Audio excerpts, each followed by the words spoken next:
Hi, everybody. How's it going? Mirage, how are ya? Hope you're doing good, my dude. Yeah, that clip you sent me earlier was great. I love that. The Shartay clip. It was amazing. He seems like a cool dude. How you doing, my dude? How are ya? How've the games been? I don't know what you've been up to the last day or two. I saw you load up some Assetto Corsa yesterday. I don't know if I remember seeing you play anything. Or maybe Apex as well. I might have seen you play some Apex. Something like that. Humble SI King, yeah, right? Yeah, how you doing though, my dude? Hope you're doing good. Nice to see you, as always. Always a pleasure to have you here in stream, of course. We're going to be in some Pokemon today. We'll get onto that in a few minutes. We'll just chill here for a sec first. Because, of course, it's the Hall of Fame run-in today as well, so we're going to see if we can hopefully finish up this run. I think we will. I'm fairly confident we'll easily do it, so I'm not too concerned about, you know, running out of time or anything like that today. I think we should be okay. But, yeah, I hope the game's been treating you well, though, mate. I haven't played any multiplayer. Well, I played War Thunder yesterday, actually, but War Thunder went quite well yesterday. I'm actually, I'm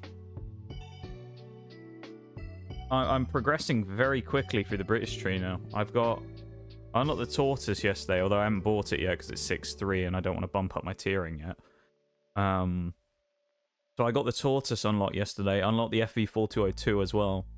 So now I just need to get the Centurion 3 and the Conway, and then I can have like a 6 point to 7 point-ish like loadout for British, which would be really cool.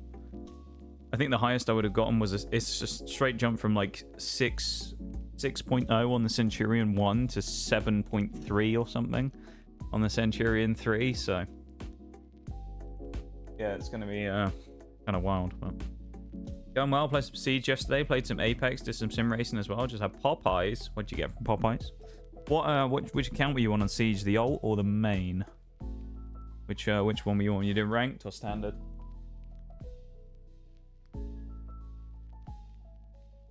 I need to get some dubs in ranked this week. Been a bit lacking in the old wins department recently, I gotta say. Our team play and stuff has been fire, but like we're just not winning as many games recently, which kind of sucks. Or at least we hadn't until the most recent couple of days, and then we kind of went off, which was nice. We went kind of crazy then.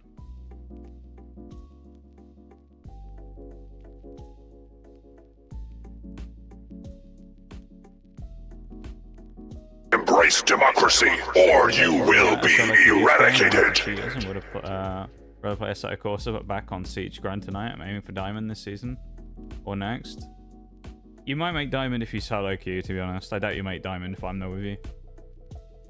I'm just not playing well enough this season. I've been playing like shit most of the time, so. Hi Maximum, how you doing? Welcome in. On the main. Okay. May have only gone up like 50 MMR. Oh, good. Because I don't want to play against Diamonds just yet. It's already bad enough for me playing against people in fucking Emerald at the minute, let alone me going up against Diamonds. That'd be awful. Team play was going so good. Last time we played, the team play was absolute fire, I remember.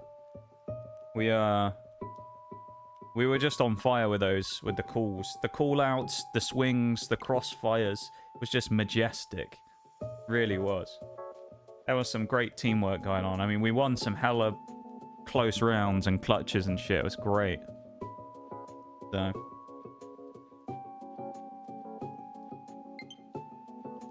You can earn platinum points, apparently. According to Nintendo. There you go. I'm not sure what you can use them for, but I can apparently earn points.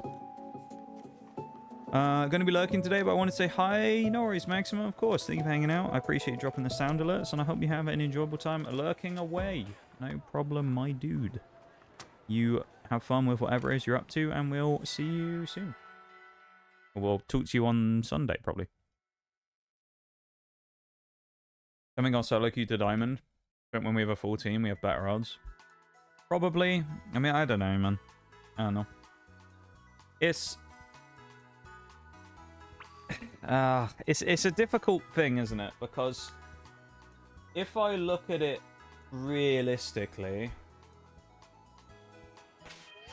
if we want to play in a 5-stack and make it to diamond, I need to start playing better. Just like straight, I just need to start playing better, just straight up. Because at the minute, I'm just not playing well enough to like be able to, even in a team, kind of like make a meaningful contribution. Because recently, I don't know what it is. I just haven't been hitting, you know?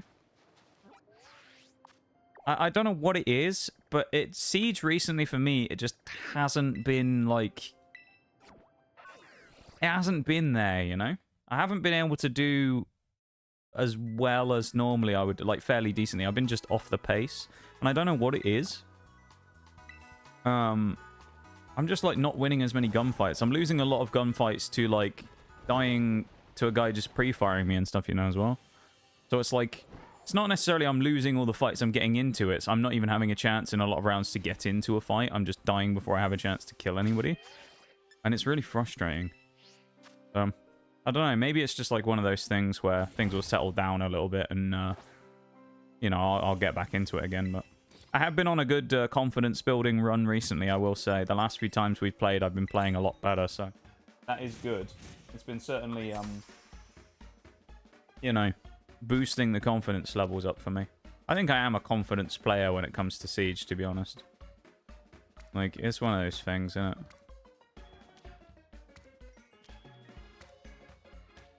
Hi, definitely. How you doing? Welcome in, man. How are you? Hope you're doing good. German, definitely, that is, of course. How are you? Honestly, I think when you get come to a mouse and key, then you'll be winning more gunfights, etc. If. I don't play enough mouse and key to really get hugely used to it, which... It'll take me a while, but...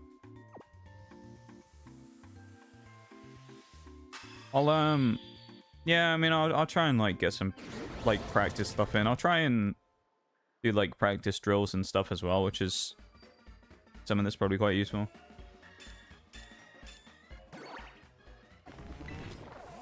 I probably, like, when it comes to the mouse and key stuff, what I probably need for that is just to get some time. Like, I think what will be good for the mouse and key profile for me will be when we first get... So when your, like, alt account is ready, when we first get into the situation of playing on those alts, that'll work really well for me because we won't be playing against crazy people in ranked. And so when we go into those ranked lobbies, it'll be me playing against people that are, like, genuine silvers and coppers and stuff.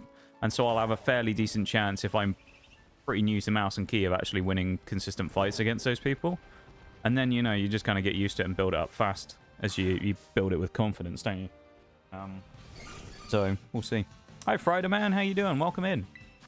Well, I think it's just it's a time thing, isn't it? It just takes a bit of time to build up with things like that. But yeah, there's a lot of stuff like timing and stuff for me hasn't really worked super well this season, so like... Yeah. It is what it is. Good as always. How about you? I am doing, yeah, I'm doing fairly alright, I've got to say. I'm doing fairly decent. Looking forward to finishing this next Pokemon run again today. So I'm feeling decent, feeling good. Things are alright. Things are alright. Nothing too bad, I gotta say.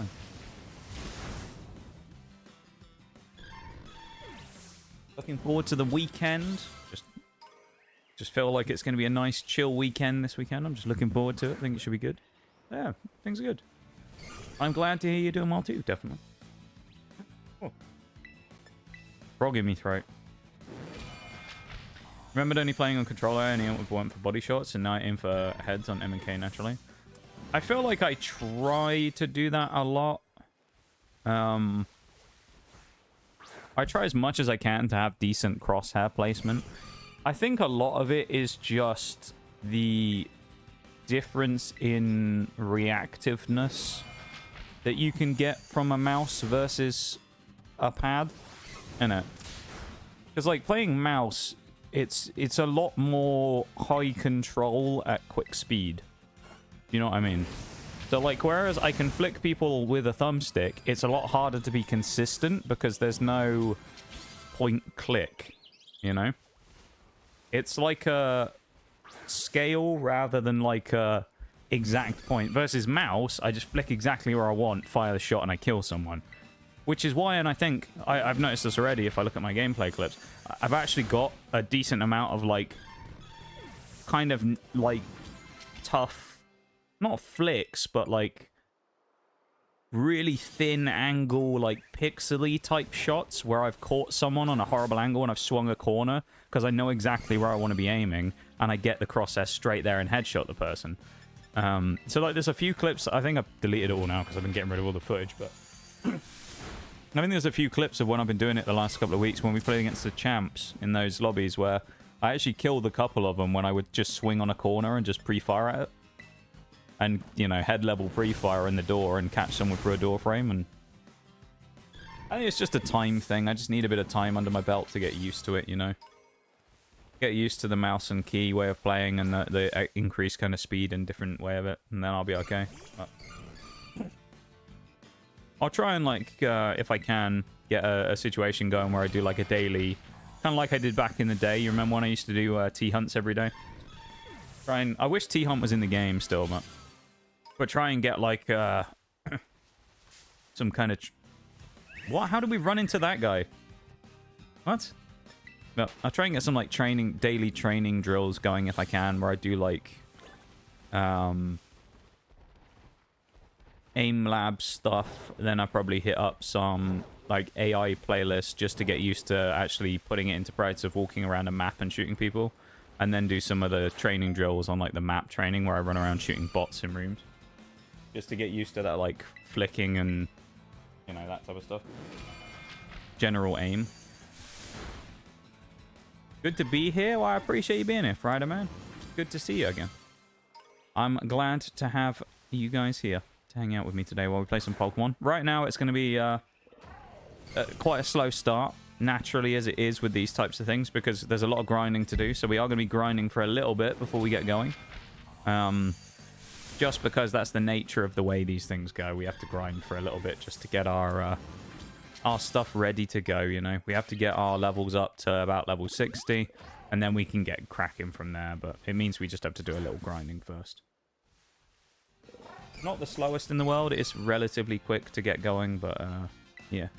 It would just take a little bit of time. Know what you mean? It'll come in good time. I hope so. I don't know. Yeah, I just haven't been playing super well recently. It's kind of frustrating. Like, I feel like for me recently, I haven't been enjoying playing Siege as much, mainly just because I haven't been playing that well. You know? Because I'm just playing bad all the time, and like most games are just kind of below average for me now at this point. I just don't feel like I'm really contributing a lot, and then it just kind of sucks. So, I don't know. Yeah, that kind of does happen though for me on Siege. It kind of like, there's times during the season where things fluctuate and things drop off, so maybe I'm just was in a bit for a couple of weeks where I wasn't doing so well, and now I'll start playing better again. I don't know, but we'll see. We'll see. For another low sweep. Unlimited AI one is pretty good for that. Oh, the yeah, in-game, the unlimited target drill one, where you can just run around doing it. The only thing I find with that is, and I wish they had more spots that they put them in that were more random. And they had like a tile system where they could put them anywhere on the floor, because it does feel a little samey after a while. The longest I've ever done one of those for is about 15 minutes or so, and it does get a little boring because you go, well, I already know that I can swing left on this door because there'll be one there, then I swing right on this one, and then, you know, I wish they kind of varied it up a little more. But you never know, maybe Yubi will change some stuff like that. I doubt it, but you never know, quality of life stuff. Thanks, Cloud, for the little hydrate there as well. I'll have a sip of my Coke Zero that I have here on the side. Welcome into stream. I hope you're doing well. We're just grinding a little at the minute in Pokemon, trying to get our levels up. Preparing for the day.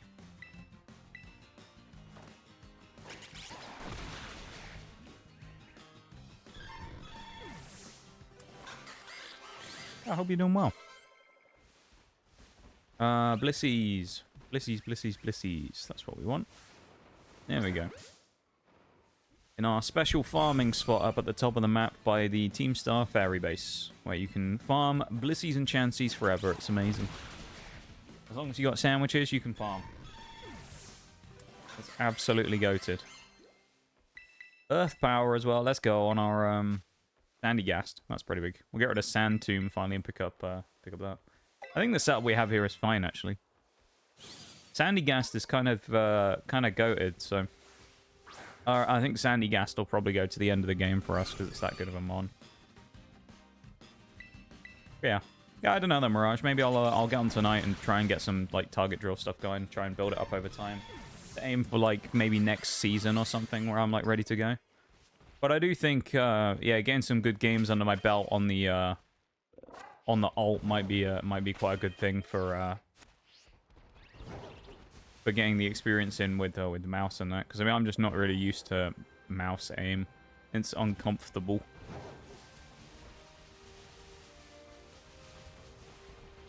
But I think it's one of those things that I don't like doing either, because I know because I'm still new on it, I'm not great on it, you know? So I don't really want to actively go on it and play on it, because I know that I'm just going to end up sucking for ages, so... I guess that's why kind of like the alt account is quite nice for Siege, because it means I have another account to play on where I can do it and not really worry about, you know... I was going to say ruining stats, so I don't really need to worry about that, because my stats aren't that crazy anyway, but you know what I mean. I don't have to worry about like messing anything up.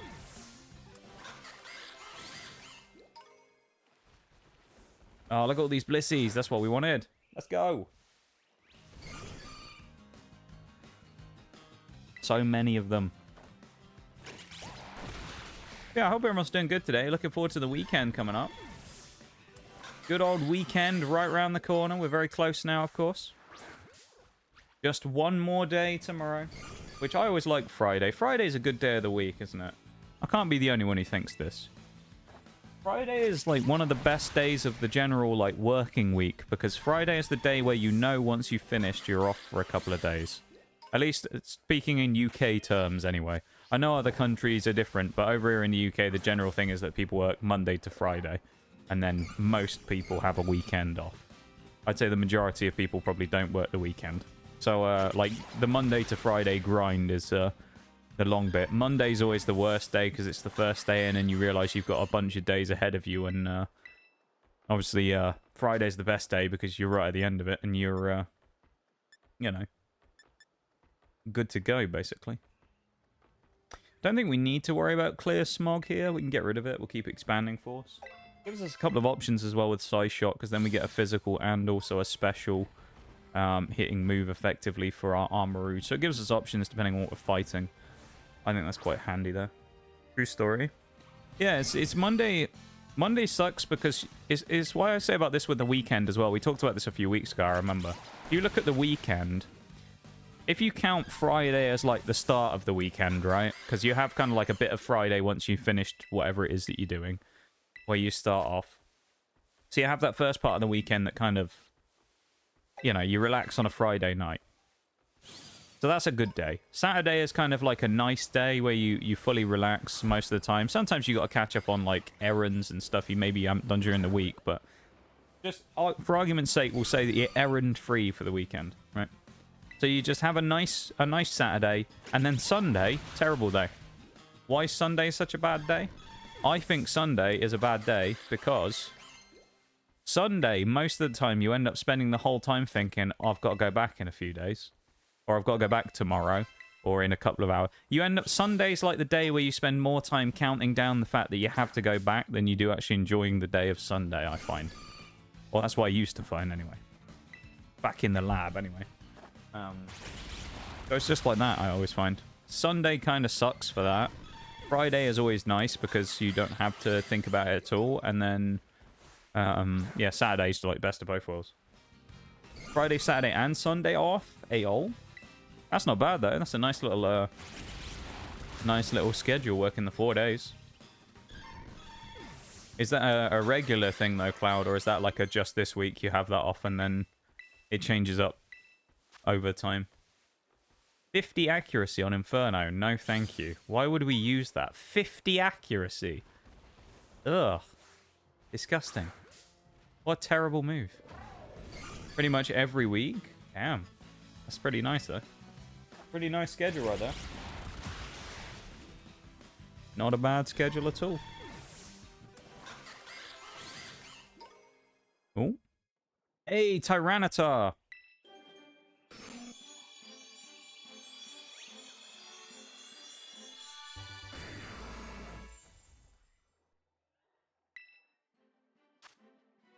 Let's go. Unless I have shows with the horses, then it's different. Is that what you do for a living, then? The stuff with the horses. Have you made a career out of that, then, now?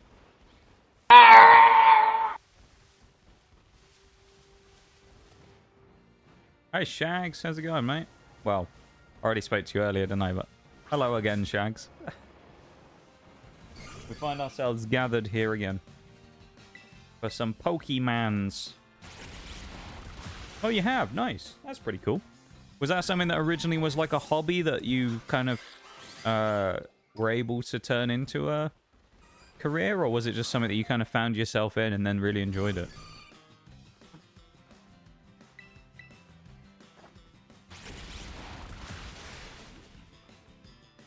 Grew up doing it? Okay. I'm gonna assume you're from the US, so I mean that kind of makes sense because it's kind of like especially in certain parts, there's like a kind of ranch culture, isn't there? Of like that type of stuff. Oh, Canadian. Never mind. Well, see, I'm not far off. I was close. I was close. I was close, all right. With literally no knowledge whatsoever, I'll take that. Canadian though. Like, Canada's pretty cool, though. I do like Canada. It's a pretty cool country. I have been to Canada once. I didn't spend very long there. It was more of just kind of passing through. But I have been there.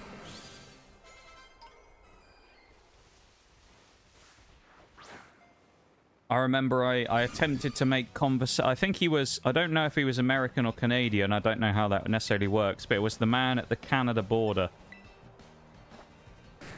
Oh, smite you. Bevan's Canadian as well. Yeah, I attempted to have a conversation with the border man when traveling from America into Canada. And he was having... He was not happy. He wasn't having any of it. So I'm assuming he... Well, I don't know where he was from, as I say, how that works, whether he's American or Canadian, because he's on the America-Canada border, but either way. He was not a very happy man, let me tell you. It was about 2 in the morning or something, and that bloke was not happy. America's hat. I like that. Known for rodeos too? Really? Yeah, I've never heard of that in Canada, really. But I mean, maybe it's more of just a niche thing that someone over here, of course, wouldn't know about, because it's, you know, it's not something that people necessarily talk about and associate with Canada. When it comes to Canada, what people associate with it over here is maple syrup and moose. You know, that's most of what you hear about Canada over here. People being attacked by a moose and maple syrup and stuff. And ice hockey. The stereotypical Canadian things, you know?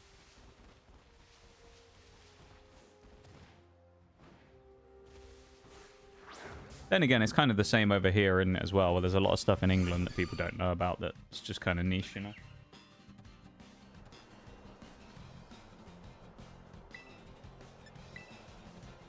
Hey, he was having none of it, man. Calgary Stampede. Okay. Might have a look at this after stream and have a look. Oh, the lag from Sandstorm is not good. Oh, dear. The lag on this game right now because of Tyranitar creating a sandstorm everywhere is... Oh, it's awful. Heatar, please. That's my one wish for the new Pokemon games, Generation 10, when they come out eventually. Please, please, please, fix the lag problems. Please, Game Freak. Please don't leave it in a state like it is this time, where every time I bring out any weather setter, the game goes to, like, terrible performance. Please. Because it is just a nightmare. Here we got the Kill and Sandstorm. Let's go. Shags as well. Thank you for the 15 stream streak, my dude. I appreciate it very much, and I hope you don't get kind of it broken by Twitch again like last time, where it just randomly ended for no reason. Even though you were here, I'm still confused and annoyed at the fact that they robbed you of a stream streak there, Shags, mate, but I appreciate it very much. And Bruce, thank you for the silent lurk as well. I appreciate it, mate. And for the Nox Cat, I hope you are doing well, whatever it is you're up to, and we might have a chat later. Who knows? I appreciate the Nox Cat, mate. Take it easy, dude.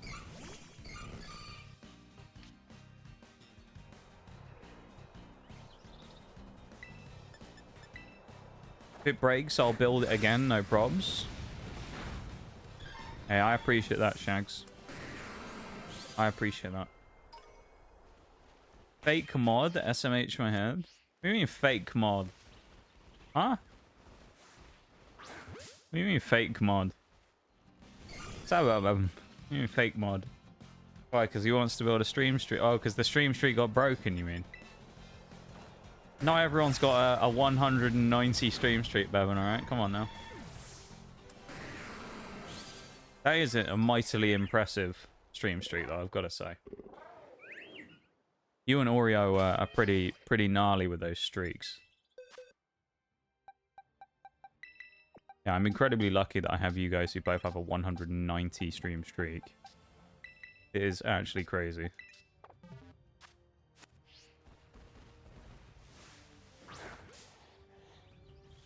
Agreed.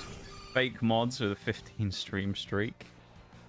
Oh god. Just wait till Forks hears about this. Forks and Undo, who are busy and can't build up streaks these days because they're busy lads. Are they fake as well?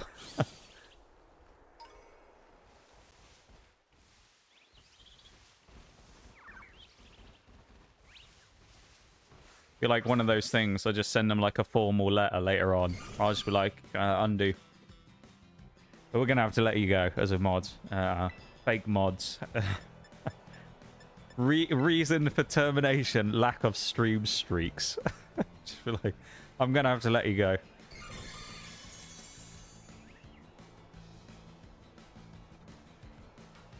No, I wouldn't do that. You guys are busy. I just appreciate when we do have the time to have you guys here and vibe with us. But you guys are busy and you have your lives, you know. So. Thing with a dog on one side and a yearling colt on the other. Two very different beasts right there, of course. One a lot larger than the other, I'd imagine, as well. What type of pupper are we talking here as well? We need to know. We need to know about the pupper. Could have been here since day 2. Do you know what, Bevan? I don't know when you followed me, but it was very early on. I don't know exactly when it was. I would say it would have been within the first week of me streaming. Oh, lag. Tricolor Jack Russell mix? Oh yeah, no, I think I remember now. Yeah.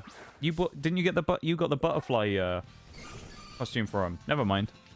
I already know this, don't I? I couldn't remember who it was who did the butterfly costume. Yeah. Yeah, there's a significant difference in size then as well. One's way smaller than the other. 2 puppers, only different species. I guess, yeah. Different in nature, the 2 of them. We can run Phalanx as the main attacker here as well, so I'll throw Cacturn in the mix. Bit of Cacturn. Yeah, this is going to take a little while. Probably the next, I'd say 30 minutes will be us grinding here, because it just takes a long time. It is just one of those things.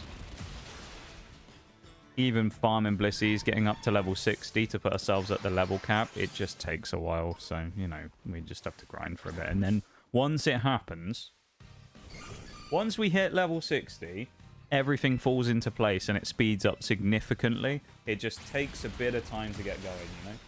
But once it gets going and we get into, you know, we get flowing, we're good. Shell Smash.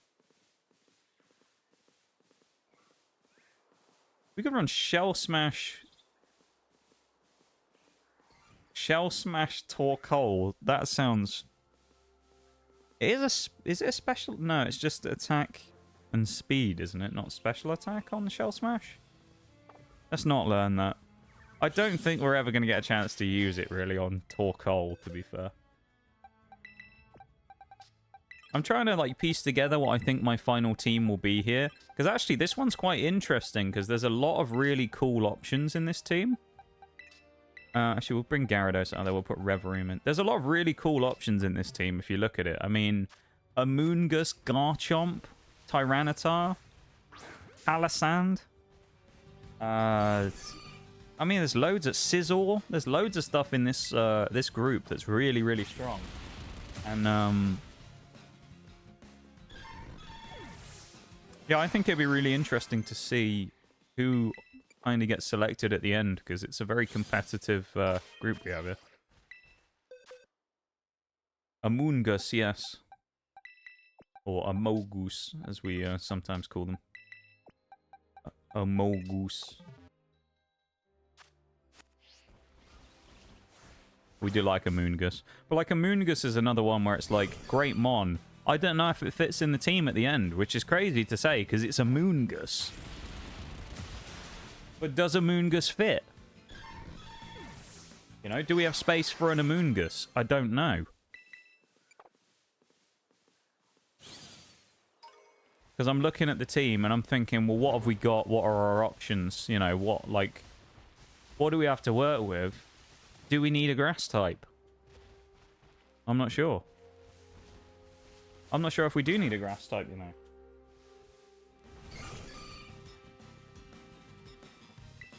Does Amogus belong among us? Yeah, that's a great question, actually, doesn't it? That's why I should have titled today's stream. Does Amoonguss belong among us? Or something. That's a good little title there, Shanks. I need to see. I don't know if this is going to work. I need to see if Phalanx can kill with First Impression as well. If he kills with First Impression, then that'll be phenomenal. But I don't know if we will. Come on. Oh, it's close, though. All right, that's fine, because we outspeed. I can... Yeah, that works. That works. That works. We can work with that. We can work with that. Okay, that's fine. It's Among Us. Does Amogus belong among us? Sounds like a book title, Shags. Does Amogus belong among us? Oh, that was weak. So, First Impression, as the name kind of suggests, is a move you can only use on turn 1. But it is really good. It's a bug-type priority move. And it does actually hit really hard. There's a few Pokemon that get it. I know Golisopod gets it as well from Generation 7. I actually quite like Golisopod. Oh. Cool Mon. Very cool Mon. I love a bit of Golisopod. Everyone needs a bit of Golisopod in their lives, you know? Great Mon. Great Mon. Where'd the Blissies go? There we go. I want him to one-shot one of these, though. When he gets to level 60, I want him to one-shot. They tried to nail the coffin shut, Ayo. but you lot just won't Hold stay on a down. minute. This is yours now. Look who it is. It's Oreo. How's he going? Hello, hello. I say that, I mean, I knew you were obviously online. I was in your stream. How are you? How's the rest of stream go? I hope it went well. Thank you, Shaggy, for the shout-out. You had that one queued up, didn't you? But thank you for the raid. That's 3 in a row now, isn't it? God, you like, it's very one-sided now. I'm gonna have to catch up eventually by getting you back. It's we're you know, it's very heavily one-sided on the weighting of raids now. I'm gonna have to get you. I have to get you back. Yee. How was the rest of the game? How was the rest of stream? I hope it went well. That game you're playing, I really like the... I don't know what it is about you and pixel graphics games, but it's like the only things you play. Literally every game you play these days is pixel graphics, and I kind of love that because I really like pixel graphics. I think they look really cool. That game actually looked sick. I don't like a... Other than the bit at the start where we were trying to figure out the prayer thing, and you got stuck for a little bit. After that, that looked really cool. So I might have to go back and watch the rest of the VOD and like see what it's like all about. You know, see the stuff I missed, because that actually looked really cool. Yeah, I hope the rest of it was good. It went well. Actually really like that game. Let's go. And it's another pixel graphics game that you love so much. It's nice to see you though, as always, of course. Thank you for the raid. I very much appreciate it. It's a pleasure to have you here with us and all of your fine fellow raiders as well. Welcome into stream. Playing some Pokemon today, as you know. Well, most of you know if you've been here before. I'm going to assume probably a lot of you have. But we're doing some grinding right now, getting ready for the big kind of end game sweep coming up later on, where we try and clean up the Elite Four and everything else. I misclicked. We try and beat all the Elite Four and everything as well. So we're kind of building up, ready to do that, you know. And then we get to do the big send-off for our team here with Scizor, Gyarados, Garchomp, Tyranitar. Got some big hitters in this team. It's gonna be great. No, I was positively surprised. Were you, Shags? Does anything positively surprise you these days, Shags? You know? Does it, Shags? I know I'm not even trying to. I guess it's just what I'm feeling these days. The thing is with pixel games, though, pixel games tend to be really cozy games. That one wasn't. It wasn't quite like a cozy game. But pixel games, there's something about them. They're just, like, kind of fun. They're kind of fun. They feel very, like, nostalgic.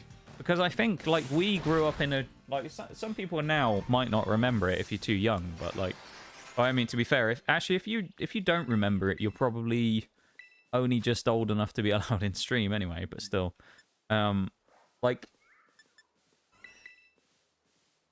We had so much nostalgia from back when we were kids because... We used to play, like, Game Boy Advance and things like that, where, like, those type of games with, like, pixel graphics was just... Those were just games, wasn't it? There wasn't any, like, fancy graphics and stuff as well. Those were just normal games for us. And I think that's a lot of where it comes from. It's like, they're simple and they're kind of very nostalgic from that time of when we grew up with games. Where everything wasn't graphic, you know, graphic heavy and aesthetically pleasing. Everything had its own kind of unique pixel style to it, you know? 10 pictures, AO. I'll have to have a look in a minute, or on a break or something in a little bit, and have a look at the Discord. We have got a break coming up in the not too distant future, so I'll probably do that. I think you'd like it. It's kind of fun. I'm just bad at it. I don't think you were bad at it, you know. I don't think you're bad. I think it just takes a bit of time to get used to any game, you know. You kind of just jumped into it out of nowhere. So, what's Pokemon? Great question, Shags. I don't know either. I've never heard of it. Never played it, mate. Never heard of the franchise before. Pokemans. What's that? Let's go with Pawmot up front, because we can use close combat and try and speed up a little bit at the start. I think the sandwich has finally run out, though, so we seem to be out of Blissies. Please tell me I haven't run out of ingredients. Let's make another sandwich. Let's do it. Simple, I think, and it's not much for your brain to process, so it makes it more enjoyable. Yeah. I suppose in a way as well, a game that involves pixel graphics, I find, has to be... How do you describe it? Because they're very simple and a lot of them are like 2D as well, there's almost... God, the tablecloth's clipping through the boxes, or through the bowls. There's almost kind of nowhere to hide with them, if you know what I mean. Like, they kind of... You tend to find that those types of games are always quite well developed, and they kind of have to be more fun because they're limited in what they can do. Well, it's not a situation of having, like, ultimate freedom of, like, say, a Skyrim, where you can just kind of go, we'll just chuck a ton of stuff in there, and it's just all kind of random stuff, but then you kind of go, well, it's huge, so it's understandable there might be a few bugs and a few graphic glitches and things in there. It's like when you make a pixely game like that, that's kind of a simple side-scroller pixel game, you don't have anywhere to hide, you know? It's very simple, it's very kind of easy in comparison to kind of create. So it's like you kind of, it has to be good, and they always deliver. I don't know what it is about those games. They always seem to just deliver in that department. They're always super fun, and they just have something special about them. Dig, we don't want that in Garchomp. I would chuck Earthquake on Garchomp, but I don't think we have a TM for it. At least yet, anyway. We're farming Blissies, though, as I was saying, because we're trying to XP grind up to level 60 so we can finish the end of the game on our level cap XP. So. No, you'll see. I literally died to the same one enemy like 5 times. Yeah, but do you not remember, like, any playthrough I've ever done where I, like, died to the same thing multiple times? Like Dishonored. Do you remember when I played Dishonored? That was something. Actually, we'll keep Spark, even though it's a crap move. When I played Dishonored, at least during the killing people profile, it was like that, I think. Because you just end up getting found by someone, and then you're kind of screwed, you know?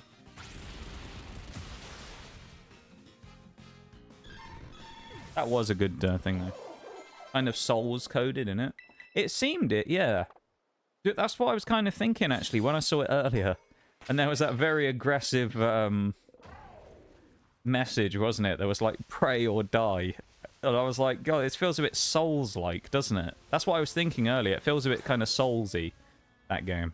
At least in its style and things, anyway. That kind of medieval fantasy type get up.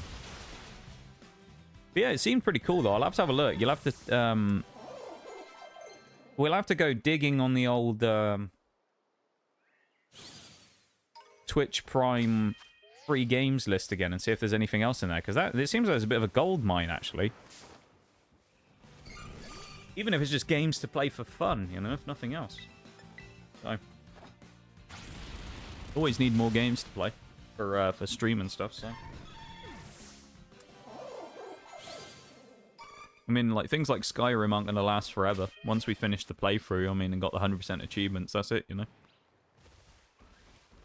I think what I might do, though, as a bit of a thing, as a long-term challenge, is I might make Tuesday, like, 100% day, where we basically just pick, like, a game on Games Pass and play it until we 100% it. Pick, like, a story-based game and try and, like, 100% games. I think that'd be kind of cool, wouldn't it? Do, like, achievement hunting on it on Tuesdays. I know I said I was going to do that after we finished Mystery Dungeon. It kind of just never happened, but I reckon it would be a good idea. What do you think? Do you think that's a good idea? You guys here now? Yeah, that's a good idea. Games with Prime is actually insane. It seems it, yeah. It seems like a really good little treasure trove of stuff. And I mean, there's also just other games in that, not just like small indies and stuff, but there's also like bigger games in there that you'll get. I mean, one of the ones at the minute is Doom Eternal, which admittedly I could say, well, I can get on Games Pass, but so I don't have a reason to download it necessarily because I already have it effectively, but you know, if you weren't a Games Pass user, you just get a free Doom Eternal, which is what, probably still a $40 game these days? Something like that, $40, $50 game. I said the other day, I have Baldur's Gate 1 and 2, and then Knights of the Old Republic 1 and 2. 2 other Star Wars games I got for free 2 years ago. Or for 3 years ago, and I didn't know until now. Yeah, there's a lot of stuff, isn't there? I mean, some of those are popular titles as well. Knights of the Old Republic and things like that. Those are fairly popular titles. I mean, Baldur's Gate, obviously the third one is a big one, and not a lot of people really knew about and or played the older ones, because I think they came out years before, didn't they? But obviously, you get Baldur's Gate 3. It's very popular these days, so I'm sure people are probably wanting to play the older games, and it's a good way to get access to them, if you have Prime. So there you go. And, of course, as part of Prime, you get your free sub you can use once a month, so you can also support a streamer at the same time. That's kind of a win-win, isn't it? And you get free, you know, free next day, well, in our case over here in the UK anyway, free next day delivery on all your packages from Amazon that come under Prime. Which is kind of funny, because I've noticed Throne has started using, like, Prime delivery. I swear Throne has a Prime account. I think actually, no, I'm not even memeing. I think the Throne Wishlist company has an Amazon, like a Prime account. Because it started being that half of their stuff arrives next day delivery. It's crazy. I swear it's all on Prime these days. Dude, Throne Wishlist actually goated if they got a Prime account to get the increased speed on the delivery. That's actually such a power play. Because it's like one of those kind of customer servicey things that's just really good if they did that specifically just for the next day delivery. That's such a cool idea.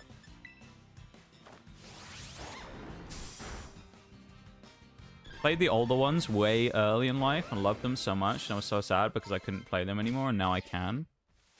Which ones specifically? The Star Wars or the... Or what? The Star Wars games. I played a lot of Star Wars games when I was a kid. Me and my brother used to love Star Wars games.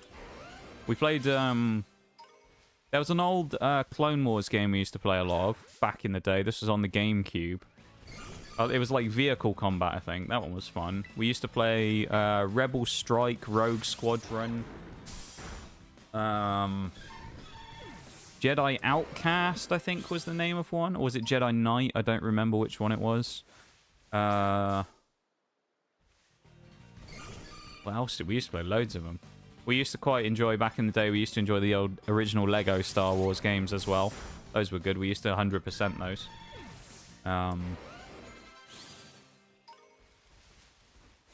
Yeah, I played a lot of Star Wars games. Battlefront, obviously, the original Battlefronts.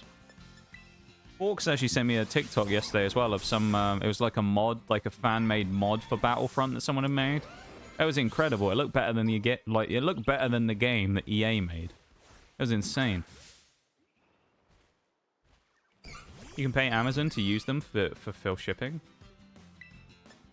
Interesting. Yeah, I don't know if they do it through that on, like, how they do it specifically. I've always been kind of interested as to see how Throne do it, because I think Throne uses, like, an individual account, because when you do it, so say, like, someone orders, say, like, we'll use the example of the booster box that came the other day, right, from Onyx. So booster box shows up at my house. It has a ticket in it saying it was bought as a gift. But it's always addressed, like, on the name in the ticket. Obviously, it's addressed to me on the package for the delivery address. But on the ticket saying who the gift is for, it always says, thank you, Throne, for, like, the gift. So it's always addressed to an account called Throne. So I don't know. They must use, like, an account to buy it and then just ship it off to everyone individually, which is kind of cool. I assume it's an automated system, but...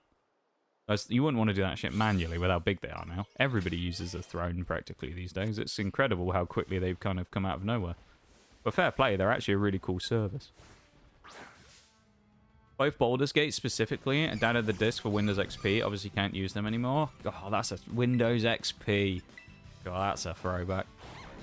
Yeah, I've never played any of the Baldur's Gates, actually. Never done any of them. There you go. Maybe one day. Who knows? Maybe I'll play one. See what they're like. Speaking of oldies with Prime, just found out there's a Zombies Ate My Neighbors remake for free up right now.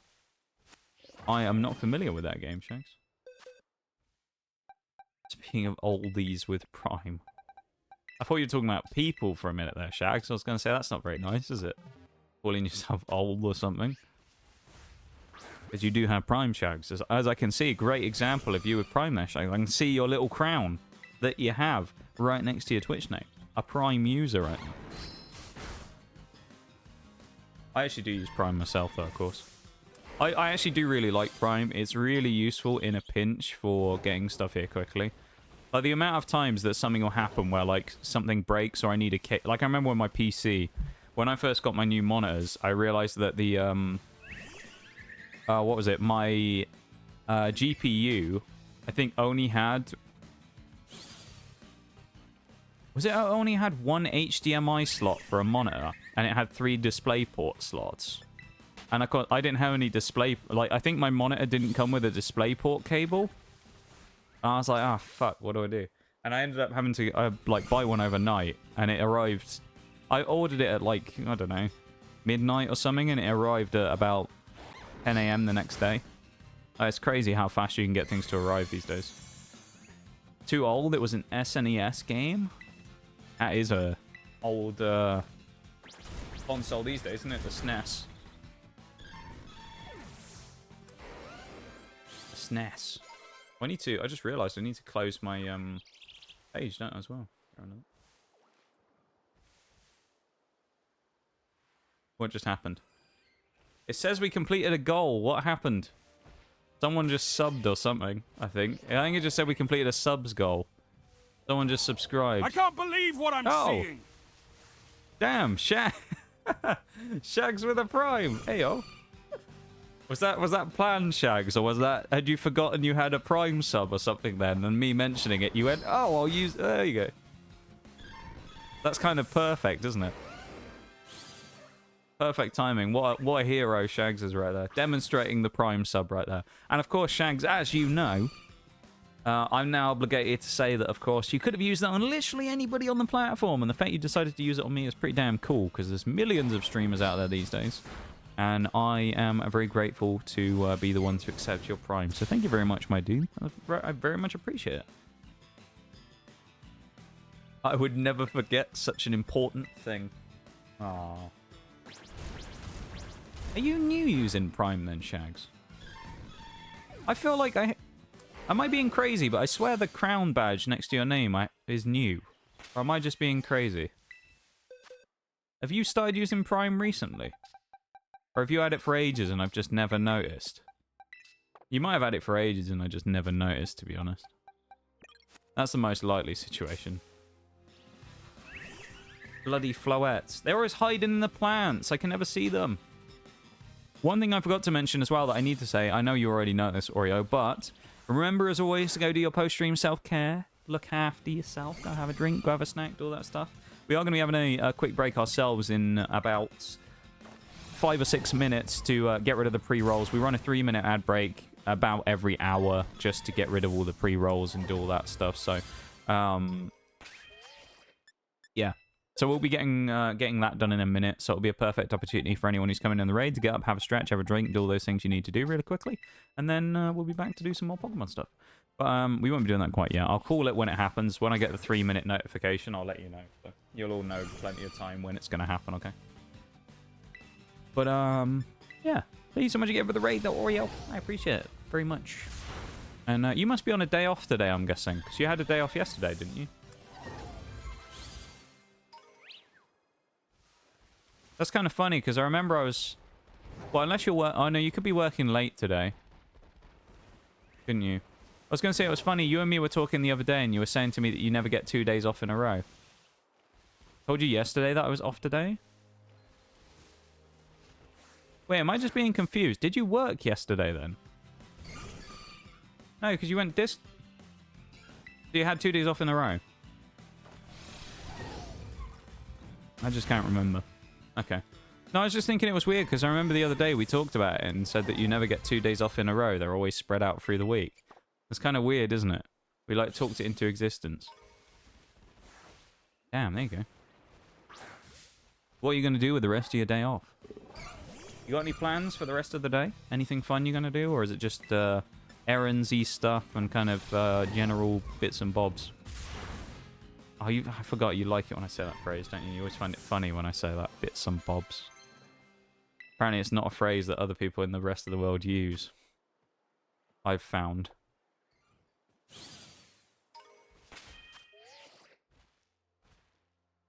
Next week I don't have 2 days off together and I split up again.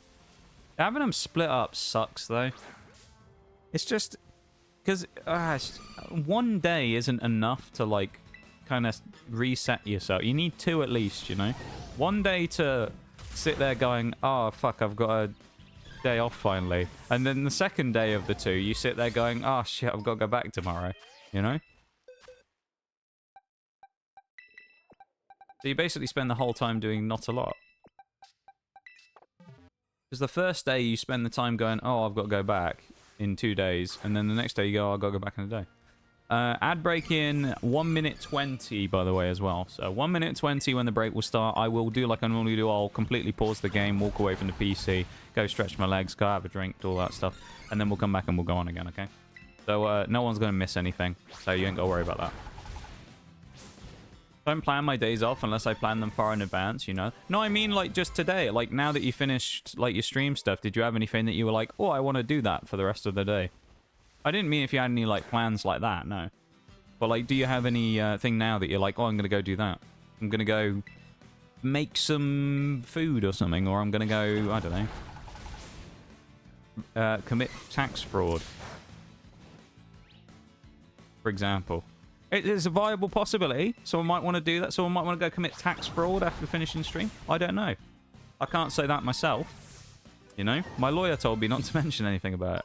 He told me not to answer questions like that on stream anymore, so we don't talk about the tax fraud anymore. HMRC, please don't come after me, I'm joking. I do actually need to file my tax returns still.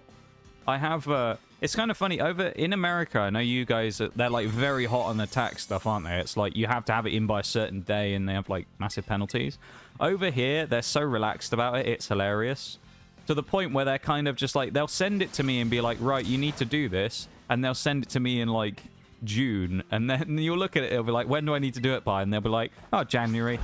You've got like half a year. Just get it done sometime in that 6 months or so. You'll be all right.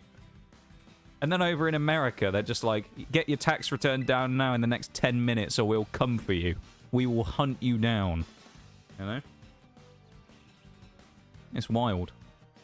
I'm going to do my self-care stuff. Okay. We're actually going to, yeah, BRB in a sec anyway, so perfect timing. But thank you for the raid again, though, Oreo. I appreciate it very much, as always. You know that you are my, well, you're unfortunate enough to be labeled as my best friend. So, go give Pumpkin some pets, and we will see you a bit later, okay? I appreciate the raid, and it was very nice to hang out with you in stream. Yee.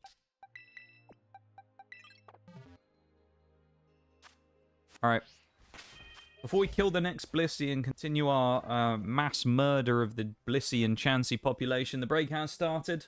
So we will be putting on the lo-fi music, Snowpoint City right now, and taking a BRB, so I'll be back in a minute. I'm going to put that Team Star lo-fi on again, because it was an absolute banger earlier. I need to find it. I'm going to put it back in the queue. This came on during the starting soon screen today, and it was, I really liked it. I thought it was a great song. So I'll be back in just a minute, okay? I'll be back in a couple of minutes. So BRB, everybody, back in about 3 minutes.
This surfing theme from Pokemon Ruby.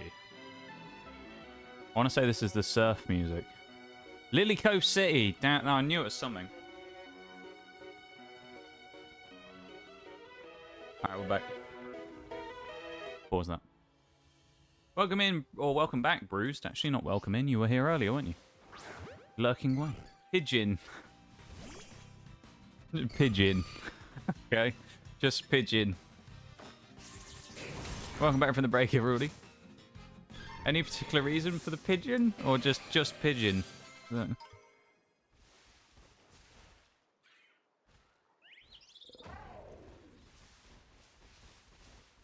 Just pigeon. Thank you for the welcome back, Shanks. Yeah, we're close to the end of the grind now. That's a good thing. Once the grind is done, which has taken an hour, but it always kind of takes a while. Once the grind is finished, everything like speeds up and then starts going very quickly. We'll get into fight after fight after fight, and it will go very quick. So once we get that part done, we get the initial grind done, then it starts cranking up, and then we get going.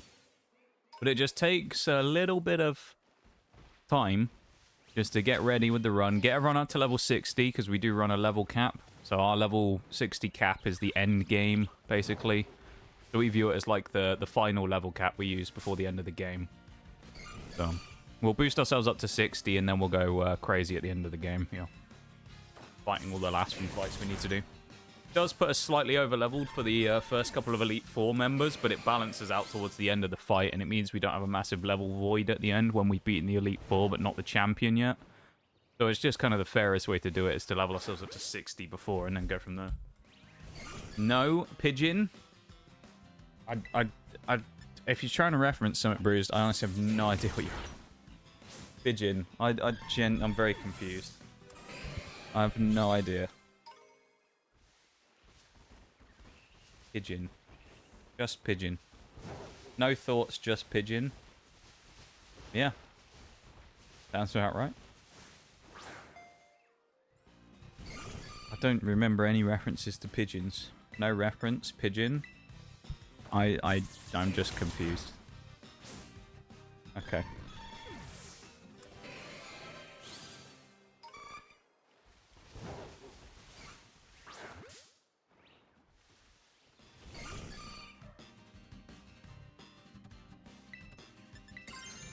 Don't want to do that.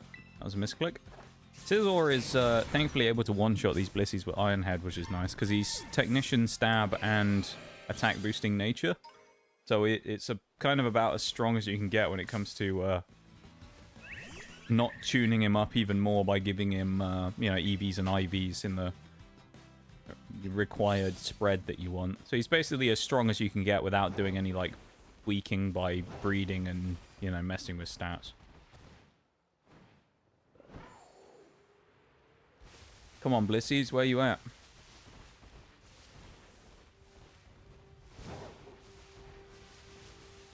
Come on. Why is there only one Chansey? I ate a normal encounter power sandwich. There should be loads of them. There's a Blissey. We did find a shiny Blissey once when we were doing this level grinding method. Only one time, but we have found one. I stand by that as being a pretty cool little thing, finding one of those.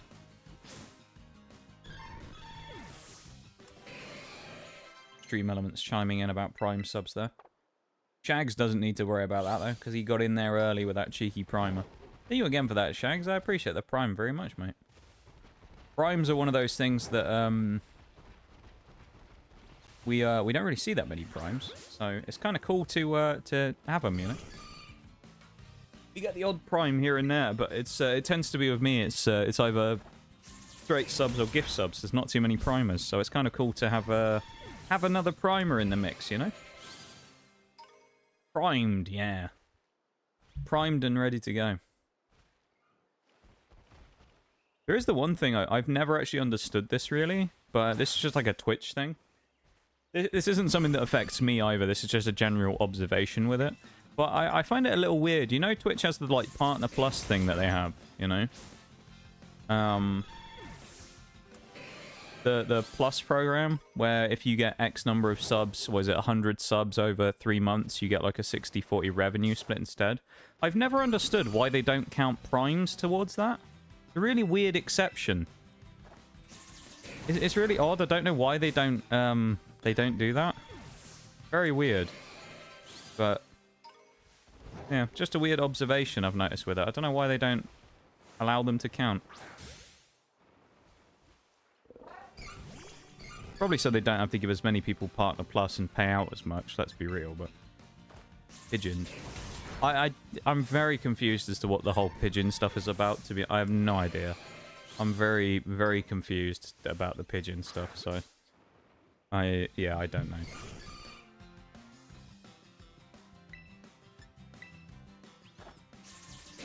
I'm just confused. I'm just a confused guy. Leveling up my mons. Just leveling.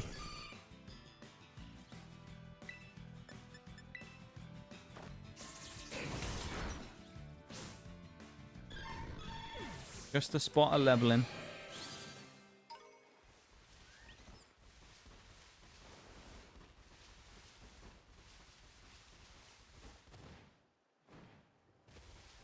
Come on, Blissies, where you at? We're so close, though. Well, not quite, but we're getting there. Scizor's basically finished. Same with Tinkerton. Probably 2 or 3 more Blissies and they're done, which is nice.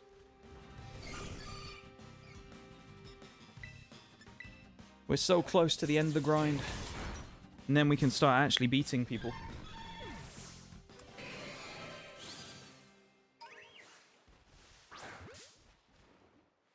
Don't know if we need to grab any more items or anything before we start going in, but yeah, it's going to be interesting to see if we have the power to just kind of maul through the rest of the game.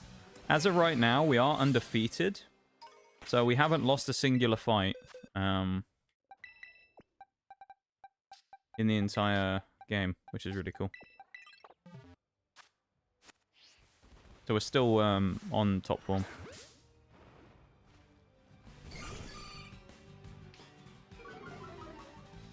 Oh, I forgot Gyarados is really slow for grinding because of the Intimidate that it always gets off. Oh, it doesn't kill either. Oh, Gary's not even strong enough to one-shot. Well, at least on this particular Blissey. That's so sad. I don't want to Dragon Dance every time. That just prolongs it even more. Oh, Gaza. Big Gaz isn't even strong enough to kill.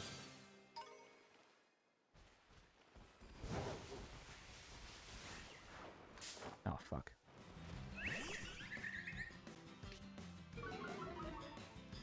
I like that user pigeoned 0851. I bet there's actually a name similar to that, though. There'll be someone with a name like that. Like these fucking floettes, man. I hate it. Shag's atting people in the chat right now. Gonna call them out of lurk. Gonna call out Pigeon from lurking.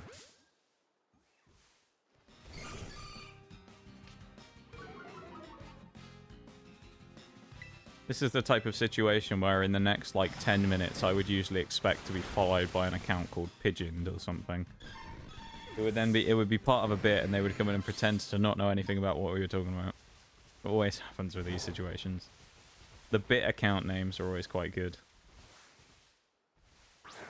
Like when me and Bevan and Forks did the E-Spenders back in the day.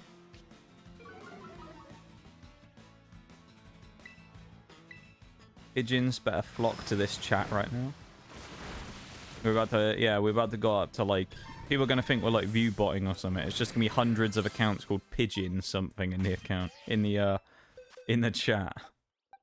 People are going to think we're view botting or something. Just be all these Pigeon accounts.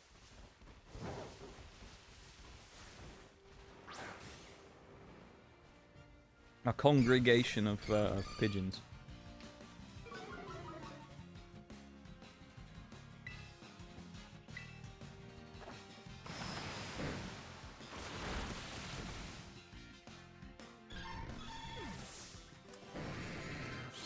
Level 56. We're so close. We're almost in the promised land of level 60.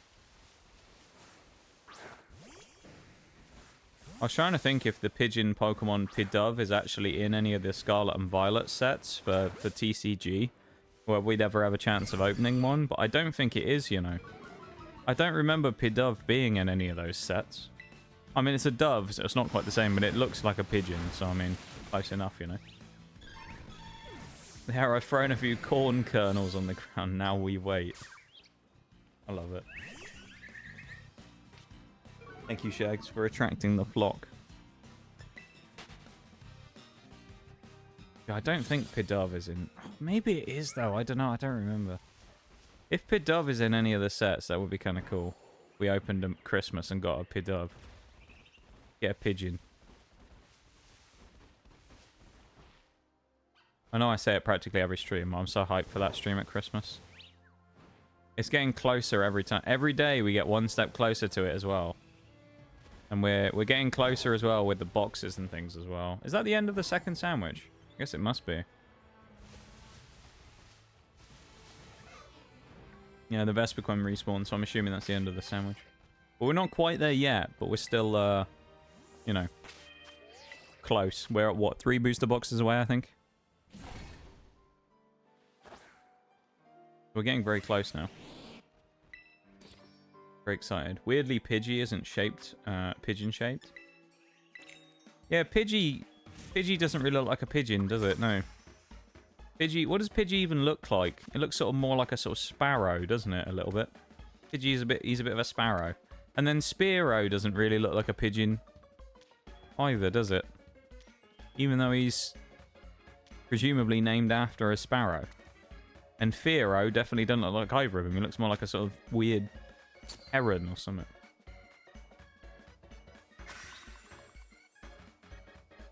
Good old Pidgey. What a classic, though, Pidgey. We do, I remember, actually. I think we have the Pidgey illustration rare from Obsidian Flames. I think we do have it. We definitely have the Pidgeot. We pulled the special illustration rare Pidgeot. I think we have the Pidgey illustration rare as well. Or the Pidgeotto. We have one of the other ones. Which is kind of cool. So hopefully we don't pull another one of those. Because Obsidian Flames is notorious for me pulling dupes from. So hopefully that doesn't happen. Much so I'd love to do the bit, I do not want to lose my name. That's fair though, Bruce. I know a lot of people when they do those situations just make like a burner account. They'll just make like a new random Google like email account and then just make like a Twitch burner account. But the problem with that is if you ever have it as like a bit account and then you decide you want to go back on it for any other reason, you usually forget the password you've made. Because it's just like a random account you only intend on using once for that one bit. So you'll like go in, say whatever it is you're going to say in chat as like your funny message or follow someone or whatever, and then that's it. Like half of mine that I've had over the years is like meme accounts. I don't remember any of the login details for anymore, so I can never get back into them. And most likely the emails that were attached to them have now been removed from any device I had, because, you know, it's just random Google emails that I had on there that I didn't even know what they were for. I just got rid of them. Me and my hundreds of burner accounts that I use, of course. That would be so much work to actually make tons and tons of burner accounts, though, wouldn't it? Couldn't do that. Gotta write them all down. You could do, actually, yeah. That's a good point. Put them in the old password, like, key logger on your PC that logs all the passwords for all the accounts. You'll just see all that, like, every time you try and type in anything now, you try and log into any account anywhere, it'll come up with all these random, like, Twitch bit names that you have, where it's trying to, like, ask you if you want to sign in, you know? You're like Big PP Master 69 or something, every time you try and sign in.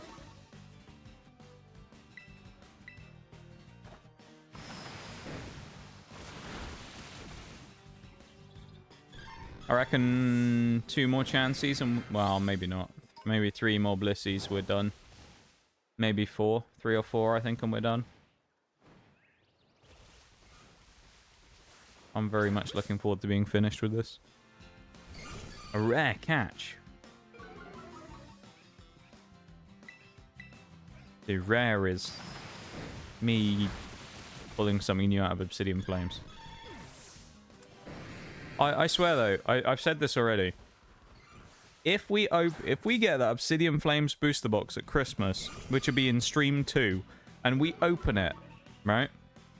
And it turns out in that box there's another gold Charizard.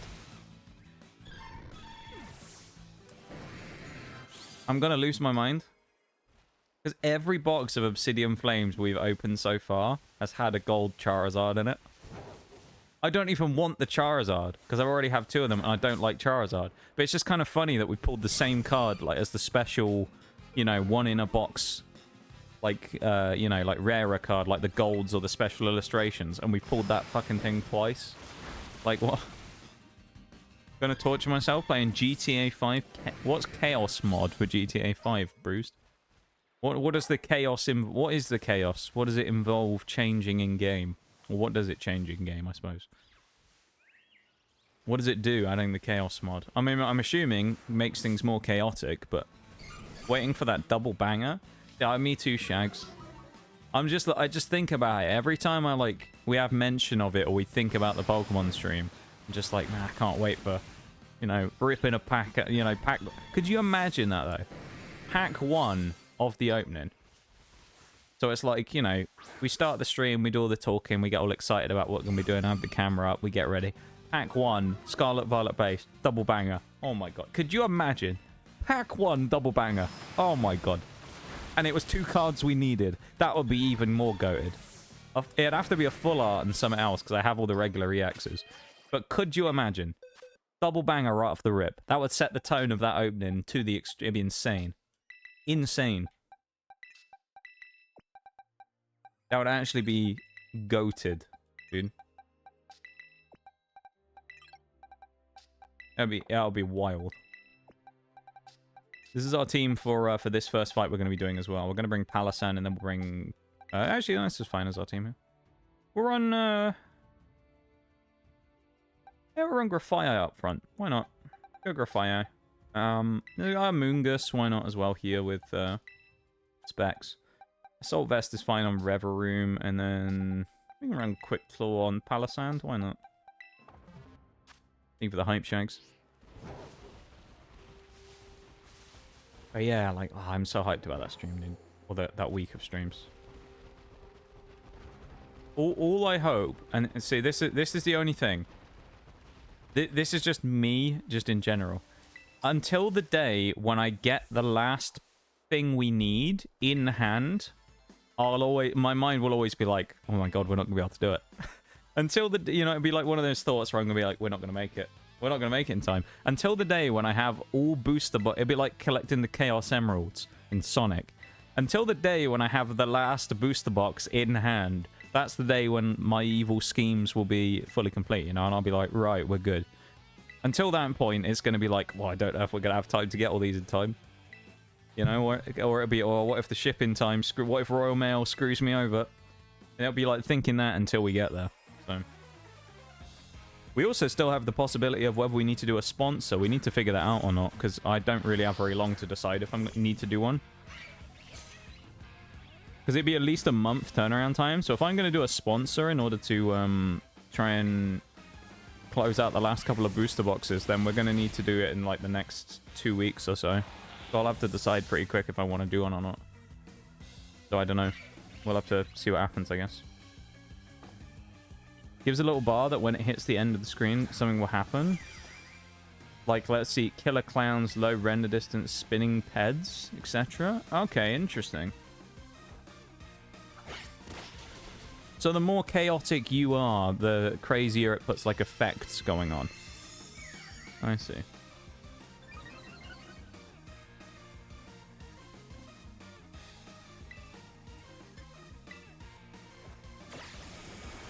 Nice and easy.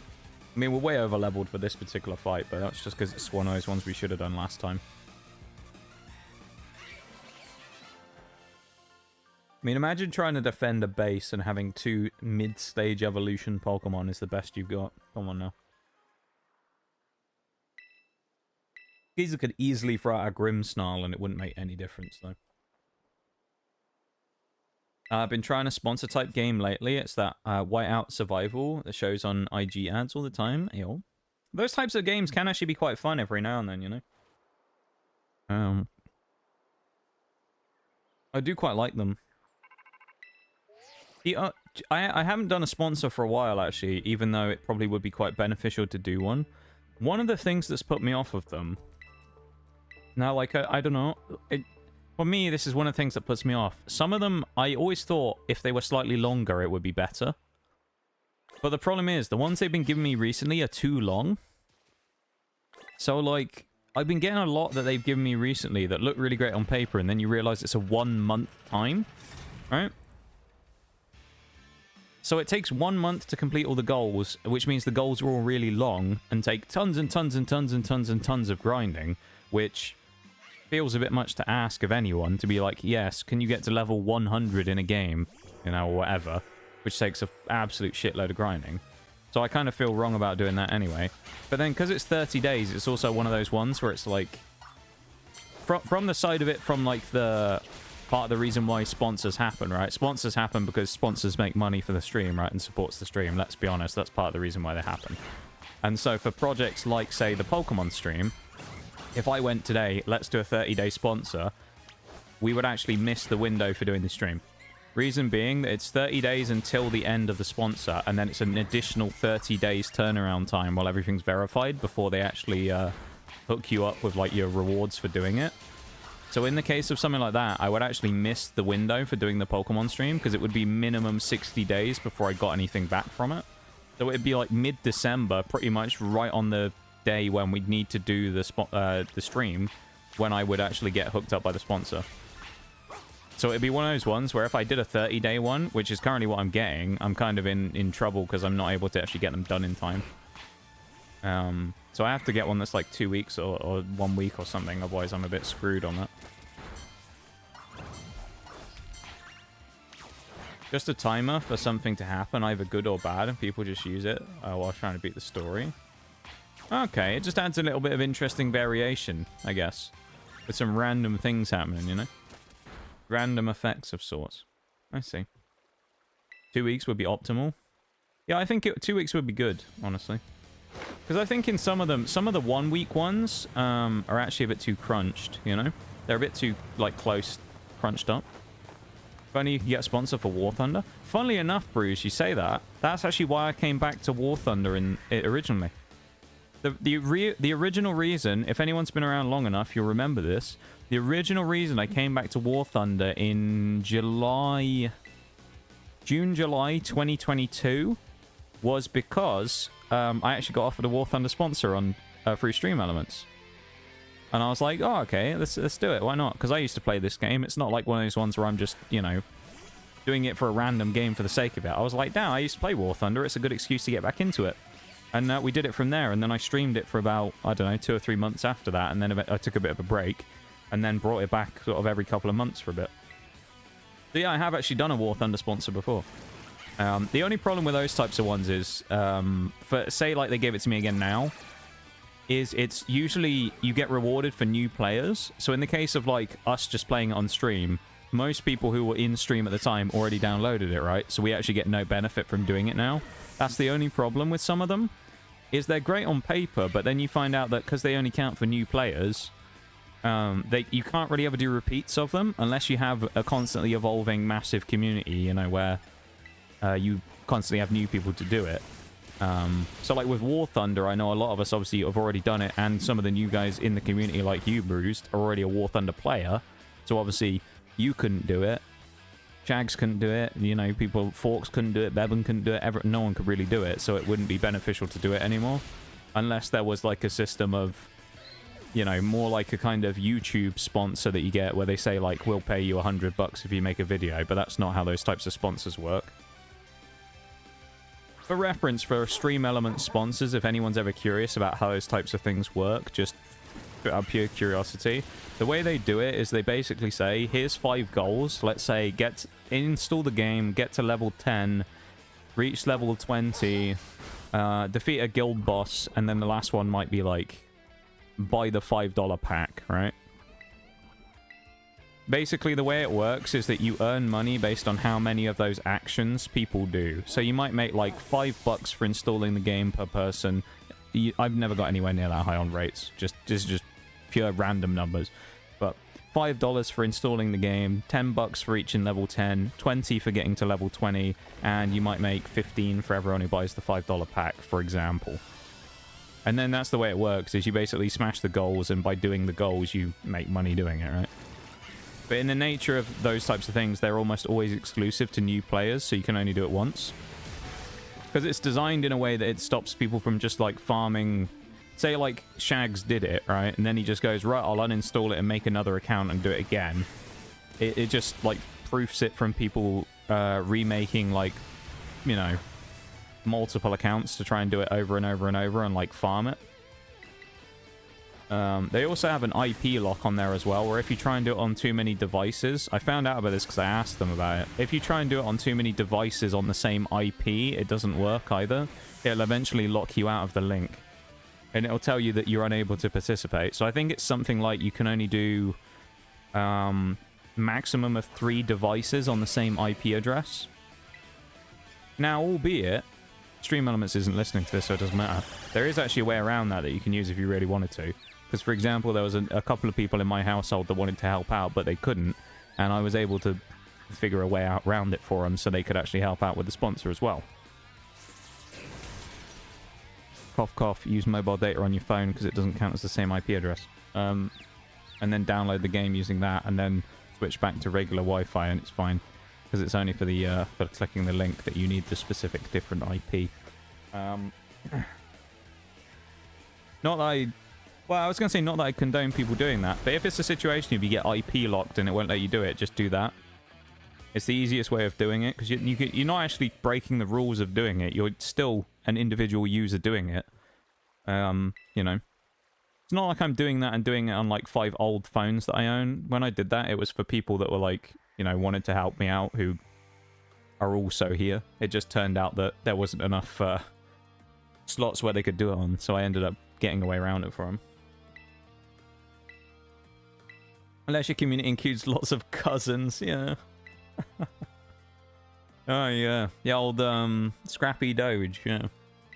Your cousin was a legend, Shags, in those events, I gotta say. Yeah, we did get the War Thunder one back in the day. It was the first one I ever did, so...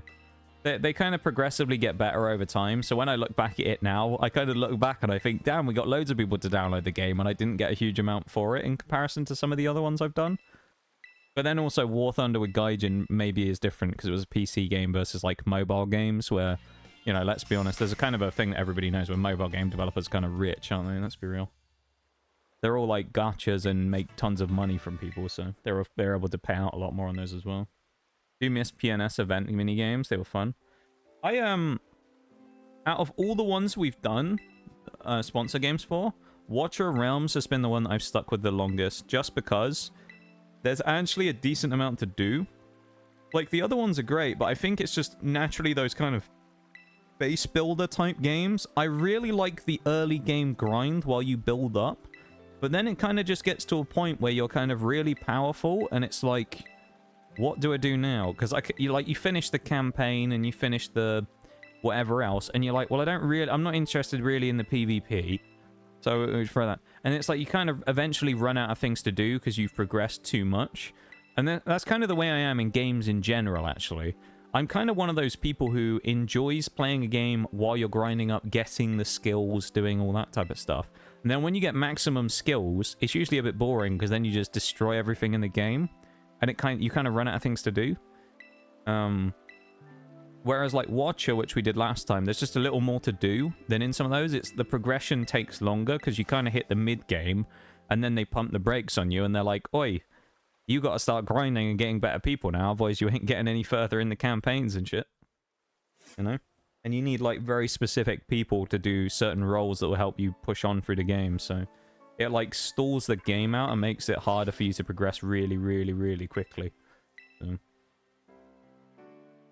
But yeah, no, I did enjoy the PNS one. I think that was really fun. Ant Legion was fun as well. Similar game, obviously, as well, so.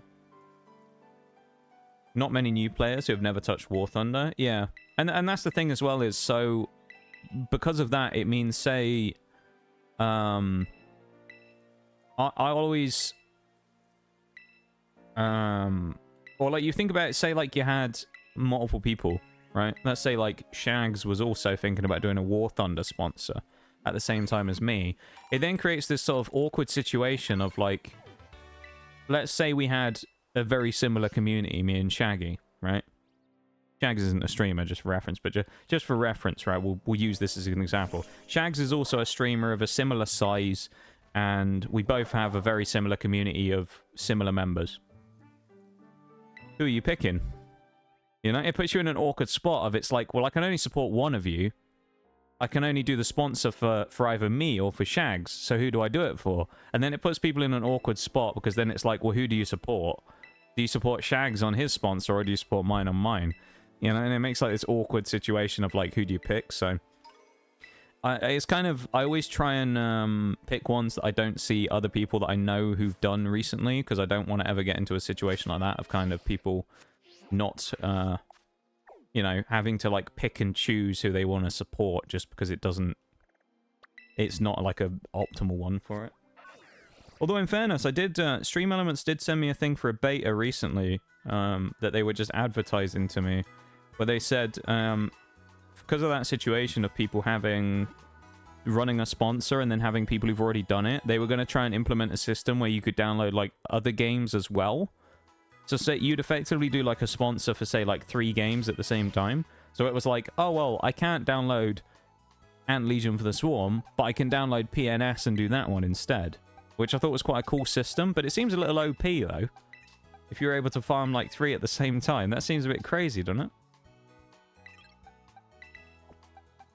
At least to me, it seems kind of wild, so I don't know. We'll actually drop Grafia out and put in Scizor again in the team.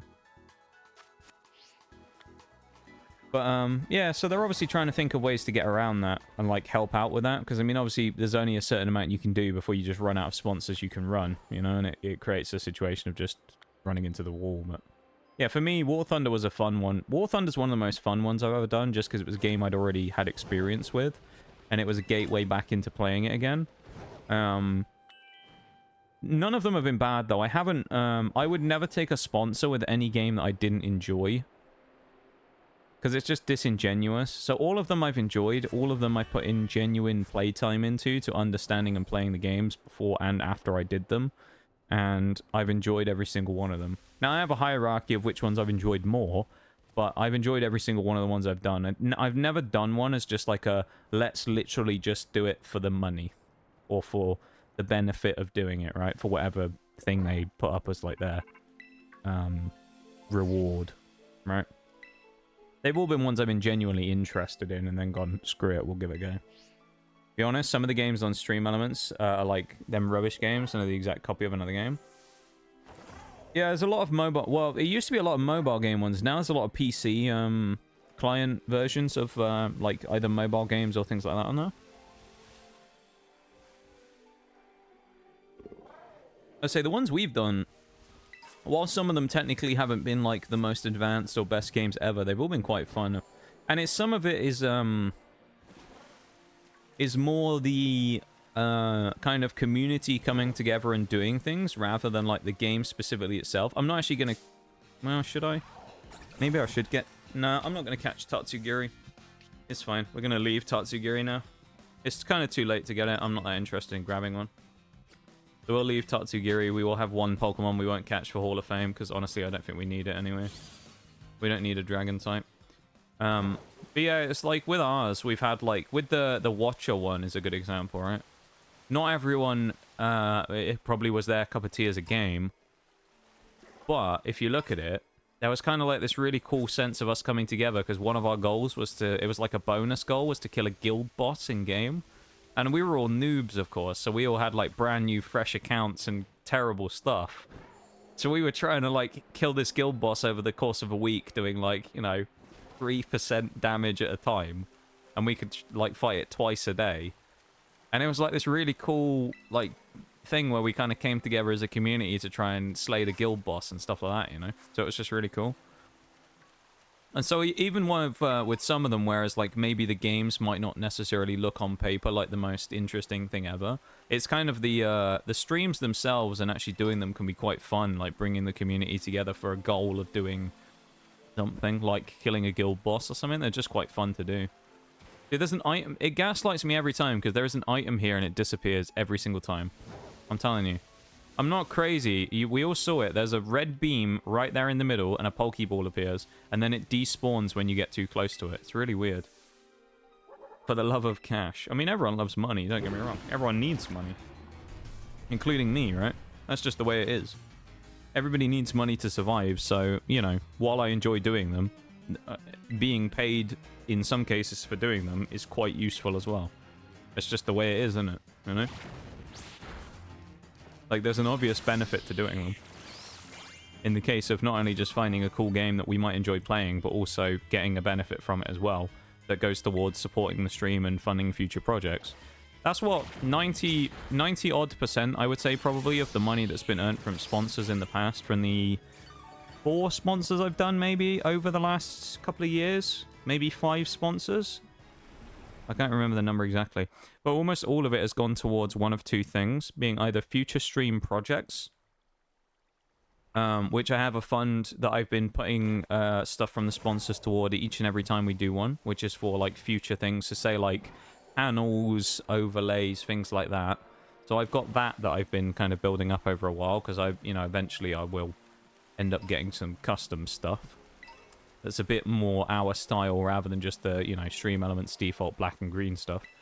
And like PNGs, those types of things, like a kind of art fund almost. And then,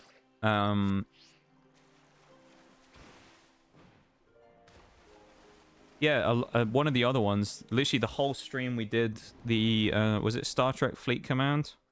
When we did that one, that whole stream, all of the reward from that pretty much went towards paying for the Pokemon stream we did last Christmas.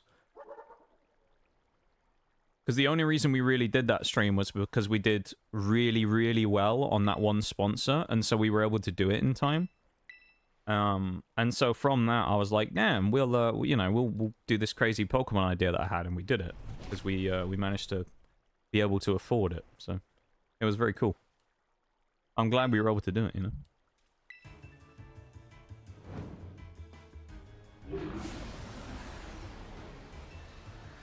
Yeah, this year it'd be cool if we could do the other one. I think we will. I think we'll. I fancy our chances. I think we're gonna make it. Don't know how we're gonna make it. I don't know if it's gonna involve sponsors or if it's gonna involve whatever. But I think we will get it done.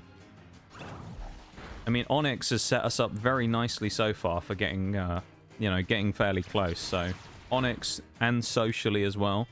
And I think you, Bruised, as well, and Christoph, anyone with the booster bundles, has sent us on our way. So we got to do it now.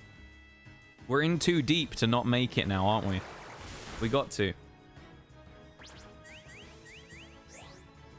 We're in too deep. Bonus ducks, yeah. Exactly.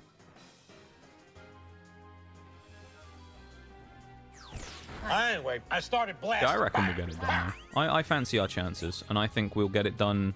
It'll be not as stressful as last year, where I won't have to wait until, like...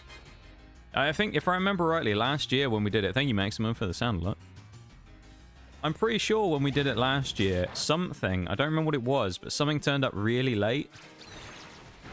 Like, there was one part of the thing we were going to do for that stream turned up. It took ages to get here. And I was starting to wonder whether it was going to turn up in time, and then it arrived like a day before I needed to start putting my posts up for like the advent calendar thing I did last year.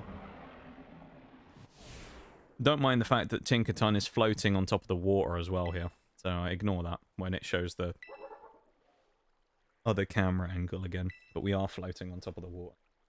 Or our Pokemon is anyway.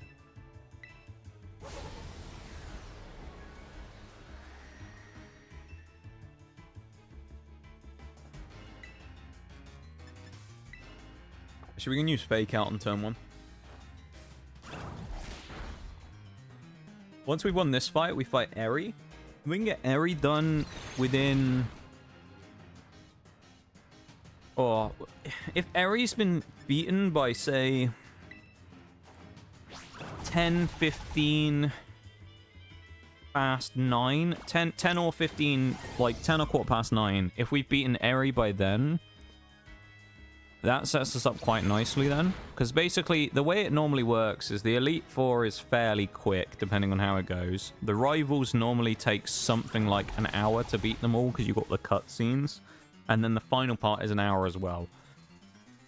So as long as we've beaten Eri and are kind of at the point of beating the Elite Four by about the 2-hour mark, I think we'll be okay on pace for today. So we're seeming okay right now for pace. We just need to try and sneak Eri in if we can before about 2 hours and 10, 2 hours 15 minutes time into stream, I'd say. That'll be on pace for me.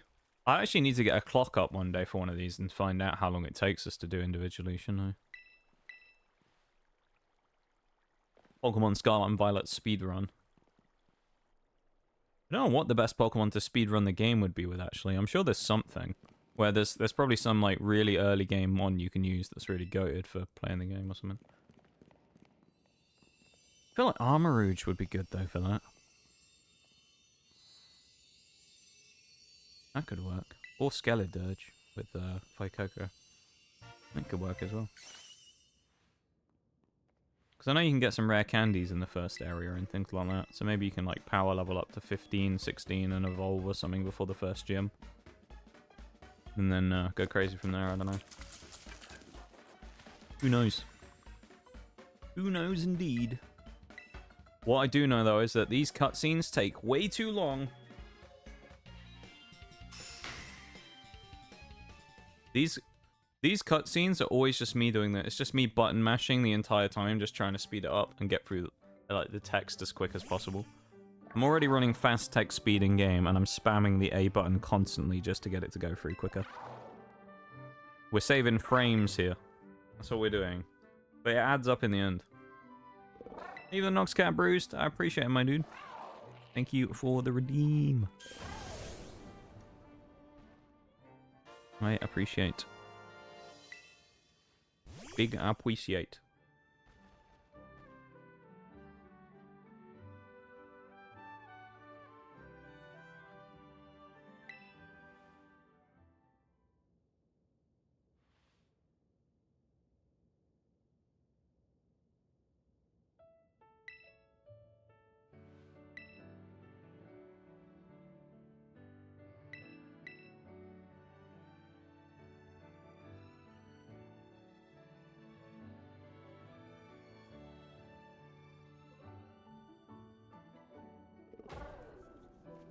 These are like the unskippable ones as well that you can't cut out, which is annoying. Although I think we're finally free. That was like 4 minutes or so we were locked there for. It's annoying. I don't think we've been over by Eri yet either, so I'll have to go back up the mountain and fly across. Oh no, it's still more! No! Ew, Onyx. That's really weird. It's almost like I summoned you. I was just thinking about you a minute ago. I was just like, I wonder if we'll see Onyx today.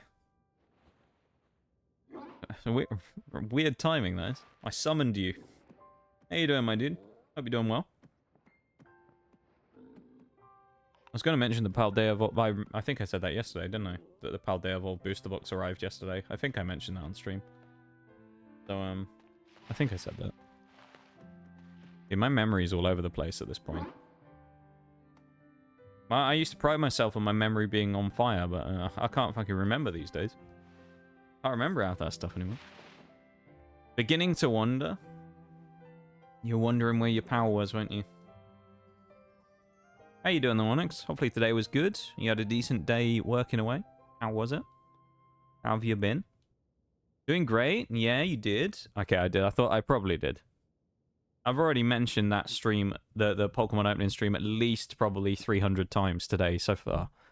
Because I'm already hyped about it, and it's like 2 months away. Might be 2 months to the day, actually. Or so, is it? When would the first one be? No, it'll be tomorrow. So the 18th of December will be the first one. Because it's going to be across 4 days. So it'll be the 18th of December, the 19th, the 22nd, and Christmas Eve will be the 4 streams.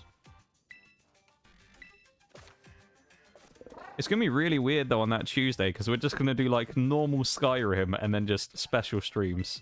It's going to be really weird. We might have even... Well, will we have finished Skyrim by then? How many more Tuesdays is that between then and now? That's 1, 2. What else? 3, 4, 5, 6. That's 9 Tuesdays. I reckon we might be able to finish Skyrim's 100% by then. 9 weeks? Yeah, maybe. Maybe that'll be that. That'd be kind of nice, wouldn't it? Wrap up the last Skyrim stream on the Tuesday and then... That'd be kind of cool.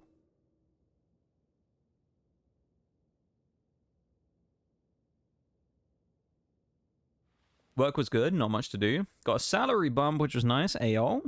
Hey, no, never a bad thing getting paid more, eh? Was it a, is it just a small one, or is it like a more, slightly more substantial one? Obviously, don't mention, like, how much or whatever, because, you know, we don't ask about things like that, because it's none of our business, but... Was it like is it just a little one, or is it a healthy bump? Is it just like a kind of general like bump up, or is it like a contract thing where it's like every year you earn like X% more or anything?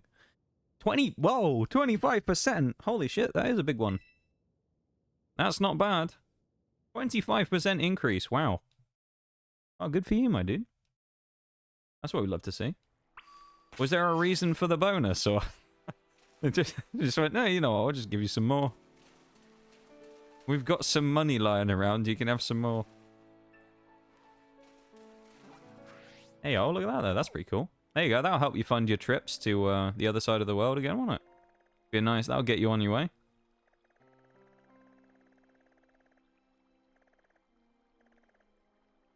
Alright, yeah. Let's go down and fight Eri. Yeah, good stuff, though, my dude. Congratulations on the little bump in monies. Little bump, though. I love that. Just a little bump, 25%, you know, little bump. That is actually crazy, though. I feel like that's that must just be one of those things, but like 25% is unheard of over here. Probably be trying to cut money down and take money away from you over here in the UK, probably. Like, we're bringing you in, you know, we need to talk about how much you're earning, and you're going like, oh, I'm going to get a bonus, and they go, we're decreasing the amount you earn by 75%. That'd be more likely what you'd hear over here instead. Just be like, no, we're taking money off you. Sucks to be you, bro. You're making less money now. Inflation and all that, our costs have gone up. We can't afford to pay you that much. See ya. Good luck surviving on £1 a month. Haha. That's like average British employer. Good luck surviving on £10 a month, bruh. It still makes me laugh. I said about this, I think it was last week when we were talking about this, with me being back at the lab. It always made me laugh. There was an interaction I had once with my boss. When he came down to the lab when I was working, there was a new person who just joined. Who, was like buying their first house at the time, or you know, had like put payment down for their first house with someone, and it was like one of those things where he was talking to me and he was like, oh, when are you gonna be you know, when are you gonna be aiming for a house or something like that? And immediately I was just like, I was like, bro, you think I make enough money to be buying a fucking house? Are you sure? Maybe, I don't know, maybe he was slightly offended by that when I was like, yeah, I don't make enough money for that, my guy. Because he was the one who decided how much I got paid. But yeah, it was always a little funny interaction though, where it's just like, yeah, when are you going to be doing that? Never. I'm part of a generation that's perpetually fucked. We're never going to be able to buy houses, my guy. It's like, I can barely afford to fucking live, let alone pay for a house. Well, at the time, anyway.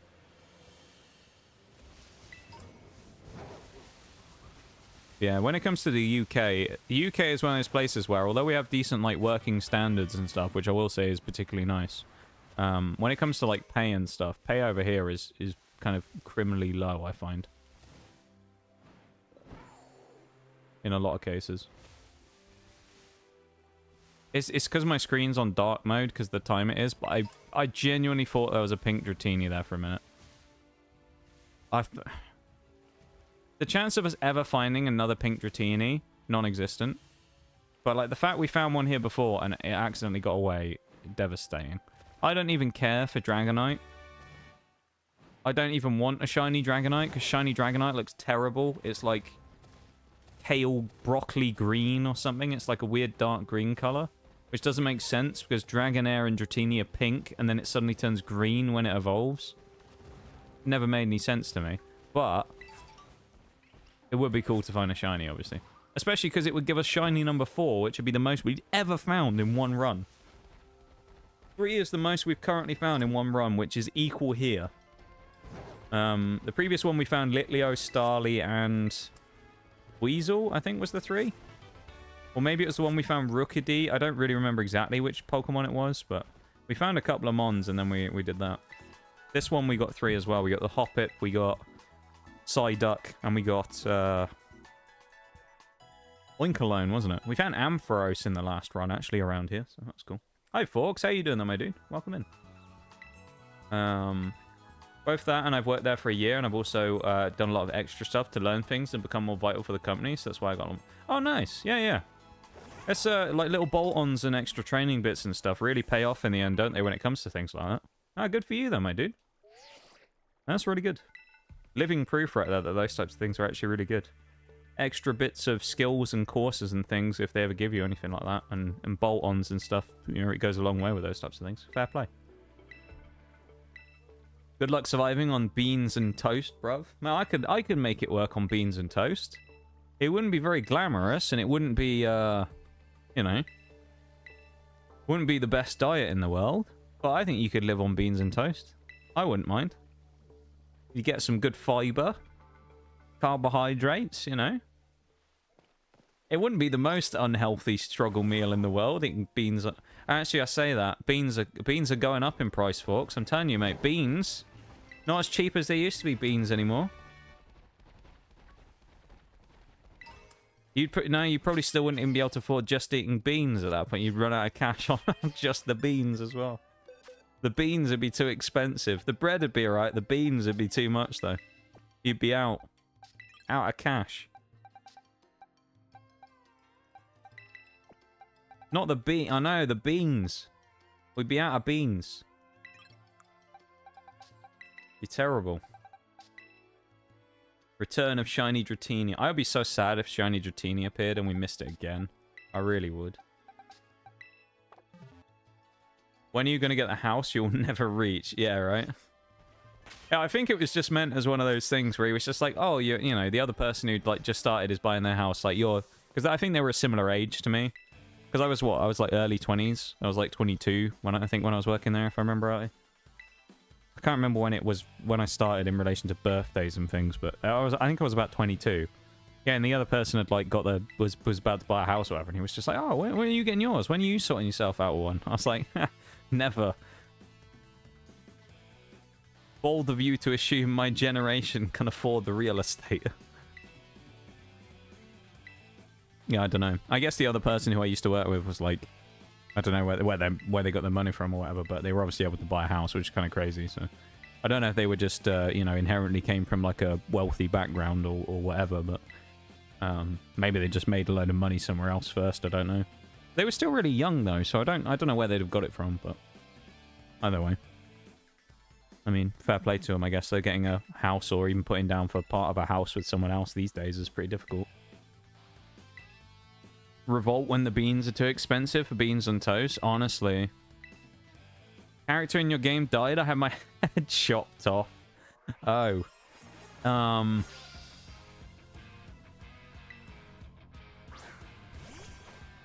Yeah, that's pretty bad, isn't it? That could have gone better, getting my head cut off. I will say, maybe my takes on stream yesterday, they were too fire, you know, they're too spicy. People were revolting against my takes on stream yesterday about game development, game communities, and how they suck talking to game devs because they don't know what they're talking about. Like all the R6 people who bitch to Ubisoft about game balance and then go, you can make skins, but you can't balance the game, while also not failing to realize that they have an art department who makes skins and they don't balance the game. Maybe that's what it was. My takes were too good, you know? They were too spicy yesterday. The game knew, you know? They are coming after me. Like the Illuminati or something came after me. Did take down 10 enemies in that fight on your own. Hey, I'll take that. We'll take that. I will have that. The fact that I went down swinging, took 10 people down on my own, and then got decapitated. Not everyone gets to go out as well as that, do they? That's a cool way to go out. You'd be a legend for doing that. If Nigel Mead Drinker from Skyrim went out doing that, we'd all think he was a legend. Instead, he just goes out, drinks 12 pints, and then goes and beats someone up in the middle of the town. And everyone goes, "Hey, come on, Nige," as he goes, you know, knocking people out in the middle of the street. Bruce's character went out. He got knocked out and died. Oh god, that's a sad way to go. Bruce got punched and died. Hit his head on the floor or whatever, on the concrete, and died. Oh, that's such a sucky way to die, though. Get punched and knocked out and, you know, like die on the ground. The ads have just started, though. Just a heads up, there's about 2.5 minutes of ads, so I'm going to go quickly have a quick stretch and a drink and do those things again. Or refill my drink. So I'll be back in a second, okay? I'm going to put the lo-fi back on.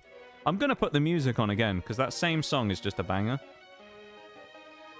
Shags agreed with me earlier that this was the Team Star boss music. It's 1.5 minutes, so it's only small. I'm chucking it back on because it's just great. Alright, I'll be back in a sec, okay? BRB.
Perfect timing as I sat down again. Here we go.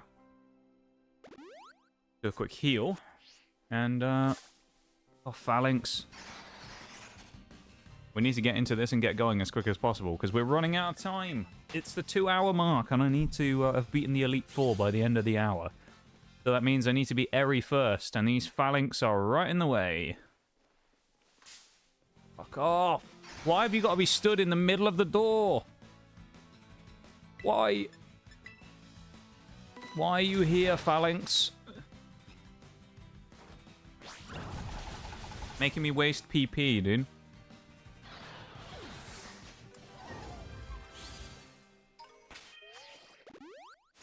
And then this... There's another one! Oh my god. The hitboxes are so wonky as well. If I try and walk around, I bet I'll still touch it. No, we did it! Nice! We snuck in. Yeah, we're good. Bruise from the punch was simply too much. He was wearing the heaviest armor as well. Damn. Too many bruises. Couldn't take one more. Yeah, he'd taken too many hits over the years, bruised. But absolutely destroyed. Hey, you gave it a good go. That's the main thing, you know?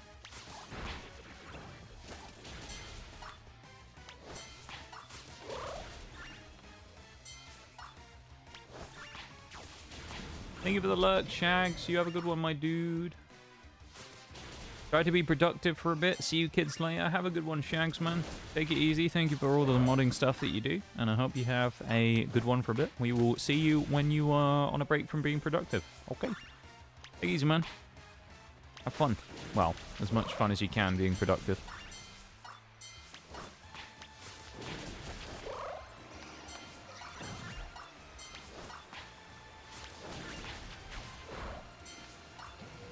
Run past the thick boys, the Hariyamas.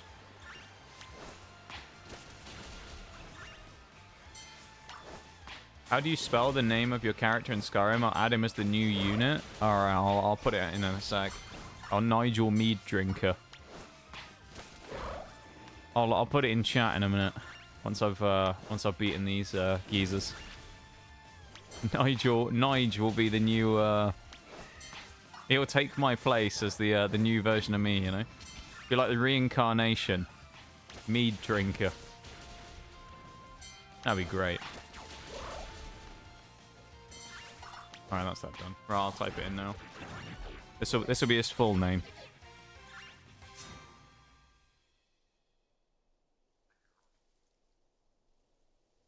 We'll do it like that. He'll have the double in the middle. Nigel Mead Drinker. Like that. You know, he'll have be like one of those ones where it's deliberately like confusing when you try and put it in. Me the Contagious and Nigel Mead Drinker, yeah. That's what we love to see. I bet Mead Drinker's gonna get like he's gonna get murdered somewhere, isn't he? He's gonna be naive and he's gonna die. It reminds me, you saying about this, Onyx, reminds me a lot of... You ever played XCOM 2?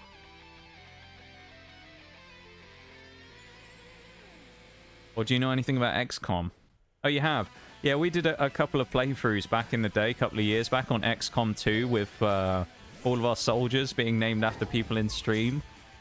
God, it was an absolute riot, but it was hilarious as well, because it's like you were blaming people in stream for things going wrong. Where it'd be like, you know... Private Shaggy or whatever had come in and just like absolutely throw the whole mission. Or you had I remember there was one mission we were doing really well and all we had to do was get to extraction and then all of a sudden it was Chili, I think. One of the mods, and it was like Sergeant Chili Frosting, and he just lost. He was like he'd already been rattled, and someone shot at him, and he just lost his shit, and it threw the whole mission because we were like properly stealthed up, sneaking around, and then Chili just lost it and started shooting at his own teammates because he'd gone crazy from being wounded or whatever, and then he'd come back, so he was like low confidence, and he just fucking lost it and started shooting everyone. I think, thankfully, he managed to miss every single one of his teammates. And then we ended up restarting the mission, I think, because he ended up... I want to say he ended up, like, getting himself killed because he refused to go to the extraction. He just, like, tried to keep fighting everyone or something. So we ended up losing him, but it was a hilarious fight, though, just watching him try and do it. Just Chili just absolutely losing it and going crazy. Who's the best fight against... Probably Gyarados or... Yeah, let's go Gyarados. That was a time, dude. I remember the final mission we did as well. That is, please don't be defiant. Okay, good. The final mission we ever did at XCOM was funny as well because we were going through it and we got towards the end where you have to do like the big fight with the portals and all the enemies coming in, and you have to fight the artifact or whatever it is. Is it the artifact? I think it's the name of it. Whichever one it is, like the teleporty guys, and or the avatar. That's it, avatar. And I remember Undo he'd been like hurt earlier on in the fight, and he'd been like knocked on the ground, and we thought he was dead. And we'd all moved on for ages, and we were like, oh, no, you know, Undo's gone. He's finally dead. He's been, the unkillable man has been killed because he survived so many things out of nowhere. And then we had this one situation where we had like a heal. It was like on the Gremlin drone. We had like one of those revival protocols or whatever. Oh, that's huge. The fact we got the Flintstone on Persimmon. And we used the revival protocol, and then out of nowhere, the drone just flies like 3 rooms back and revives Undo on the floor because he wasn't dead. He was just unconscious the whole time. And we thought he was dead. And you just see him, like, the drone just flies off. And I'm like, this is taking a while doing this revival protocol. And then you just see Undo get up off the ground after we thought he'd been dead for the last 10 minutes. He just gets up and comes back to fight with everyone. It's like, all right, then. we all thought you'd been dead for however long, and he just wakes up and comes back. He was one of our heavy gunners, I think. There were some great moments like that. Cars was another thing. There was a lot of cars that ended up trying to kill people. Like, cars always ended up claiming victims. People getting blown up by cars. There's a few times with the skin changer ones. We had to deal with like the like reaction missions when like the people would like hit a camp of civilians and you had to go and rescue them, and we'd do one of those, and it would be like where you have like the skin walkers or whatever they're called. I can't remember what they're called now, but the big like weird skin colored dudes who like they look, oh, they're like horrible looking fucking things that like change to like the shapeshifters. And it'd be like one of those, and it'd turn out it was actually one of those dudes, not a civilian. It'd always blow up a car on someone and kill them. Or like an AI would throw a grenade and kill someone on a car. It was ridiculous. It was kind of hilarious, but at the same time it sucked.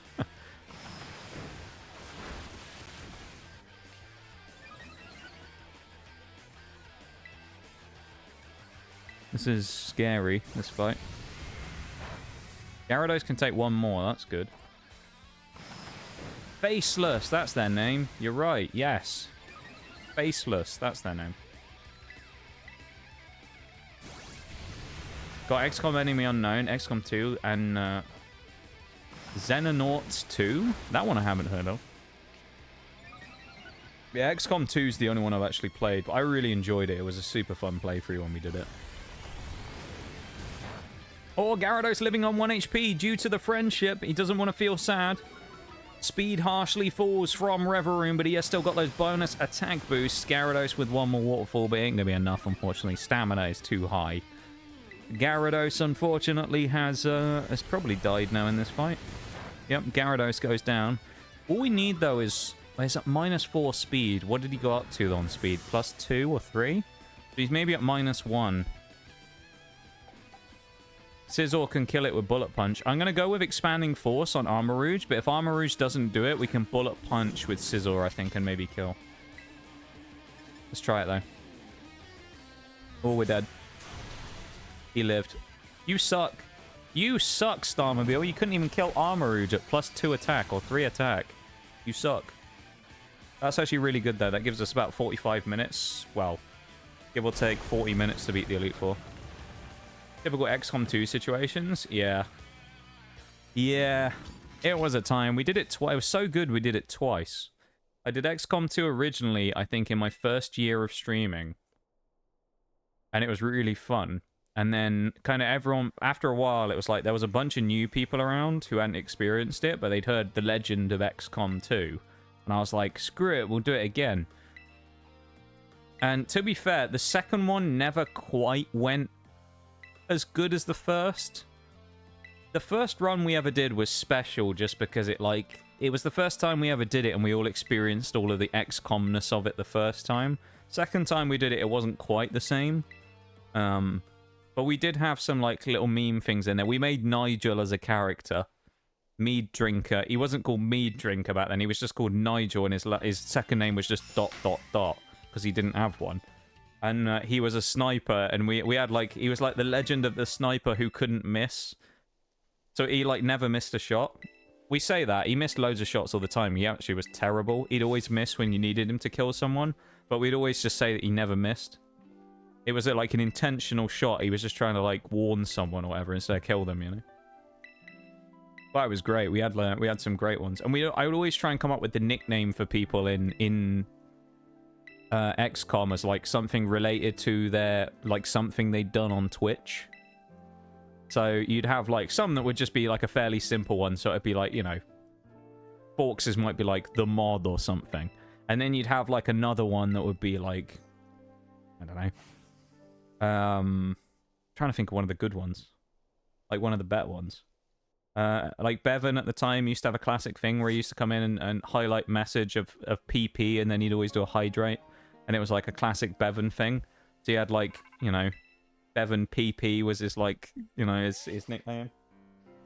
Sergeant PP. He'd come running in. You had like all the great names. It was great.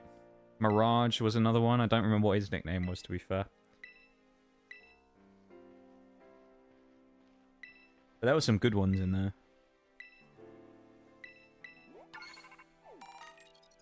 But we did finish it. Both times we did win the game. So we only did them on normal difficulty. I know you can do it on Iron Man, which like every turn you do it like overwrites the save, so you can't ever go back if you mess things up. But I'm too scared to do an Iron Man playthrough. I felt like that would be terrifying. Wish I was there to see that. Dude, it actually was glorious though. The original playthrough was really cool, and the sad thing is that's before I started doing VODs. So all there is as a memory of XCOM, I think, is literally one clip. I think there's one clip, which I'm kind of amazed by. We only had one clip in the entire time, but I mean that is what it is, isn't it? But I think the only clip we have is of Undo coming back to life, called Undo the Unkillable. I think that's the only clip of XCOM we have.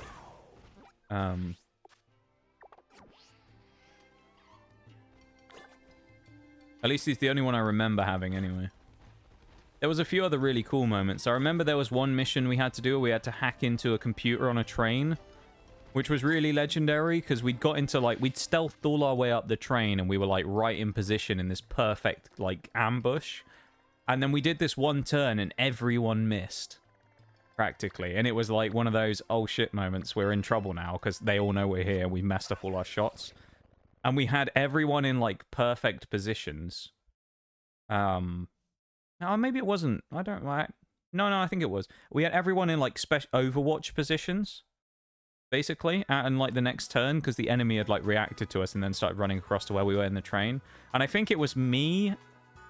I was the one who was, like, the tech guy, so I'd gone in and hacked inside the train, and I was sat inside a train car, and there was, like, 5-6 dudes stood about 3 squares away from me right outside.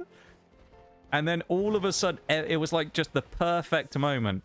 The next turn, every single person landed their shot on Overwatch, and it was just incredible. Where it was like one by one, they'd come rushing into the train to try and melee me, and they'd either miss if any of them survived.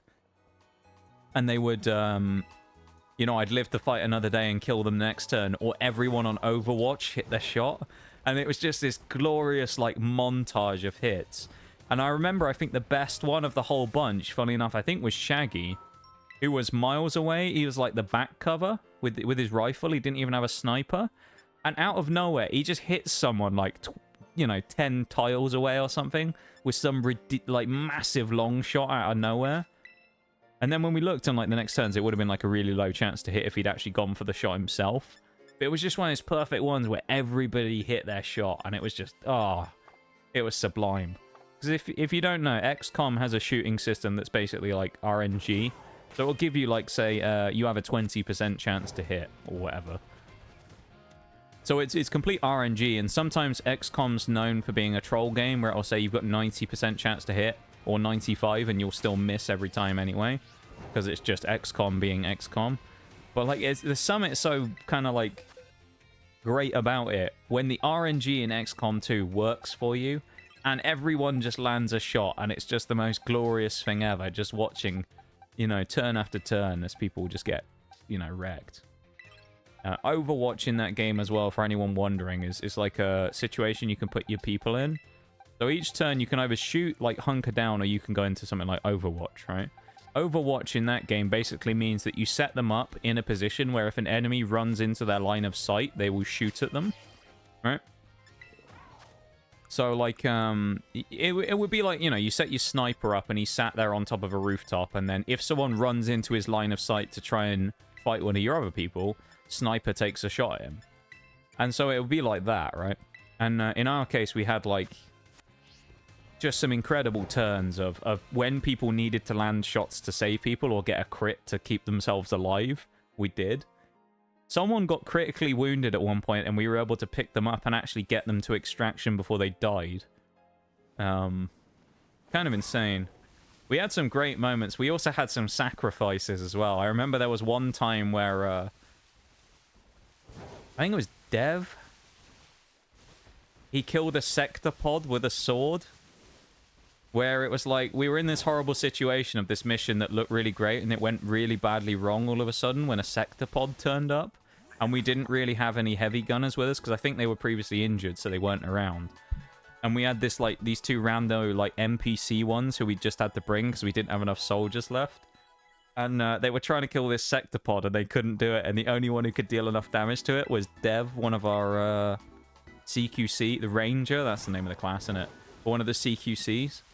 And so it was just like this thing where everybody else got to the extraction, and he just faced down a sectopod in the middle of a street with a sword. And it was just the coolest thing ever, where he killed it and went down because it explodes after you kill it. So he kills the sectopod and then dies, you know, he like sacrifices himself in the explosion. It was so cool. There were so many like really, really cool moments in XCOM. I'm really sad these days looking back and how we kind of fondly talk about it, that we only have very limited like kind of records of it happening, really. When you have 20%, it's like really 0. Yeah, exactly. It's like 0.5 instead. You're basically like, oh, easy chance to kill, and it just screws you over. You know? Just like, nah, no chance, mate. Your sniper sat on the building with all of his bonuses, and it'll be like 98% chance to hit, and he misses. And it's like, how? How do you miss? He's 4 squares away. You know, it's like, how do you miss? XCOM was such a fucking great time. It really was, dude. The first one, definitely more so than the other. The first one was insane. The second one was a lot more controlled, because we'd obviously done the first one.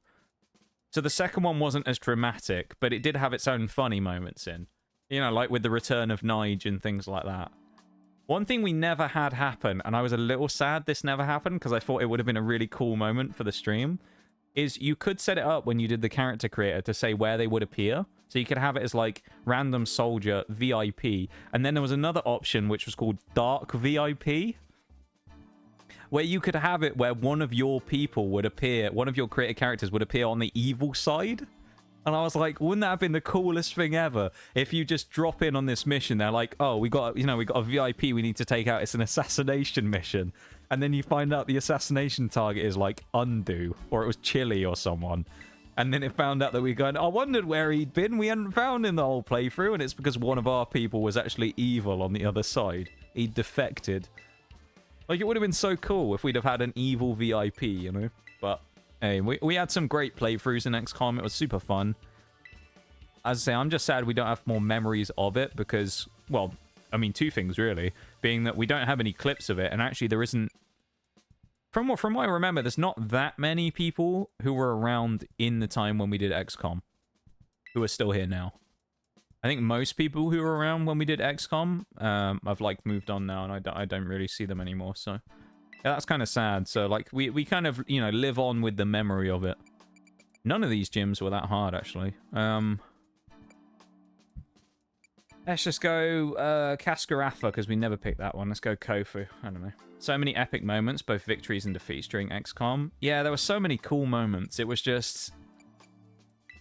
There was just, you know, epic sacrifices, funny moments from people missing things. you know, camaraderie of people, you know, helping their fellow teammates out and what. It was just insane. There's so many cool bits. People getting cool upgrades and becoming like, you know, crazy like roles for the team. Insane, you know, Nigel with his unable to miss on the snipers. All that type. It was just great.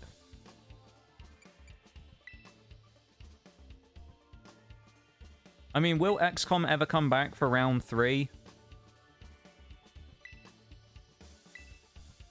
Probably not. Because I think it's almost one of those things where, in a way, it's maybe sad, but it's better to leave it as a fond memory for what it was, rather than bring it back again and have it not be as good as what we remember, you know? It's almost one of those ones where, because it was so good and it's immortalized, it'd be like making it, you know, it'd be like what they did with, like, you know, like a Star Wars or something like that, where they, 20 years later, they went, let's make another movie, and you think, please don't. Just leave it as what it was. We don't need more movies. Just leave it for what it was. It was like a franchise that's beloved by many. We don't need another one. Just leave it as it is. Or, you know, like it's like one of those where it's like a classic movie franchise or something that's like, you don't need to make another one of. It was great as it was, and you don't want to sort of tarnish it. So it's like, I would love to do it again from the sense of like, so we could all experience it one more time, but at the same time,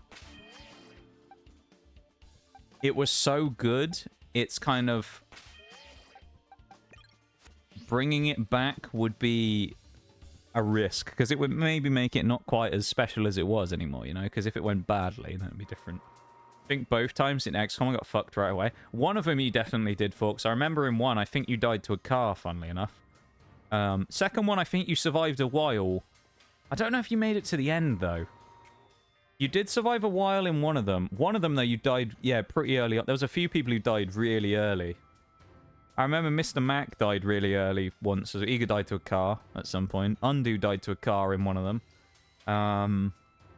Yeah, Chili sacrificed himself. Dev died like that. I think I survived both times.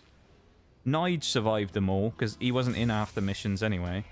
Mirage, I think, was only in the second one, so he survived till the end. Who else was in? Shags, I think, survives. I think Bevan died in one of them. Bevan was a sniper in one, and he got killed. I seem to remember that. Bevan the sniper got murdered. Bevan the ranger, I think, survived, but I'm pretty sure Bevan the sniper got caught somewhere, and he got like, counter-sniped or something. Someone sniped him while he was on a roof. There isn't, like, enemy snipers. It doesn't kind of work that way in terms of the units, but in the way it was, it's like, there was an enemy unit who, like, just sniped him from long range off a building, and I think Bevan died. I seem to remember him dying anyway. Who else?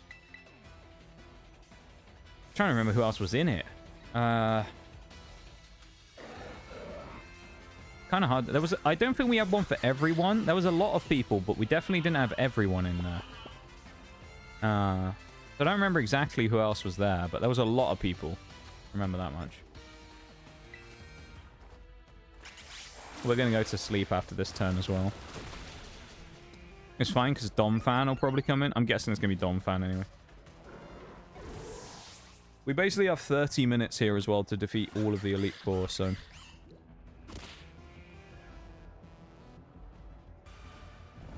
If Dancing Duck here goes down, that's actually okay, because we still have Amoongus in the back. One of those ones that it'd be impossible to recreate. Yeah, I think it would be impossible to recreate that same level of how cool it was. Where it wouldn't be one of those ones where everyone kind of went, oh, it's not that great. But like, it'd be one of those ones where it would almost be, it would never live up to what it was, I think, yeah. It would be really hard for it to live up to how great it was the first times. And it's why it's kind of one of those ones where I suppose it was special when we were there at the time, and now not having any, like, clips of it, really, other than the OG one of Undo returning from the grave. It's almost, it's preserved in our memory and nothing more. Like, there is no other version of it where it's out there somewhere. There's no clips of it, there's no VODs of it or anything like that. It just exists. And it was such a great time, man. I loved it. You look lame from the window? How are you looking through my window, Bevan? I've got my curtains closed. Huh? Which window are you looking through?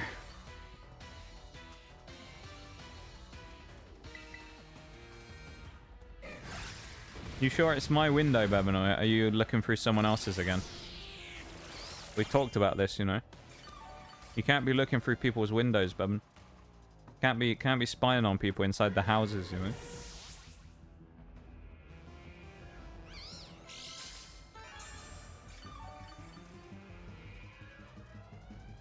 X-ray vision. Oh, okay, I see. That makes sense. X-ray vision looking through the curtains. When did you get X-ray vision, Bevan? How did you acquire that?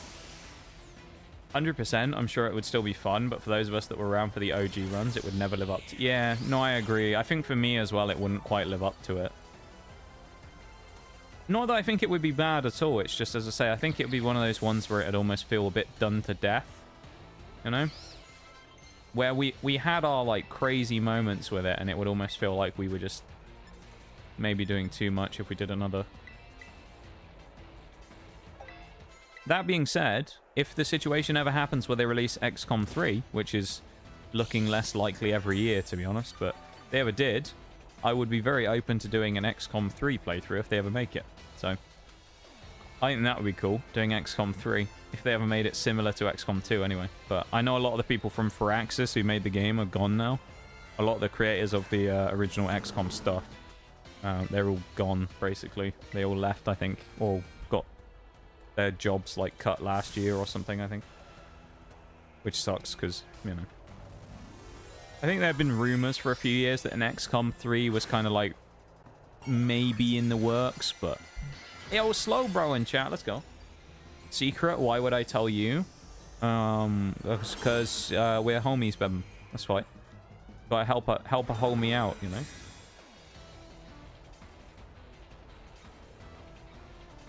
That's how it works, right?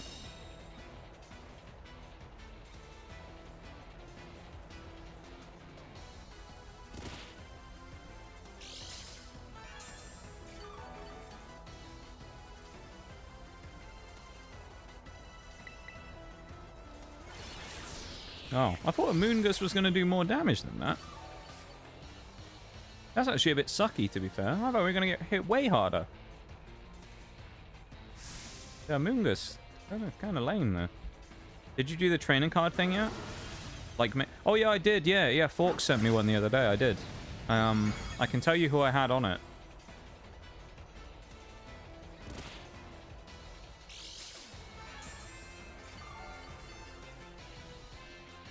What is this? The clip in stream clip. I'm very confused as to what this is. Where is it? These are the Pokemon I selected. I picked Venusaur, Armarouge, Forretress, Dusclops, Electivire, and Fruit Boy. In one of its 3 forms. In this case, specifically being Appleton. That's what I picked. Oh, yeah, the Pokemon... Yeah, Bevan's turned out to be Ledian, funnily enough. Mine was Gyarados, actually.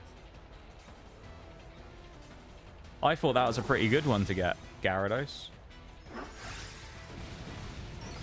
What is this clip?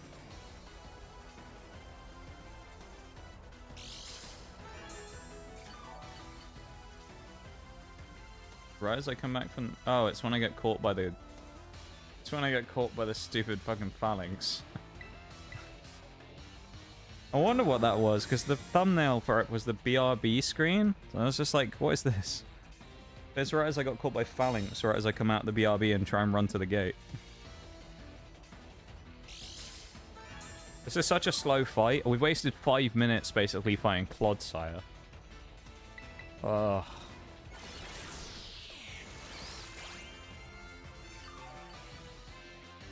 We're gonna have to speed up for some of these now.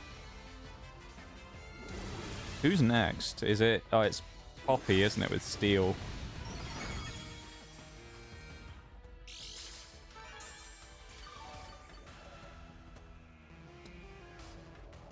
Armarouge will be good against Steel. Oh, no. We've run out of attacking moves. Oh, Jesus Christ. Now we have to switch. Oh. Seeking. Oh, dear. So, I've got the best out of the three so far. Ledian for Bevan, Forks got Seeking, and I got Gyarados. So, I've definitely got the best of the three there, haven't I, really? With Gyarados.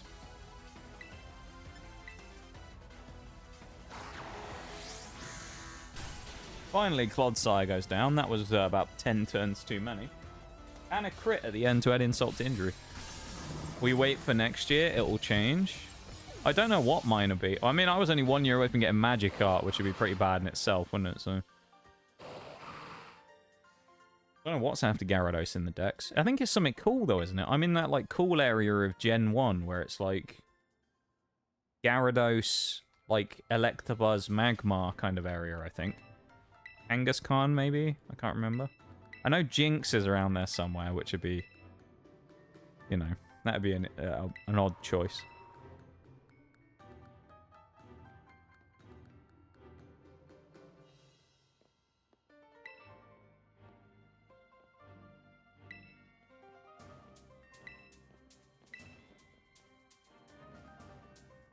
Spinarak?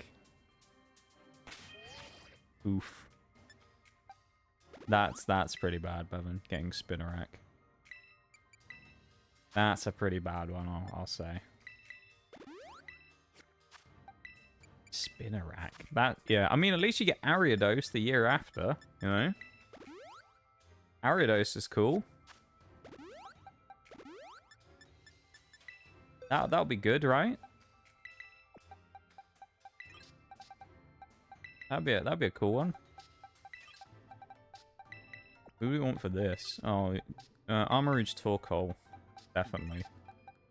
Garchomp's a gimme here as well. Ormot maybe.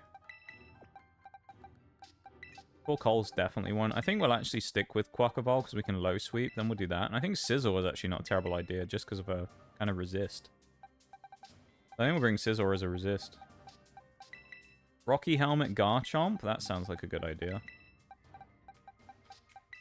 And then we'll hit Torkoal with a Quick Claw. There you go.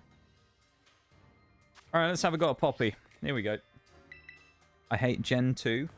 Really? You're not a fan of Gen 2? Gen 2, in my opinion, is the weakest generation. I will say, personally. I think it's the weakest generation.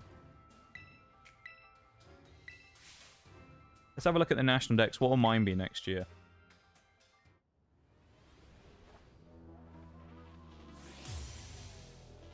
Lapras. Never mind, mine's cool the next year as well. Dude, mine isn't bad for ages. The worst one I get is, like, Ditto. Yeah, I actually get a cool runner Pokemon. Yeah, I'll take that. Alright, never mind.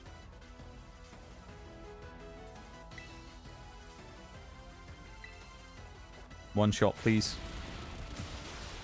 Yes, that's good. Alright, I'm pretty sure Bronzong will come in next. I could be wrong, though. Mainly because it will see we're part fighting and go, let's bring a Psychic type in, which is fine. Corviknight. Never mind. Okay.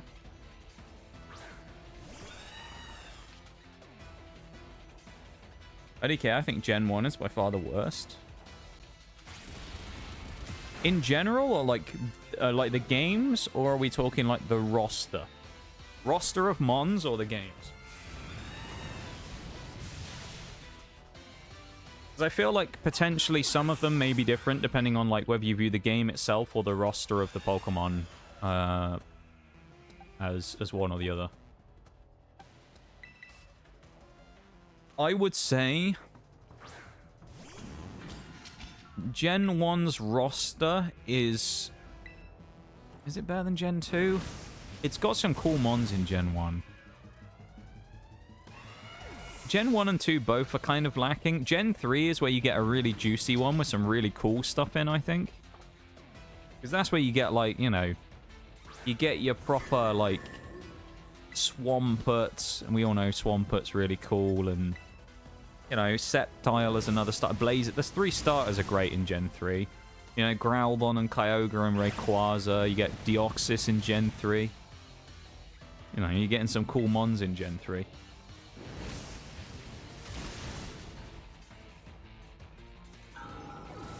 The Lati twins are in Gen 3. Breloom. Torkoal, I think, is Gen 3 as well, actually, funnily enough, who's on our team right now. Gen 2 is Gen 1.5. Yeah. Well, Gen 2 originally was supposed to be like an expansion, wasn't it, to Gen 1, effectively. Oh, Magnezone loses in one turn because the burn. Let's go! Armarouge is on a roll. Let's go. That's very lucky. Although he got light screen up, is the only annoying thing. Would have been nice if he hadn't had a chance to get it up, but it is what it is. Tinkaton, final mon. This is number 2. We've done this one very quickly, although I don't know if we'll be able to beat Geeta in time or not. We might end up running out of time like we normally do here, but we'll see. It depends how fast certain fights go.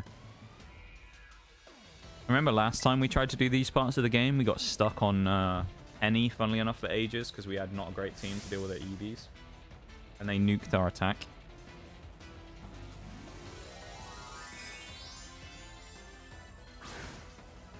We're definitely going to get hit first here because I don't think Armarouge outspeeds. It'll probably go Play Rough. It might go Gigaton Hammer. I could see either. Let's go Gigaton Hammer is what it's going to go for. Stone Edge.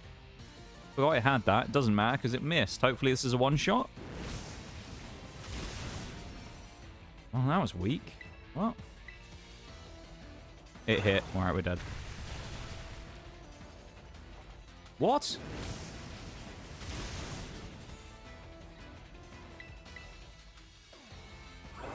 Hang on. There ain't... I know it's not a... It's a steel type, not rock type. There ain't no way that we just got hit by Stone Edge from Tinkaton on Armarouge and we only took like 50 damage. What?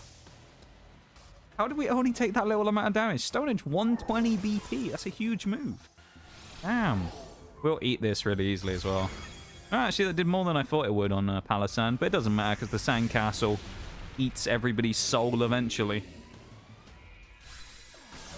That's number 2 down. Hoppy a lot quicker than the first fight there as well. Number 3 is flying, so our team for that is a little less locked in. Tyranitar is good for that one, though. So we'll bring T-Tar in. The only problem is most of T-Tar's powerful moves have all got a chance to miss, other than Smackdown. So, although we can use Smackdown and then Earthquake, which would be nice, particularly on Oricorio, because it's the electric form. So we can actually use Smackdown on it, stop it from hitting us with any electric move, with like Revelation Dance. So we'll be forced into using Air Slash, and then we can knock it out with a Earthquake. It'd be quite a useful little combo. Gotta say, I'm a little worried about Baxcalibur at the end as well, so we'll see. No damage, Jova. It was pretty much over there, wasn't it, on your boy Tinkaton. Thankfully, our Tinkaton doesn't hit quite as weak as theirs. Alright, this is flying. So again, who are we bringing in for flying? I mean, Ice is kind of a good option here, so we'll bring Ice in. Definitely for a fighting type. Electric, solid choice here. Armarouge, I actually think, is the best choice to bring up front. Just because it's... who is it first? Tropius. So, like... could see that working. Against Tropius, I could see that working really well, because he tries to put Sun up. So if he gives us Sun on our Armarouge with Flamethrower, it'd be pretty gnarly. Let's go. Let's see how we do. Elite Four Larry. Let's go. Big Lazza. See how we do against him. Come on, Larry. We'll dispatch of you quickly if we can. If we can beat Larry by 2 hours, 50 minutes. It'd be hard going because we'd have to beat him in 4 minutes. But if we can, that'd be very nice. I want to beat him as quick as possible. Come on, Larry.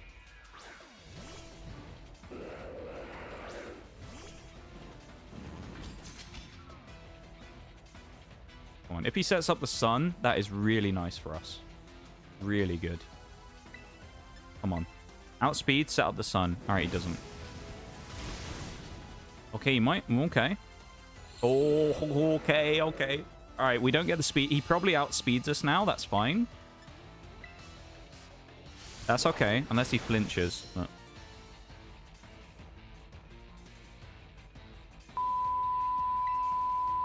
my reaction.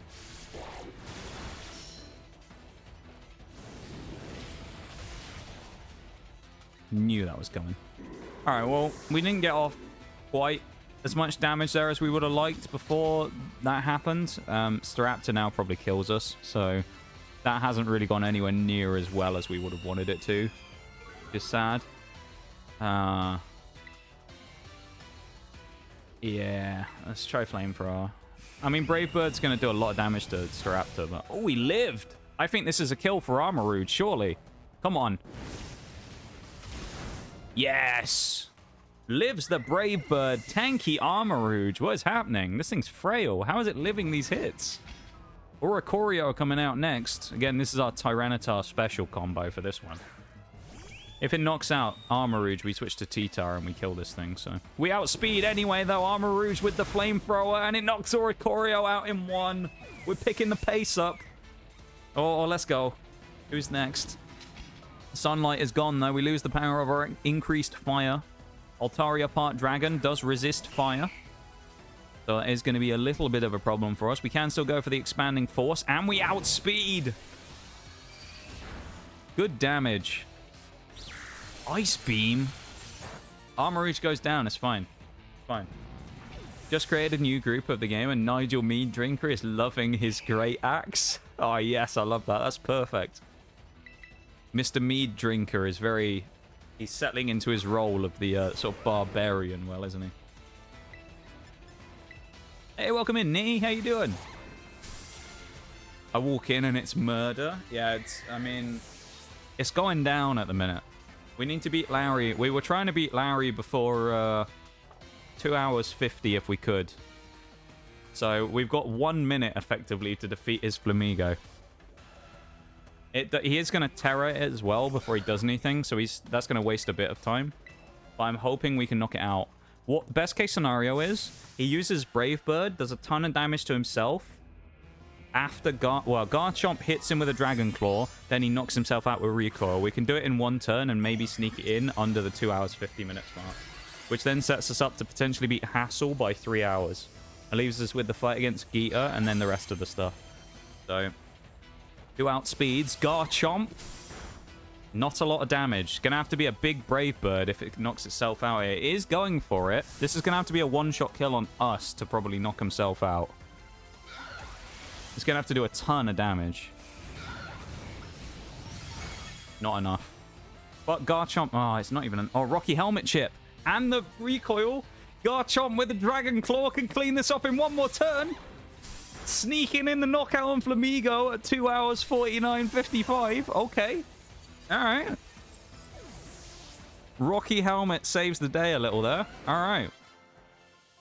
Leaves us with 1 fight left in the Elite Four of Dragon. Which actually is going to be the worst, I think. Sadly, Dragon's going to be the worst one we do. So, because Hassel is always the most annoying, just because there's not that many Dragon counters that are... most Dragon counters kind of struggle in that fight because of the upfront Noivern. I think we can maybe use the Titan for it and knock it out in 1, which would be cool. But it's going to Super Fang me and we'll lose half our HP immediately, you know? Funny thing is, he has a really good duo going with Bruised. Oh, God. Nigel Mead Drinker and Bruised. That sounds like a deadly duo. Foregone conclusion in the nick of time, right? Just. Only just snuck it in.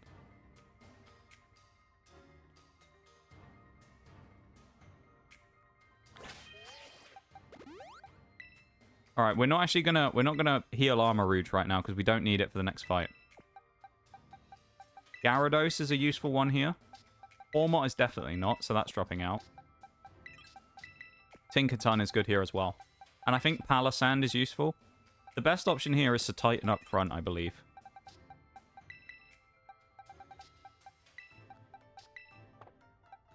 What moves does it have, though? Avalanche. Oh, Avalanche is going to be huge because we'll get hit first. Okay. All right. Okay. Okay. Okay. We got that. I feel it. I feel it. I feel it. Let's do it. Come on, Hassel. You aren't going to give us a hassle today, my lad. I know that much. This is it. We're going to finally put Hassel to bed once and for all, and it's going to be a clean, easy fight. Hopefully. Realistically, like Scizor versus Baxcalibur at the end should be a pretty easy fight if we need it, or Tinkaton, so come on, let's do it. Won't be staying too long. I've got to wash my hair and finish up my chores. No worries, Nitty, of course. Hey, we'll try and have some banger fights while you're here, though, of course, you know? Make it worth your time while you're here. Even if it's a small time, we'll make it a big one, you know? Hopefully Bruce doesn't get hold of any bombs. Oh, God. That's a scary thought. Super Fang from Noivern sealing its fate already. Does 50% damage, and Titan's Avalanche will one-shot as it always attacks second, and if you take damage during the turn, it doubles its damage. Titan with a massive shot early on. Haxorus coming in as well. I mean, Haxorus probably knocks us out here, so I don't think Avalanche works again. But I think we'll go for it anyway, because why not? Haxorus with the Iron Head. The Titan goes down. Okay, that's fine. So Titan's had its one little thing there.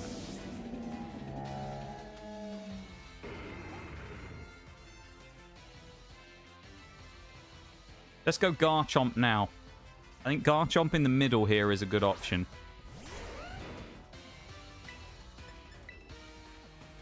He got outsped by Haxorus. Whoa! Critical hit, of course.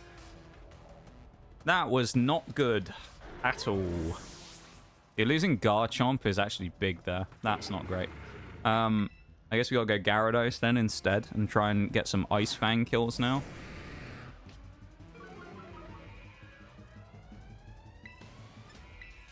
We gotta hit the Dragon Dance. Rock Tomb? Oh, mate. Why? Now we'll never get the speed advantage we needed.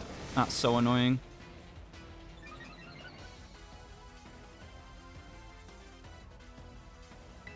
We'll go to +2, and then I think that's all we can try. +2 attack might be enough, but we'll be outsped quite a lot here. I don't know if Gyarados has got the power for this. Funny me, Nox is the only one who managed kills in the party. And also 12 kills already. Nigel has 10. Bruce has 8. Let's go. Oh, I'm just a fiend. God. Haxorus, dude. Nice. Okay, we get the kill. It's the other mons that are a problem, though. That's the thing. You got Dragalge and Flapple are the last two.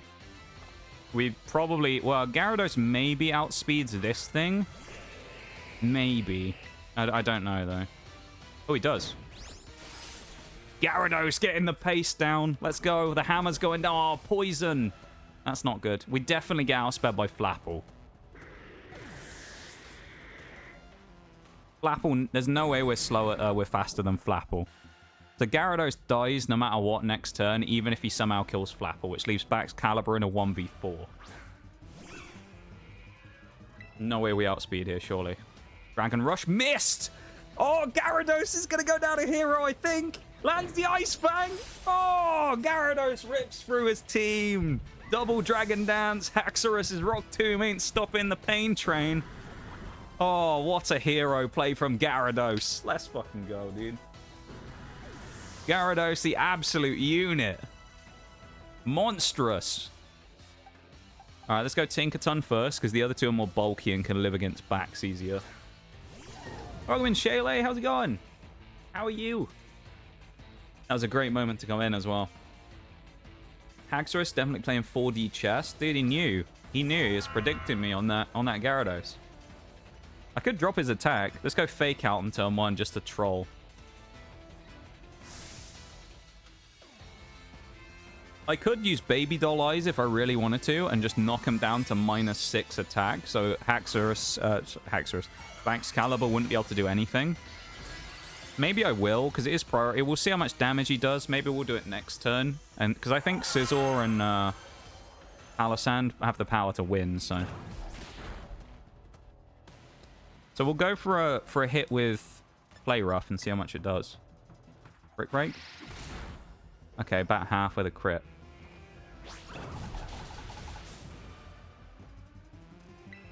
That was with crit, so I think without we're good. 60. Critical hit of our own? No, it was just a high roll. Tinkaton. My god, we're getting some... I told you it was going to be smooth. That was a smooth fight right there. Hassel goes down in about 6 minutes. Wow, 7 minutes. Not as bulky as that emo. I love it. How you doing there, my dude? I hope you're doing well. Giving him a Gyarados of medicine? Yeah, dude. He got absolutely tanked just then. He got absolutely wrecked.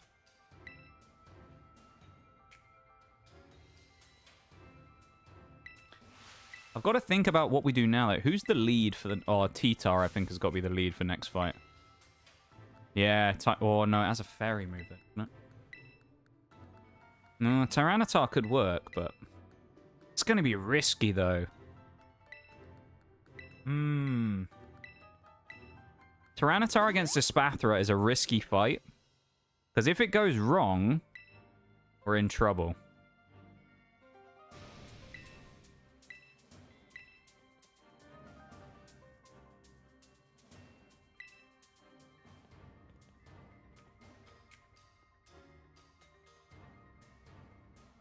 Alright, what's our team for the final fight? I think Palossand is kind of a really good choice here. Amoonguss is actually a good choice here as well. I think Amoonguss needs to go in. Scizor is really strong. Tinkaton isn't that good here, actually, because of the nature of what we're fighting. Armarouge is good because of King Gambit. I think Tyranitar needs to come in as well, though. But then that would mean Garchomp drops.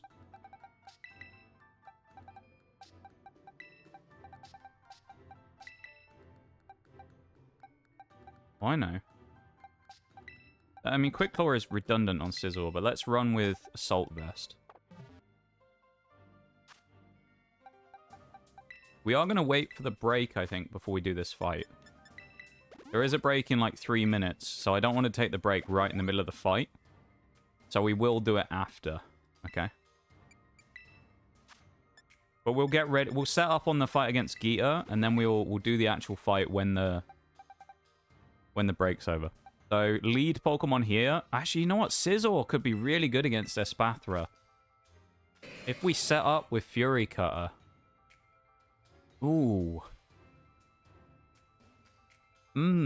Yeah, I like this, actually. This is an idea. Instead of Tyranitar.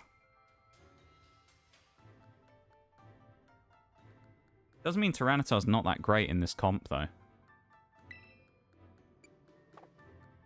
Yeah, let's put Assault Vest back on Scizor. Yeah, let's do... I think we're going to run Scizor up front. Scizzor's going to be the hero. Let's do it. Right. Now I can look at chat again. I'm finished stratting. Doing good. Just home for lunch as usual lately. Cheaper than eating out. True, indeed. And eating out's getting more expensive these days anyway, of course. So certainly an easier option these days a lot of the time. Annoyed, though. Our Tucson networks tech quit. So back to working in Tucson for 3 days a week for our team. Training out whoever's on Fire Crew, does it? Is that like a longer... I'm assuming it's a longer trip then for you as well to have to go on. So what I'll do for the BRB as well is I'll get the Geeta music going, because it's a decent theme, isn't it? So we'll go through the text.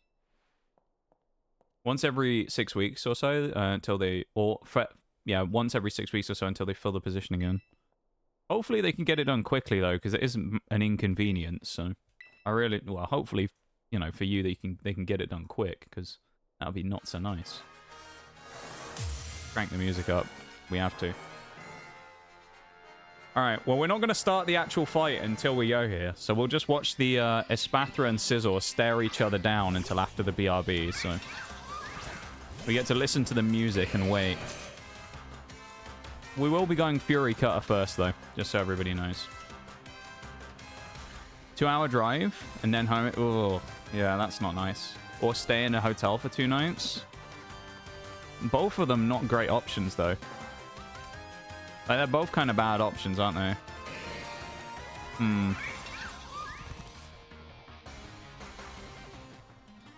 That sucks, though, dude. It's really sucky to have a situation like that.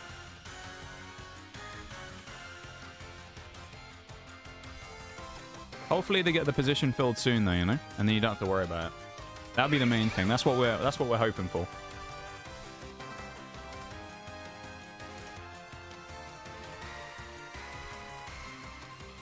Alright. I'm going to switch to the screen early, because it's going to be a break in just a minute, okay? So we're just going to chill here. And we're just going to wait for a second. And then the break's going to start. I'm going to go up, do my BRB, then we'll come back once the game unpauses, and then we will get into the match. Okay?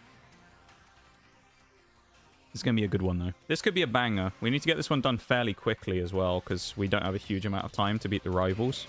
So we need to get them done quick. We'll have about 10 minutes each for the rivals or so. But that includes cutscene time, so... Alright, BRB started, so I'm going to be back in a sec, okay?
Welcome back, everybody, from the break. We have not got any time to waste, so we're getting straight into it. Scizor with the Fury Cutter. We've been setting it up for a bit there. Does lose the speed tie, though, to a Spathra, but, you know, it is what it is. Special defense going down. This should be a one-shot, I think, with Technician. Not quite. Damn. We can bullet punch and kill, though. That's fine. Welcome in, River. How's it going?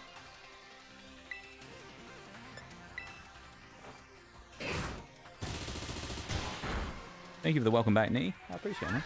There's a Spathra. That's one. One of 6. Avalug. Do we stay in? I think we probably could. Can we out? Yeah, can we out? Yeah, I think maybe we can out-muscle him. Oh, flinch would be nice. Okay, yeah, we win this.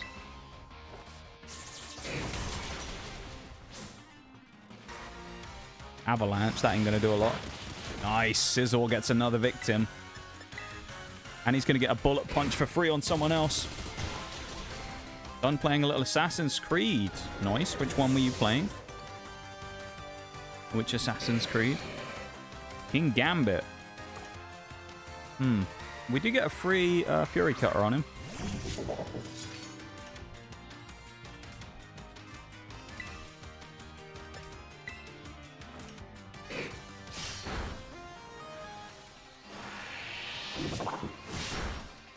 Kinda knew that was coming. That's fine. I wish I brought a fighting type now, but it's okay. Tyranitar works here as well.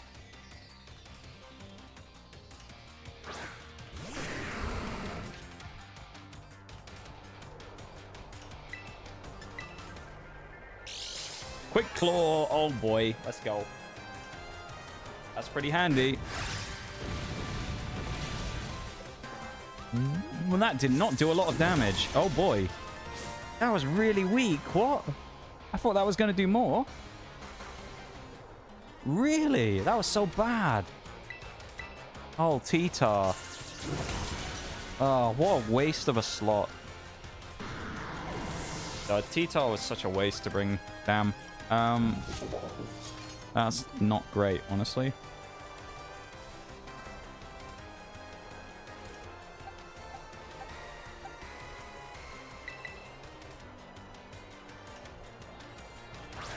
Armarouge is the best Pokemon to bring out because it's, even if we sacrifice it, it's a better matchup against the other Pokemon left with the guys we have, with the Gyarados, Amoonguss, and Palossand. It's a better matchup with those 3 in the back against the last 3 of Veluza, Go-Go, and thingy. We might lose to Veluza here, you never know. It might go for a Psychic move, it's done it before. We have nothing good here, though, really. We do have speed. I mean, you never know, we might outmuscle it.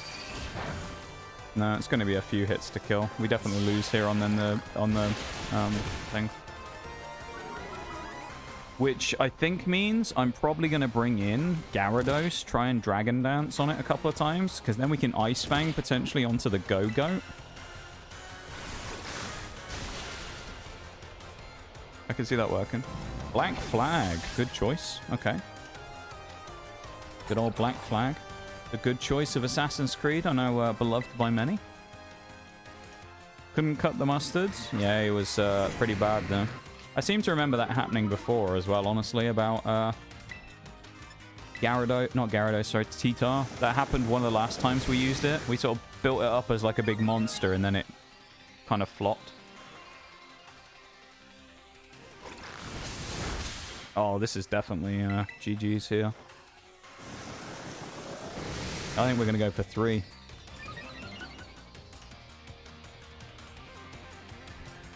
You don't know how screwed you are, Veluza. You have no idea.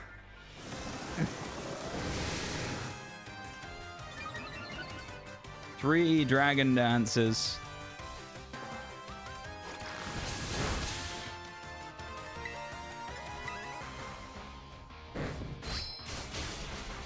Gyarados is about to wreak havoc again on these guys. He's about to go wild right now. Go-Go coming out into a +3 Ice Fang. Will he live? That's the question. Go-Go is kind of bulky. I don't think he lives this up +3. But I could be wrong. Nope. It's game over. There's no way Glimmora lives a hit from Gyarados at +3 with Waterfall. He might... No, he can't outspeed us either. I was going to say Glimmora might outspeed us and kill us with something like Terra Blast Rock, but I don't... And it's raining? Oh my god. The stars have aligned. The stars have aligned right now. The rain pouring down in the back, giving Gyarados even more power. Oh boy. Left, right, good night coming up right here. Gyarados with the waterfall will end Glamora. There's no way Glamora outspeeds. Gyarados is +3 speed right now. There's no way we get outsped, and then I'm pretty sure we one-shot. Come on, Gyarados. The bulldozer, yeah. Yeah, the sandstorm did kind of screw us over. It could have been worse if she had a sand veil mon, but thankfully she didn't, so game over. Okay, that's good. We needed some speed in that one. Now we've got to do the rival fights. There's 4 to do, and we have 50-ish minutes. So, like, we've got, like, 12 minutes a fight, roughly. 12 and a half minutes a fight. Well, not exactly, actually, because we're already going into the first 10 minutes, but we'll call it 10 minutes a fight. We've got 10 minutes per fight to win these. That's going to be tight. It's going to be close, this, I think.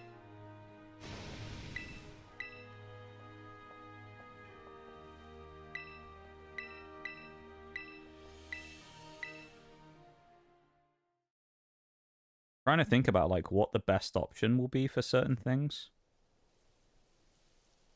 Boosting Gyarados is not a terrible option for some of the fights we do here.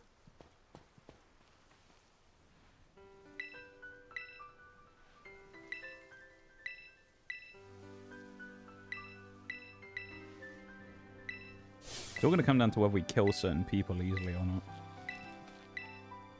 I think. Sadly, I have to head off. Shouldn't get too late. Have to get one. Have a good one, mate, and see you when I see you. Yeah, take it easy, Nee. Thank you for being here as always. Thanks for hanging out and vibing with us. I hope you have a wonderful rest of the day, doing your errands and chores and bits and bobs. And I will speak to you Sunday, probably. Okay? Take it easy, man. Thank you for the self-care redeems. Take it easy, dude.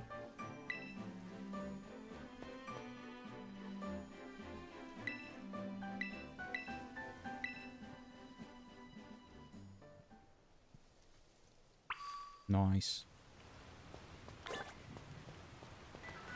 Let's go heal. And then let's go fight Arven.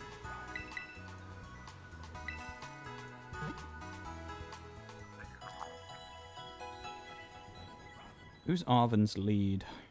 It's Greedent, isn't it?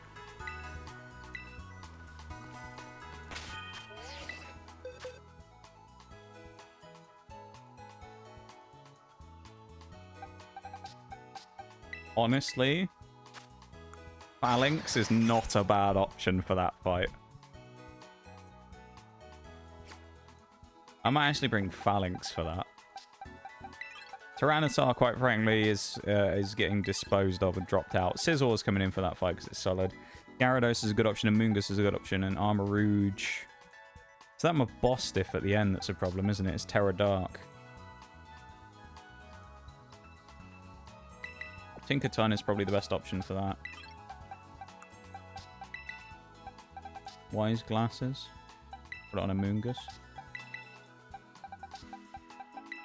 Yeah, okay, I like that with that on. Okay, I like the sub. Scizor probably doesn't need the thing anymore, though. We might switch that with Gyarados and then chuck something else on Gyarados if I've got one item for it. Back directly from the kitchen. Ayo, what are we rustling up, Shags? What are we making? What are we working on? Let's go Phalanx. I trust in Phalanx. We can use No Retreat to boost ourselves up a crazy amount and then go wild.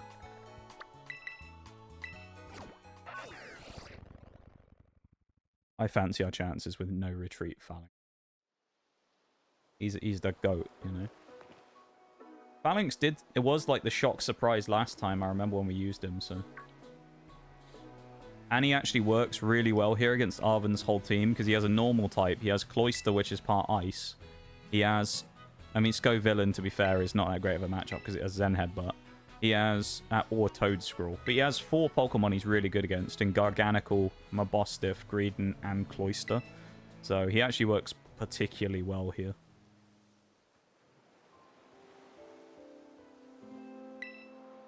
Leek ricotta pie. Probably some apple hello.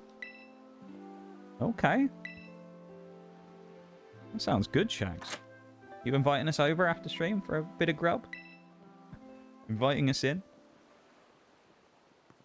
We're coming over, Shags. We're coming over.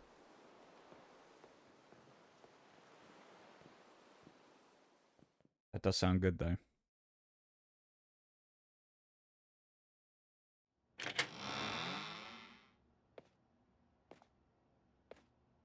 I do like an apple.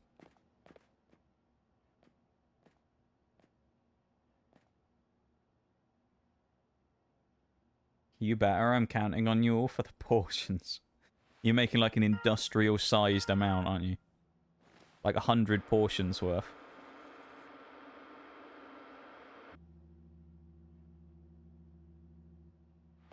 I like that. That's good.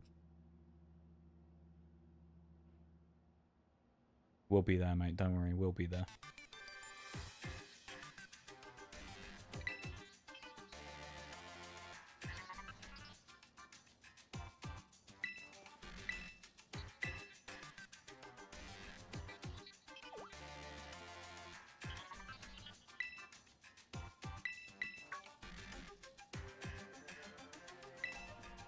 Oh, my eyes are getting a bit kind of sleepy, you know?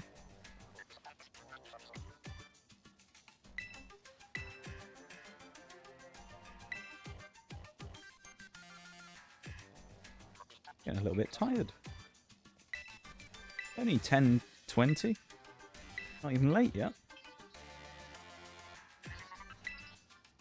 Less than 2 hours though until the end of stream for a couple of days, of course. So you'll be rid of me for a couple of days. I know you'll be happy about it. Hugh. And I'll be back on Sunday with some more. It'll be the start of the next run, the penultimate run. Because it'll be Hall of Fame 5. And remember, there's only 6 Hall of Fames. And once the Hall of Fame is done, I have previously mentioned it, once Hall of Fame is finished, there is one Pokemon run left on the list of things to do. Complete Pokemon Scarlet and Violet with only Tauros. That is the final run we will do in Scarlet and Violet before we send it off into the sunset. Thank you, Shanks, for the kick W. We've had highs, we've had lows during the time of playing Scarlet and Violet with the monotypes and the Hall of Fames. We've had some incredible things happen. We've had some bad things happen. It's a hell of a journey we've been on. And it's weird to be winding down towards the end of it, you know? It's been like over a year at this point of us playing this game, and we've got our money's worth out of it, if you will. We've done very well. Don't know how you do it, to be honest. You played the absolute hell out of this game. I think it's because it's a challenge, you know? It's because it's challenges, so it's like it's something fresh every time. Each challenge made it more unique.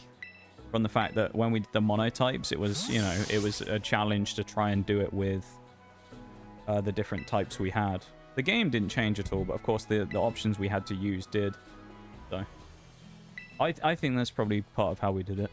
I am someone who doesn't tend to linger too much in terms of playing games for a certain amount of time, but this one's just kind of worked for whatever reason. But I think maybe it was because of, as I say, we were working towards like an end goal. I don't know.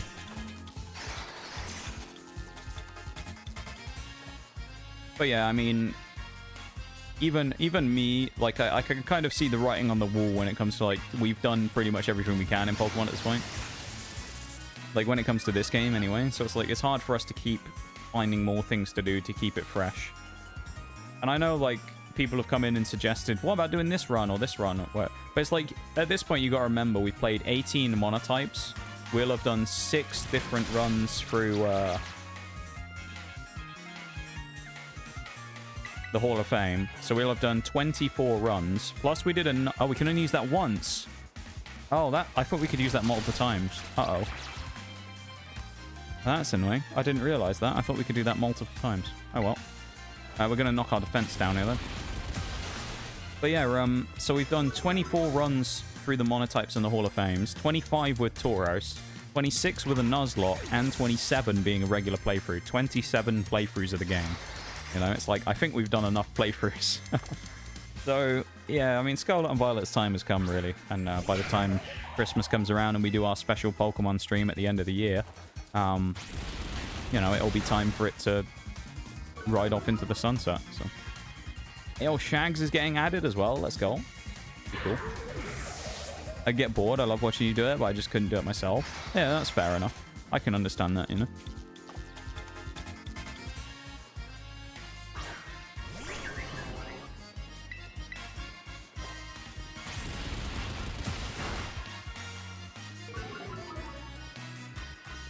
It's kind of amazing how more optimized it's become over the distance I've been doing it as well. Because 27 runs give you a lot of times to change things, right? And it's become so much more. We didn't even use the Blissey method. Back in the day, they used to take, like, weeks to complete each run. They used to take, like, a month each, because I used to farm by getting XP candies from the Terror Raids. We didn't live. Or we didn't knock out Garganical. He lives. That's not good. Well, Phalanx has done the damage, though. He did kind of what he needed, so...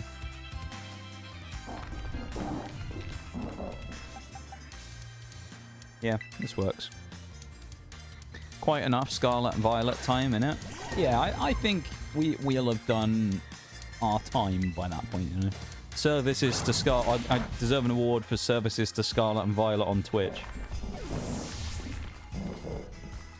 So I've got to be... I don't know, I might be wrong, but I've got to be up there in, like... If there was, like, a way of looking at a leaderboard of who streamed the game the most... Man, I've got to be up there as someone who streamed, like, in the top, like... 20 people who've streamed this game the most on Twitch, surely. I've got to be.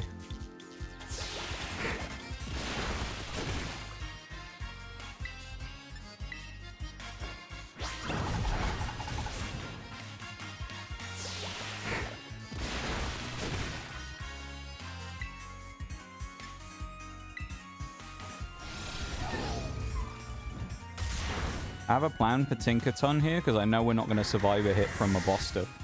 So I have a plan here. So we're going to leave it as a 4-on-1, but I know how we'll win.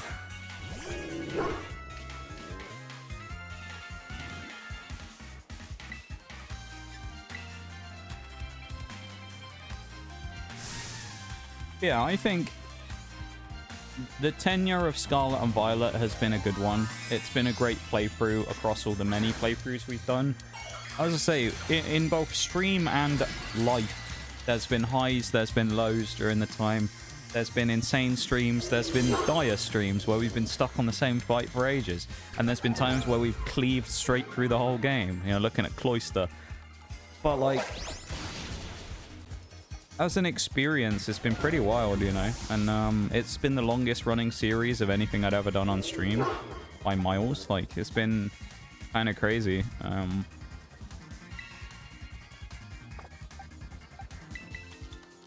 Yeah, it's been pretty good. Been a pretty good run. I was worried we weren't going to outspeed. Nice.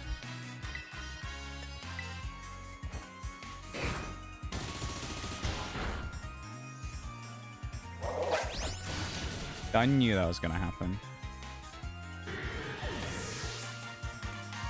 Like something was going to happen with Sizzle.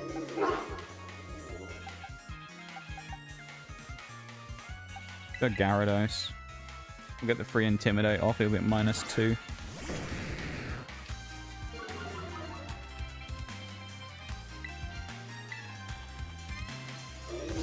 Yeah, I don't know about anybody else, but I would say I think Scarlet and Violet has had quite the run on stream. I would hope that you guys have enjoyed the run of Scarlet and Violet during its time. The many challenges we've endured. Like the rock-only run. God, that was something back in the day.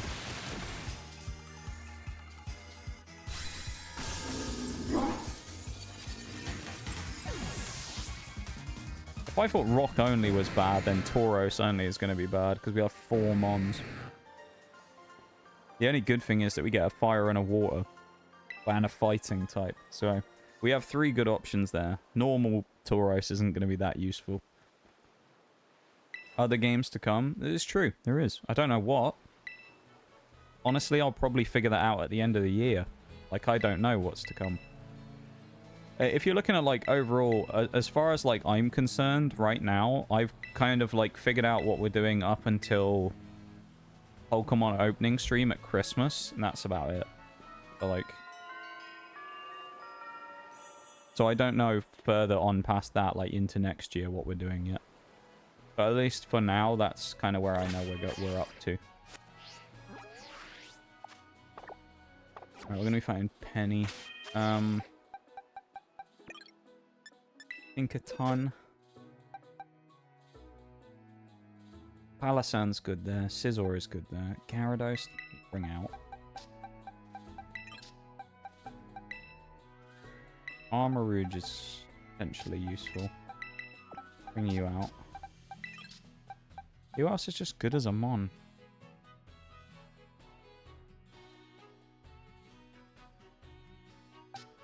I'm not bringing Tita. Maybe we'll just bring Gyarados again. Right, let's bring Gyarados again. Gyarados is just too good not to bring.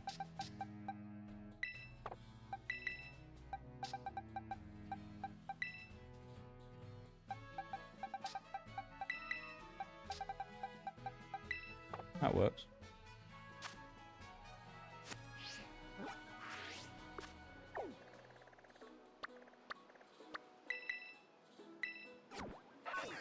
Oh, we're not fighting her yet, are we? We're fighting Clavel. What am I doing? I need to set my team differently. We're not fighting them yet. Of course. It's a good job I didn't run towards the school. Huh. Oranguru against Scizor works. We'll have to run without Muscle Band. We'll have to run Chesto Berry because we'll get put to sleep otherwise. We can run that. There'll be Skeledirge in this one, which is a good fight for Gyarados. Palossand works well here. What other monsters do you have? He has Gyarados himself, so Electric type is almost necessary.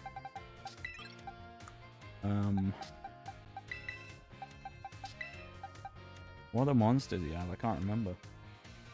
Changes run by run as well, depending on the starter.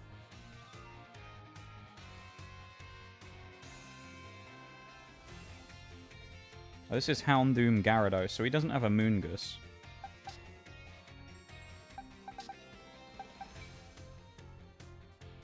Oh, he has Meowscarada, doesn't he?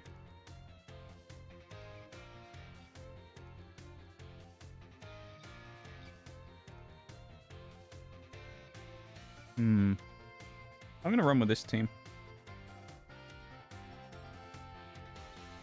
Right.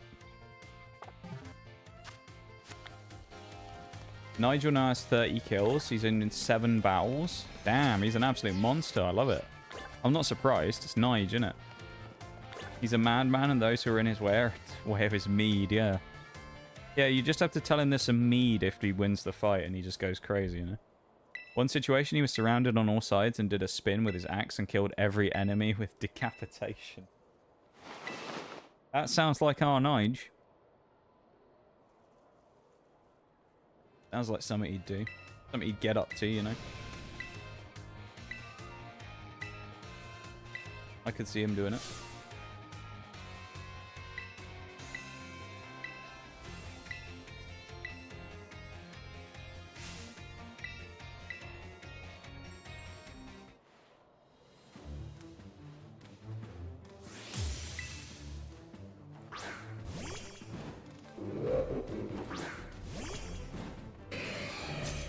Classic Nige, yeah, I know, right? Classic Nige. Good old Nige. Ooh, that did more than I thought it would on first hit. Oh, he goes Reflect though, that's annoying. I think Houndoom's gonna come in next.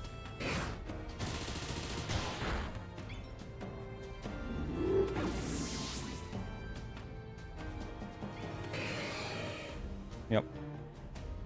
That works.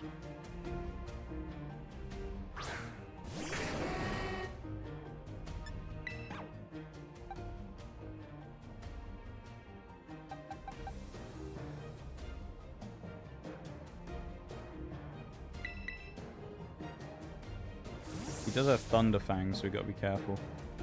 He's probably gonna try and Fire Blast here on Gyarados. The Intimidate cuts the power of his Thunder Fang. Good, no burn. We probably one-shot with a single here. We don't need to boost. Rocky Helmet, no power. Nice, Gyarados, no power. That's big. He doesn't kill. Oh, dear. Okay, we Dragon Dance because he'll knock himself out with the damage from Rocky Helmet. No paralysis would be nice here. That's clutch from Gyarados, though. No power. Okay. Alright, okay. Works. Even the Noxcat bruised. Gangi's gotten 7 kills in 2 battles. Living up to the name Deadeye. I love that. Good old Shags. Oh, Gyarados versus Gyarados. He has Stone Edge, so he definitely wins. Minus defense is good, though. Yeah, he lands it as well. Of course he does. That's okay. That's fine. That's fine. This is going okay so far. It's not necessarily going to plan, but it's going okay.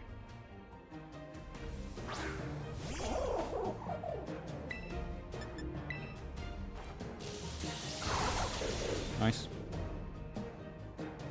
Who's next? Abomasnow probably comes out now.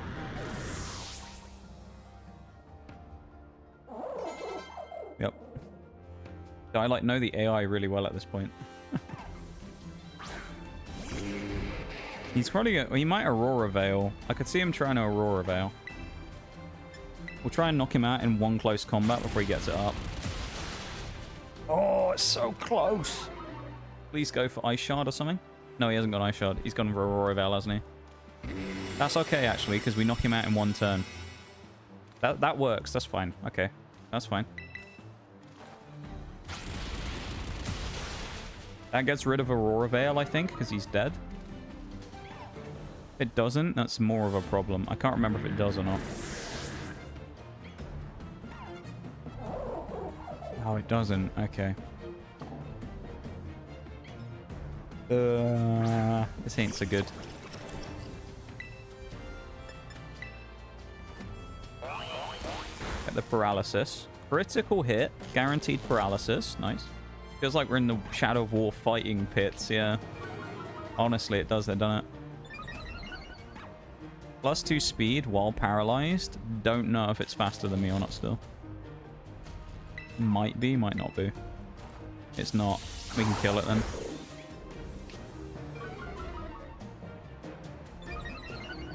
Please miss.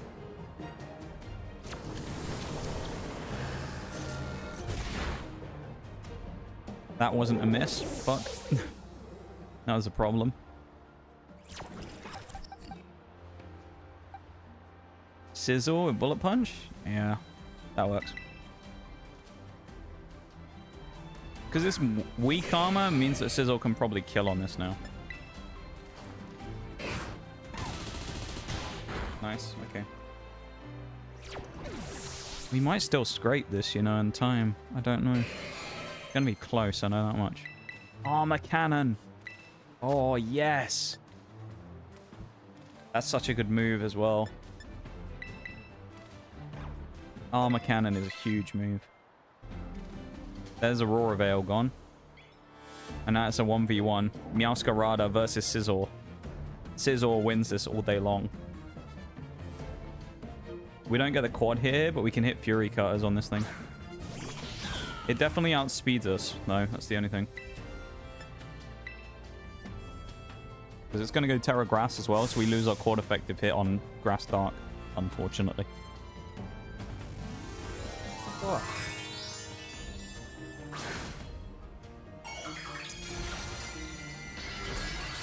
I thought this was going to be a more stressful fight, but it seems to have been okay so far.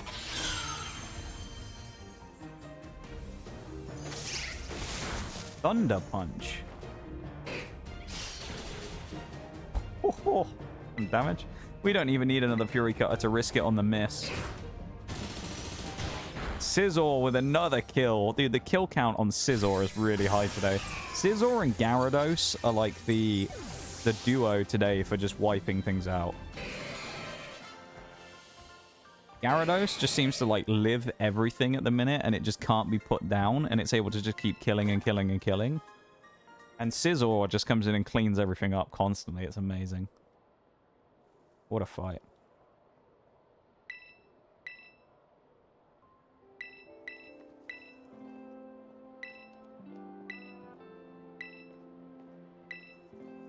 That was a good win, though.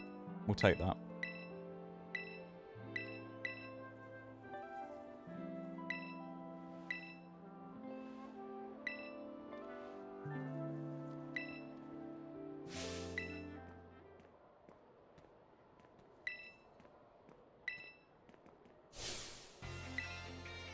Get through all the text, of course. Me smashing the buttons like normal.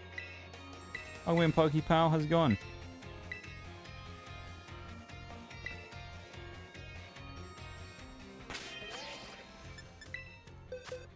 Next switch up against Penny. Who do we drop? Not no one. I kind of like this team.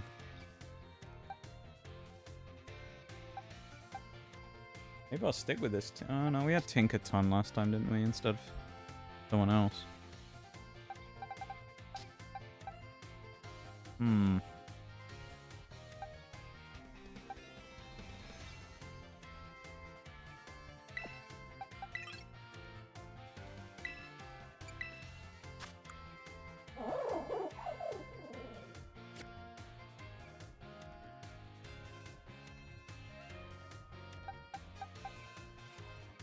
Let's stick with this team. Why not? We might want to change item though.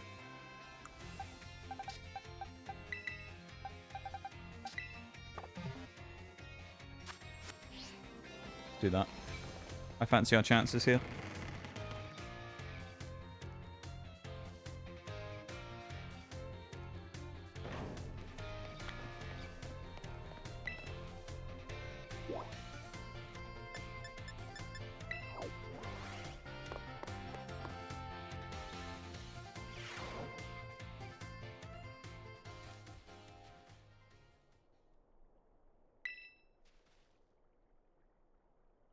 The most wonderful day spent with my family. That's good. Well, I'm glad. I'm glad you've had a good one. Do you do anything in particular, or just a general day kind of vibing about, you know?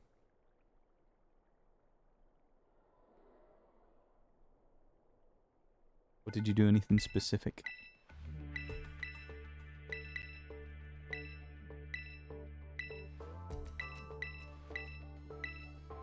Any fight really feels like such a fucking letdown. Yeah, the EVs. Everybody knows how I feel about the EVs, let's be honest. I don't like the EVs. They're really overrated in my opinion, and none of them are really that good. So, I mean, other than Sylveon, I will say Sylveon's pretty decent. Like, competitively, as a Pokemon. Yeah, the rest of them are kind of garbage, though. You gotta wonder how, like, someone who uses only EVs was able to front Team Star.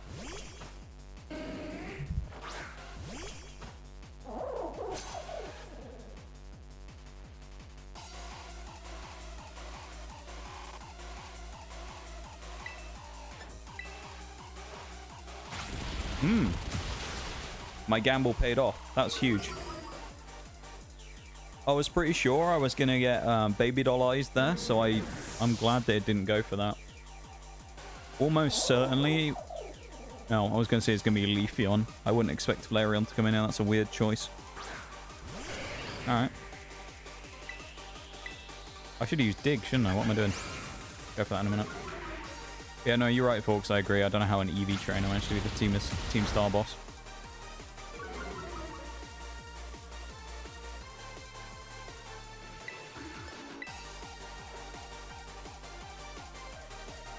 Only going to -1 is good as well.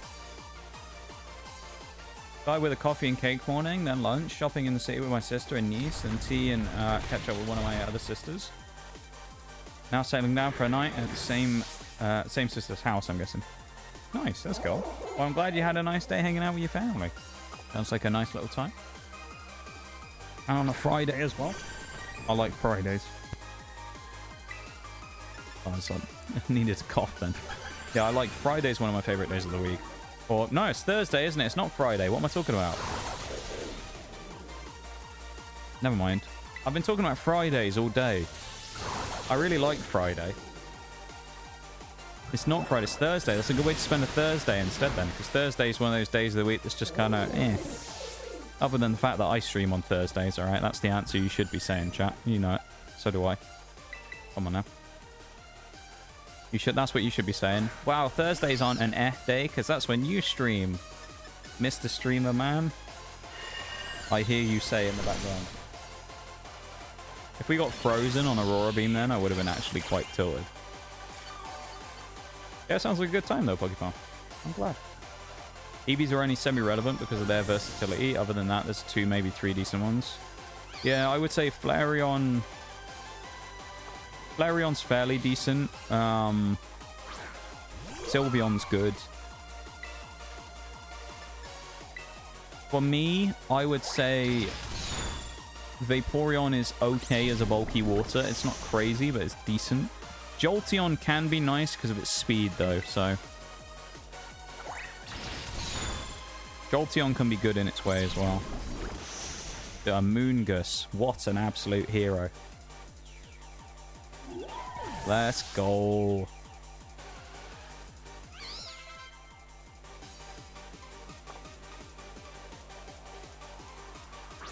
Can't play Chaos Mod? No! No Chaos Mod. What, why not, Bruised? Is it not working or something?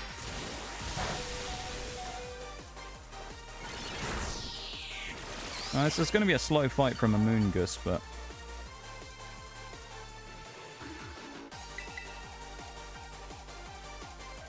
I love the music in this fight as well. I've kept the music turned up since we fought Geeta, but I love the music in this fight. It's one of my favorites in the whole game. It just goes so hard. It's amazing. Catch up with them 2 or 3 times a week. We even have a family messenger group for everyday conversations. Ayo. Sounds like a good time, eh? I'm, yeah, I mean, when it comes to, like, my family generally, I don't see a lot of them all that often, to be fair. I see my brother every once in a while if he comes over.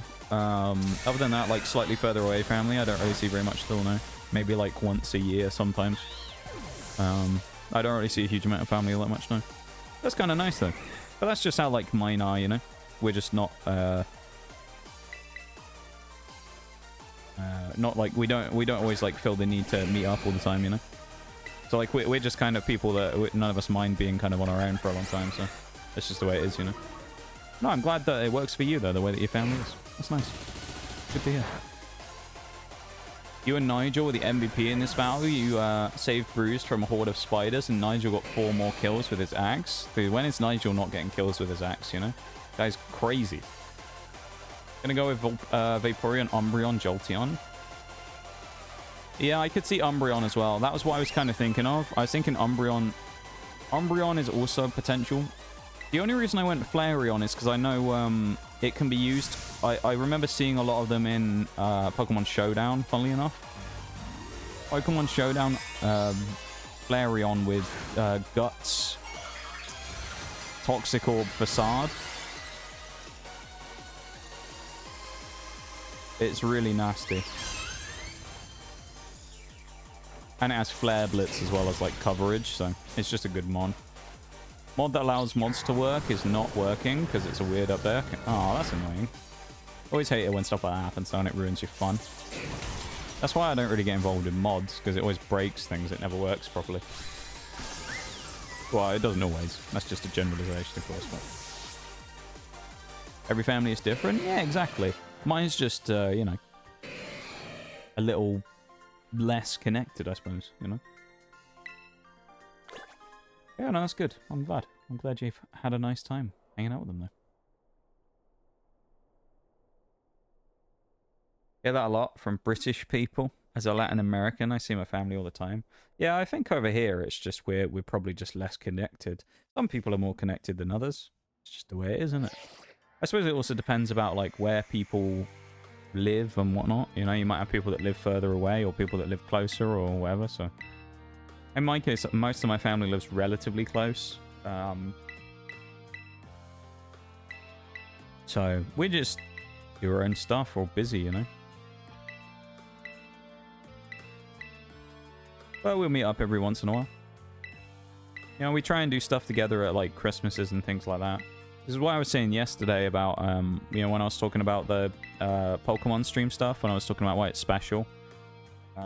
It's because, like, a couple of years back, when that first Pokemon stream happened, it kind of happened because Christmas didn't happen.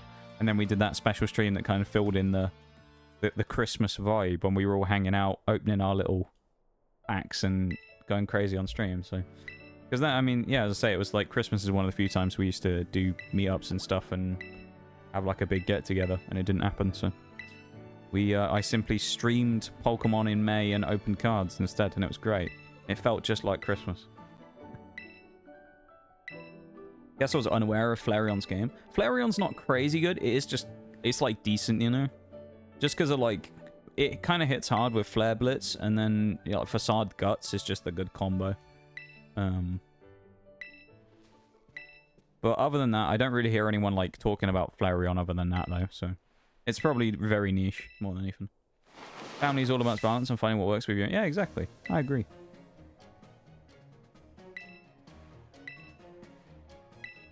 Unless your family acts like shit, in that case, screw them. Yeah, I mean...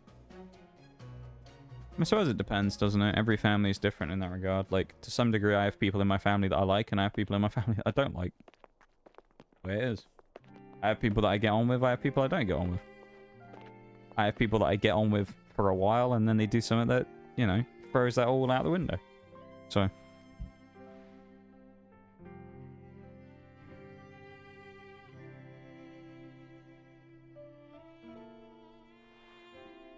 Like, I've never had that great of a relationship with my old man. He's just a, like, the type of person that kind of just clashes with the way I am, you know? So it's like one of those things where we're kind of always at odds. So, it's just one of those things, you know?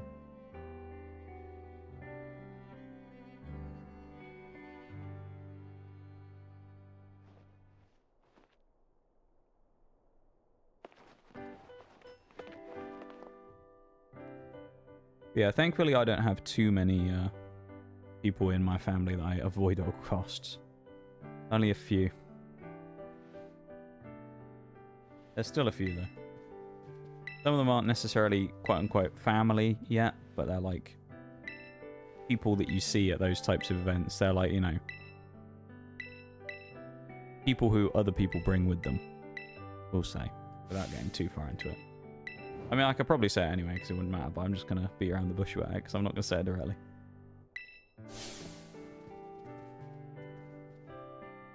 Have a good one, Pokeball. You take it easy, have a good sleep, and we will see you when we see you. Whether that be on Sunday or next week or whatever. Take it easy, man. Thanks for hanging out.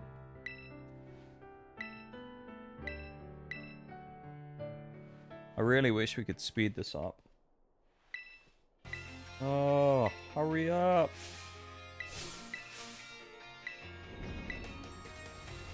If we're really quick, I think we can still beat Nemona by the hour mark.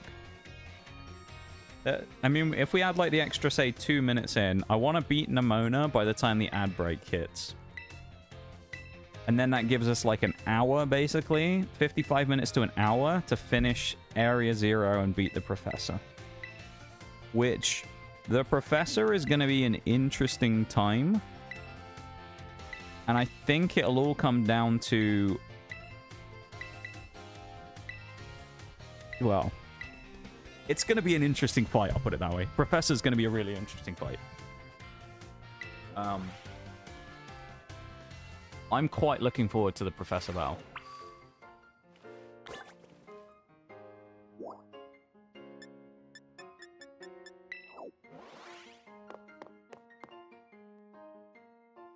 I do need to double check though. Does Professor Sada have...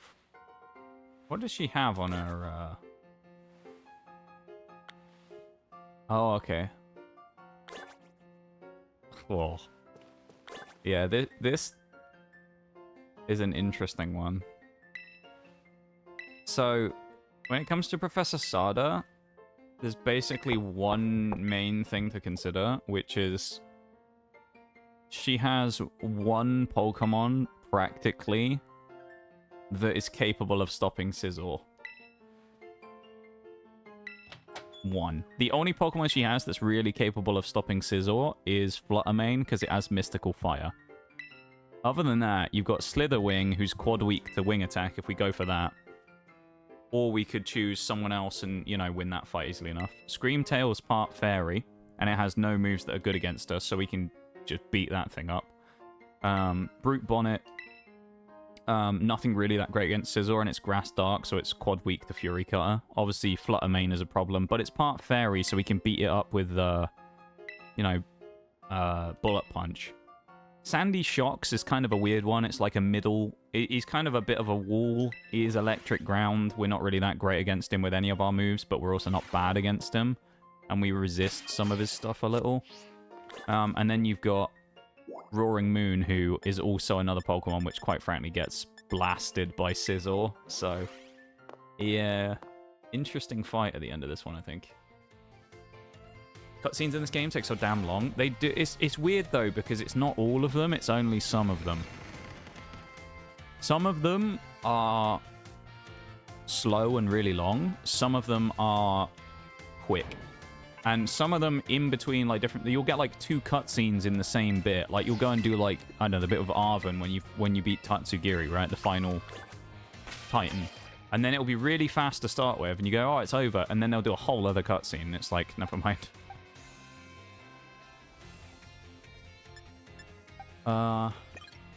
Okay, let's set up my team real quick for this next fight. I'm just thinking. I want a Fairy type for Goodra, so I'm definitely going to go and bring Tinkaton in for this one.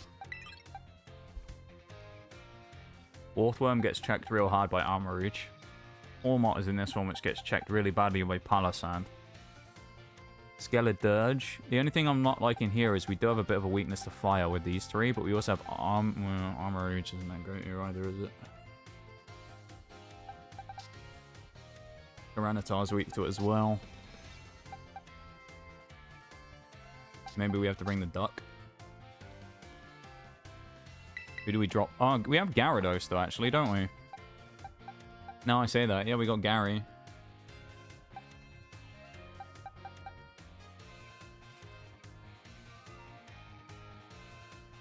Let's go with this team. I think this team probably deserves it. They're playing well right now. We're on fire with this team, so I think we'll go with them. We'll check the items, though, because we want Muscle Band. Who do we want it on? That works on Tink. Tinkaton. Who's Tinkaton best against, though, in that fight? Goodra. It's basically just Goodra. But then we also have Fake Out, so, like, that's kind of a useful move. Yeah, Tinkaton is kind of a niche pick here. Honestly, we could probably just use someone else to beat Goodra, like Garchomp, who would be better, but it's fine. We'll roll with it. Do I fancy our chances of winning this one? Yes. That's the answer there. Yes, I do. I think we'll be fairly decent here.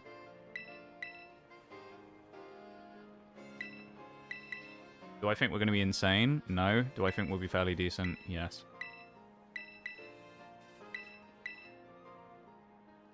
The only real threat in the whole team, like big threat to Palossand, is pretty much Pormot's Ice Punch, which we should be able to cover off fairly well, because by that point, hopefully, we'd have been able to use Shore Up and increase our defense. Other than that, the only other thing that really affects us is status, if there is any. Because most other things are going to be able to be punched out by it, because we have both ground moves in Earth Power, and we have Shadow Ball. So, I think we have Giga Drain as well, so we have options here. I'm pretty sure Palossand is going to be kind of the GOAT here. Palossand is one of our he's our highest level. How is Palossand? So, why is he our highest level now? I feel like we haven't even used him that much. Maybe he's just been in like every team and we just haven't needed to use him. Damn. All right, I'd say we've got about 6 to 8 minutes probably before the ad break starts. Now, if it's the worst comes to the worst and we're near the end of the fight, I'm not going to run the ad, obviously, in the middle of the fight. I'll just snooze it. So if we need to, we'll snooze it, but I'm hoping we can sneak the fight in before so that when we come back, we'll basically do the final chunk of the game in the last section. So, yeah. I'm feeling good. We're feeling good. We're feeling pretty solid right now. I think we got this. You reckon we'll be fine, Shags? You think we got this? I believe we got this. I'm feeling good about this one, honestly. I think this is one of those things where it's a confidence thing here. We need a bit of confidence, and that's what we got. Some of the fights we've done today have gone really well. And some of them can be a bit shaky, but this one, we're rolling it in this one. We're rolling, dialing up. Warming up here on the first fight. Palossand versus Lycanroc. Lycanroc, which is just pure rock. They might try and use, what's it called on us? Drill Run. Okay. I thought it was going to try and use Stealth Rock or something. It didn't. That's good. Oh, dude, the Sandcastle doesn't fuck around, I'm telling you. The Sandcastle does not fuck around. Goodra actually is a threat to us, to be fair, I've just realized. But we do have Sand Compaction, so... If we do get hit by Goodra's Hydro Pump, I think it is, we potentially actually do fine there anyway. Oh, it's Muddy Water. Okay, they are bringing Goodra, that's fine.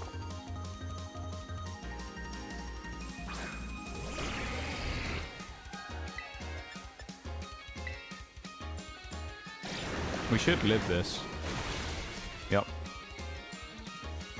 It should drop our accuracy, though, I think, shouldn't it? Which is a bit annoying. Yep. There's Water Compaction.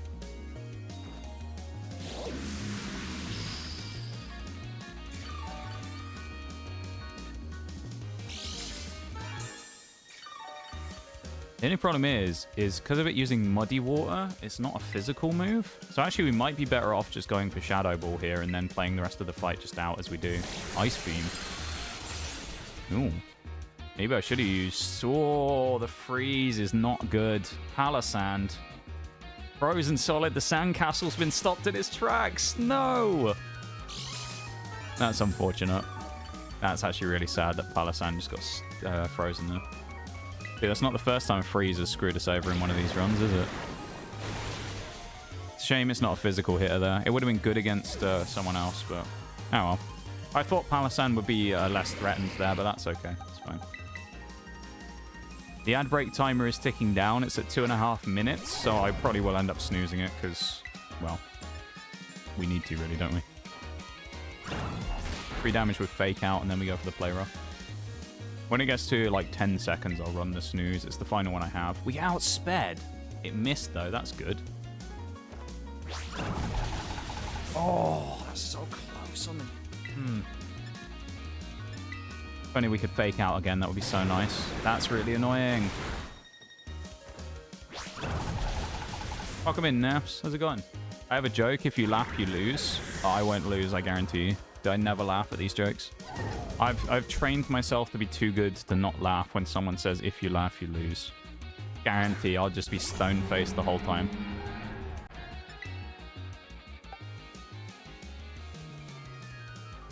I think we let Tinkaton... No, we switched to Armor Rouge. See if I got more snoozes. I only have one, unfortunately, Shags. 7 dwarves from Snow White were in a hot tub when Doc was feeling sleepy, so Sleepy got out.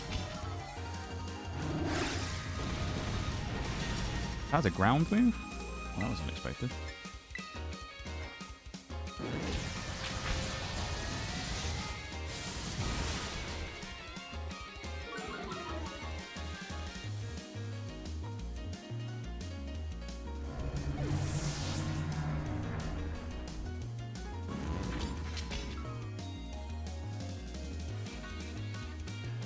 The Dunsparce. I feel like we should Armor Cannon.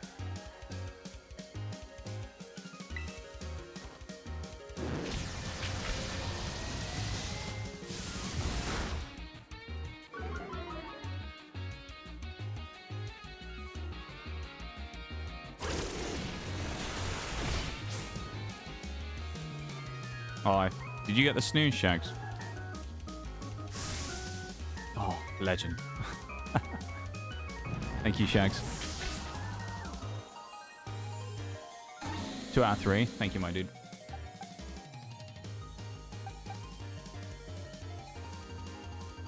Go on, Moongus. You got it, Shags, yeah. 1, do you understand the joke? I did. I did. See, I told you that I'm too good at this. I'm too good. Oh. We got the free spore. Nice, we'll take that. I'll use the next one, Shags, if I need another snooze. Alright, I'll do the next one. We'll like juggle them.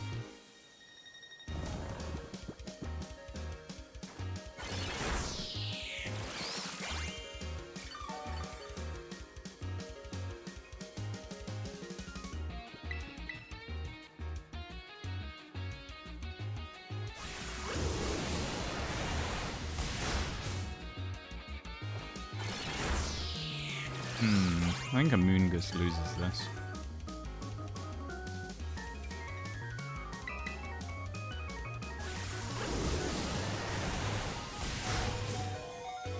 That's good, actually. Means we get a free switch on Formot. I mean, just in the off chance we randomly survive due to friendship from Ice Punch, I'll go for a Spore, but the chance of us living anyway is basically just up to pure RNG. There's always a chance he... No, I don't... Ice Punch can't miss. Ice Fang can. Never mind. We'll go for Spore. You never know. We might get lucky. Nope. It's fine.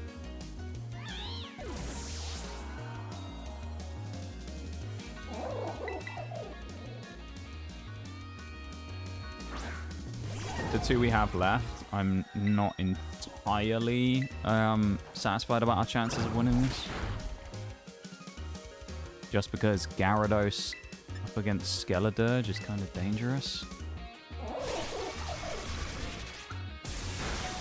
Oh, that's big damage.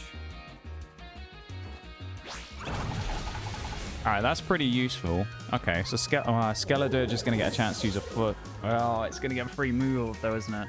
Unless we outspeed it. I don't know who's faster though, Skeledirge or our Tinkaton. I thought Tinkaton's fairly quick. Skeledirge is 66 base. What do we have on Tinkaton? 94? Okay, so we should be faster, probably.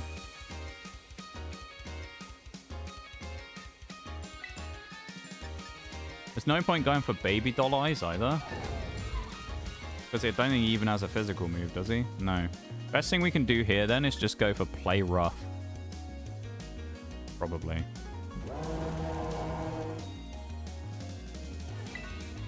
Yeah. That's our best scenario.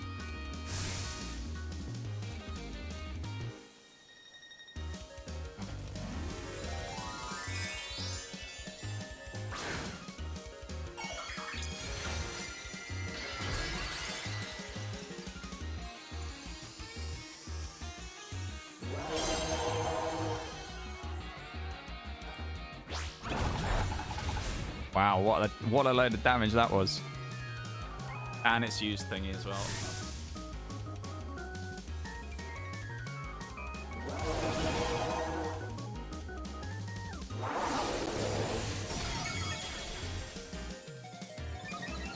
God, I'm wishing I brought Quackable now.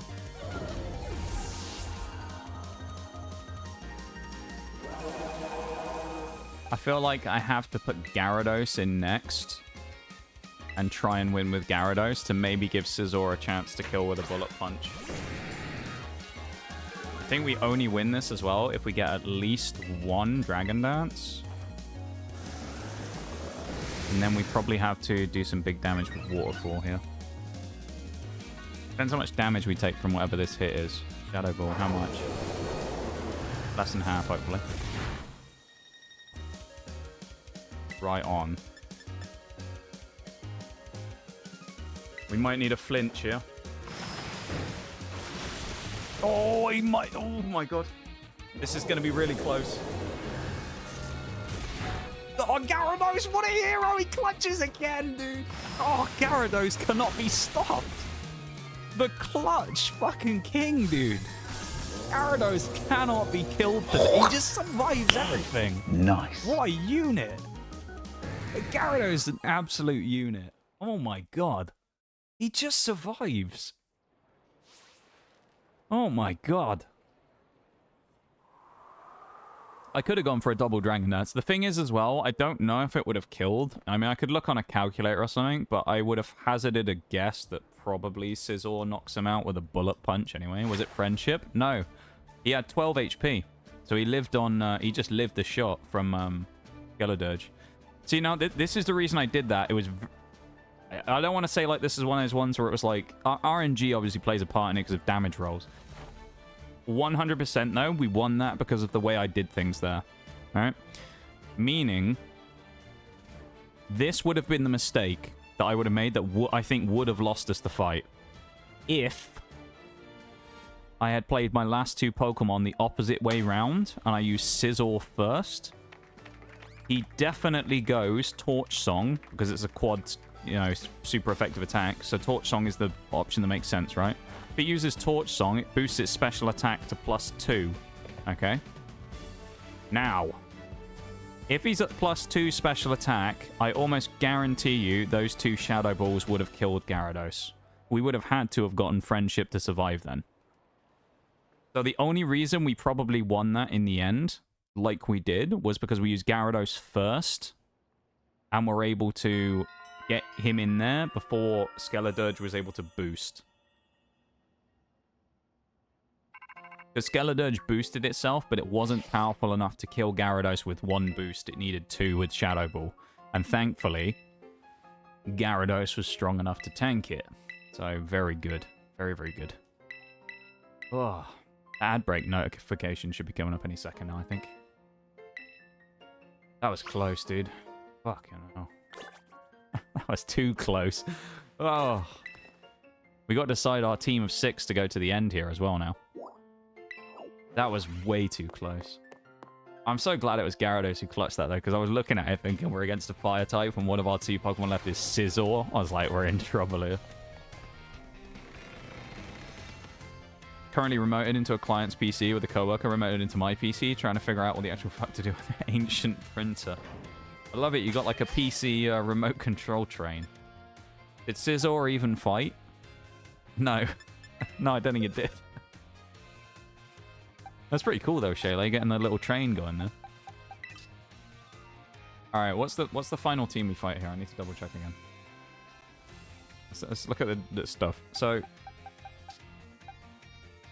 Palossand is pretty good in this final fight, so we'll keep Palossand. Tinkaton, admittedly, not that great. It's only good against one Pokemon, so I think we'll definitely be dropping Tinkaton out.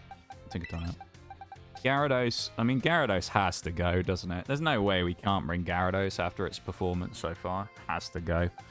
Armarouge, good against 2. I think Armarouge is worth bringing. Amoonguss. Yeah, utility. Scizor, I think, has to go in that fight as well, which then gives us one more option of who we bring. Probably not going to be Phalanx. I mean, Pawmot is useful here. It's good against one Mon anyway, but we can also use Nuzzle to paralyze everything.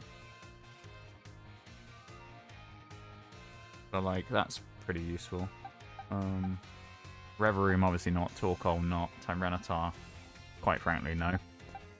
Garchomp is interesting here as well, but I don't think it's strong enough. It's either Tinkaton or Pawmot, one of the two.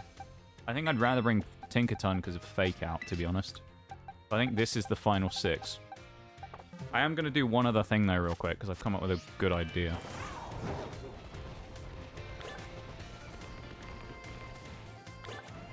I think what I'm going to do is go and grab a Voice Scarf real quick.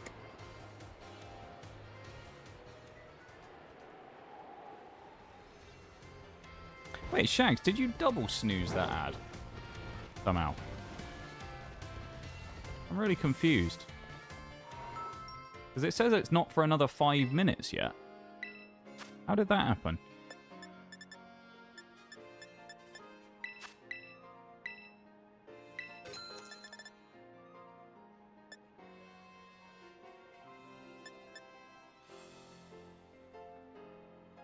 No, we're not picking a sharp B cup.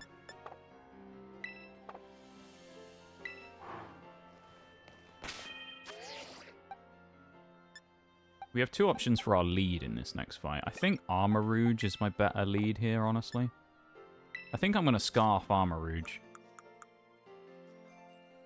For when we do it eventually. We'll figure that out when we get there. We don't need to do it now. I guess we got 5 minutes then before the break, so... I guess we can't climb the wall. Damn.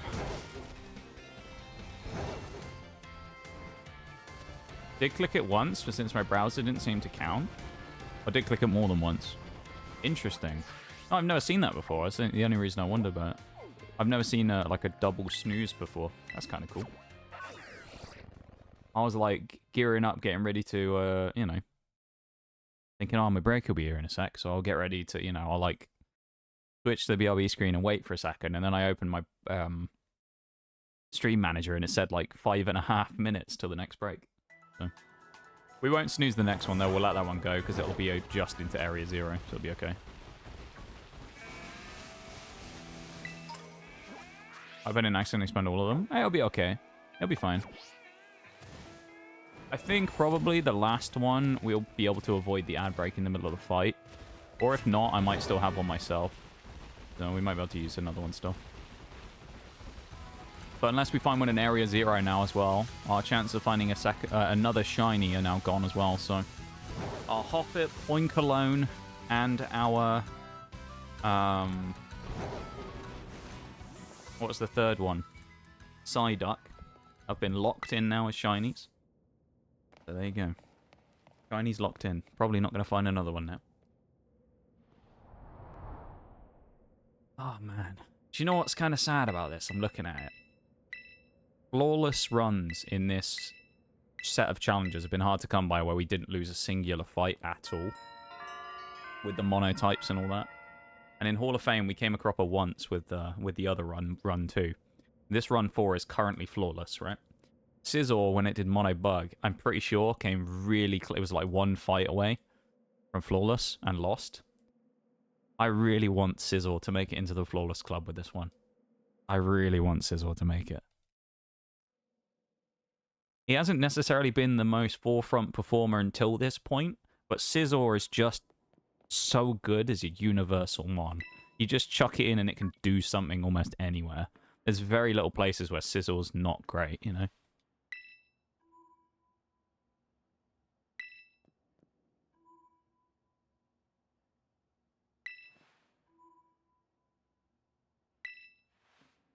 Yeah, it's good. Very good.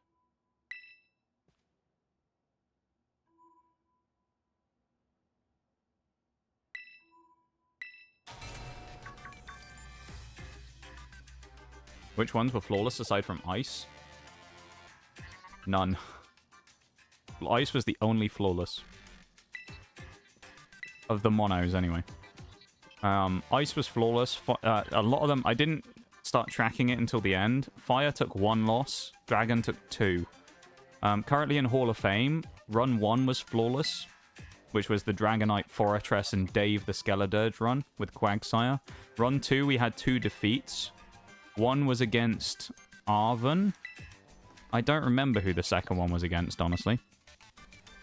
Run number 3 was flawless, last run. And this one so far has 0 defeats, so this one's currently flawless still. But Ice was the only mono who made it through successfully. However, and I will say, I think given another... Say I had another year of time on my hands I was going to do for Scarlet and Violet on stream, and I was able to go through every single one of them again, other than Ice, as like a, let's see if we can make them flawless. Do I think I could make some more of them? Yes, I do. I do think a few of them I could get flawless. I think Fire I could do flawless with Volcarona. I think Water I could do easily enough with Cloyster. Dragon? Oh, Dragon, I remember the other loss. No, or Dragon we lost to... Oh, yeah. We lost to... What's her name? Oh, his name, Grusha. Grusha's who we lost to. Because remember, we were going to win against all odds against the Ice Gym, and we got frozen. You remember? We got frozen on the final turn. We needed to survive 2 hits from Altaria with Haxorus, which we would have, but we got frozen and died. That was so sad, dude. We were in. Haxorus outspared. He just needed 1 hit and we'd have been fine, and we got knocked out. Oh god, I'm reliving the pain. Resisted Temptation. Oh, there's no way I'm doing the rest of them again. But I think there's some that we could do it. Wasn't there one where we lost to a random trainer? I did throw random trainer fights out the window, because the only reason I did that is because although I've played through the game 27 times, I don't remember a lot of the random trainer fights. So with that being like taken into consideration and it being open world, there's a possibility that we could run into a trainer who's like 20 levels higher than us. So I made a rule where effectively it was mainly the bosses and that we counted as like the actual fights, and say like a random trainer who we fought, if we ended up losing to like the postman guy, we wouldn't kind of count it as a fight, just because you can run into those fights accidentally way under-leveled. And it's not like you can abort the fight after you've done it, is it? And go, oh, I didn't mean to do this. You run into the trainer fight, now you're stuck in a trainer fight. So, yeah, I wanted to do it like that just because it gives us a bit more of like a... just in case. I'm not going to jump off the edge yet because the BRB has just started. So, I'm going to switch screens, put the lo-fi on, and I'm going to be back in just a minute, okay? So, BRB, everyone. Back in a sec.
Right.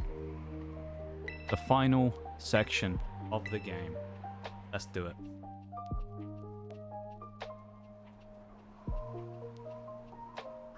Welcome back, Shanks. Why did your character have to join a jousting tournament in a village in my game? You used half the troops' money to bet on yourself and lost. Now you're injured and we're down 50% of our gold. I mean, I back myself this way. I back myself. This way. Gotta back yourself, ain't you? Gotta back yourself.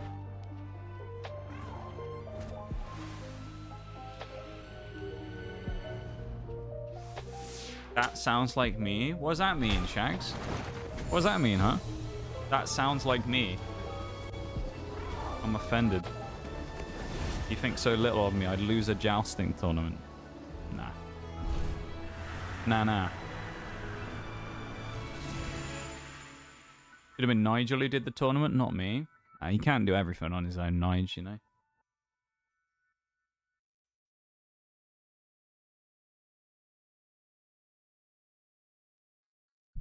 He might be good, Nige, but sometimes he's got to step out of the way, you know.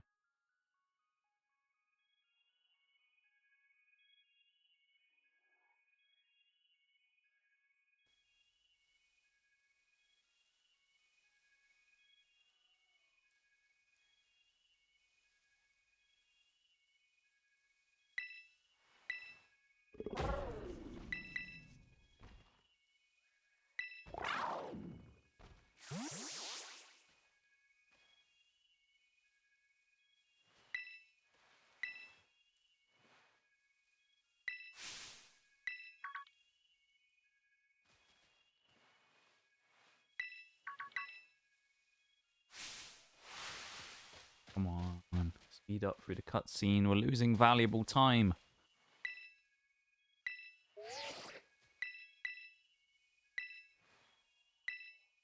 We're losing so much time.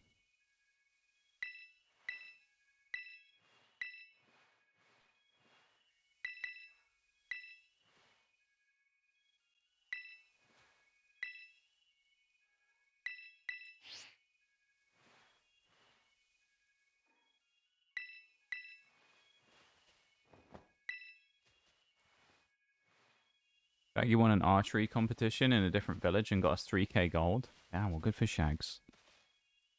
I'm glad Shags did it, you know? I'm just the good for nothing. I see how it is. Good for Shags. Always impressing. Always turning up, you know?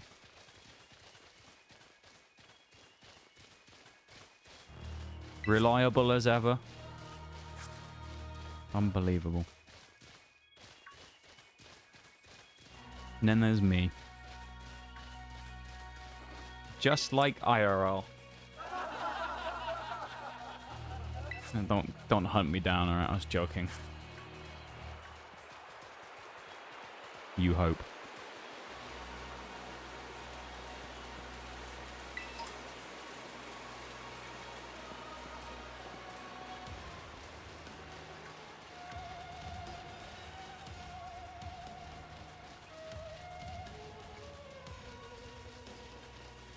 I always found it weird they never made a map for Area Zero. It's just like a void in the middle of the map. Like you can see in the... Well, you can't see it because it's covered by my PNG actually, but on the map you can't see anything.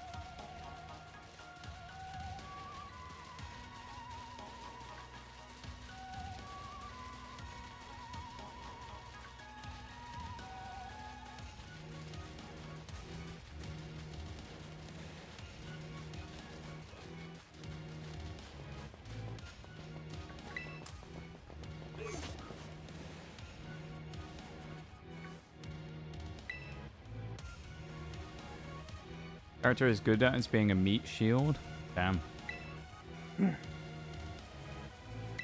It's pretty bad. Sounds about right though.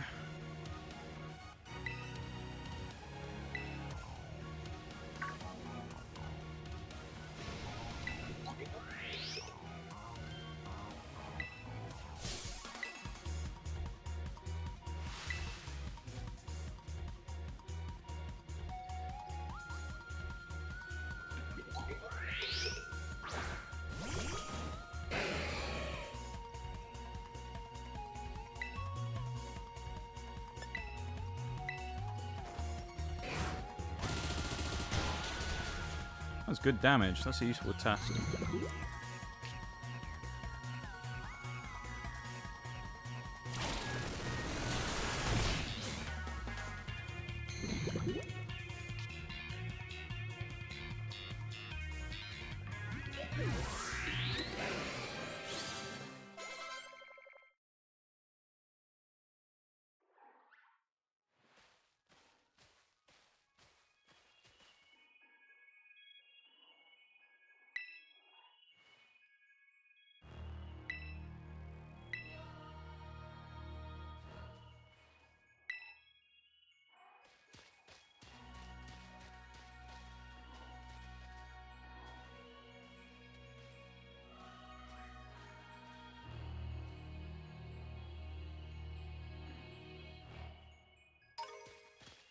Right, let's run in there.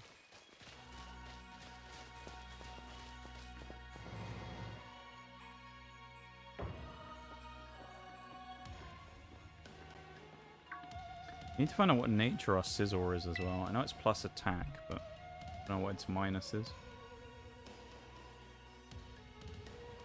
I think it was adamant, but I don't remember.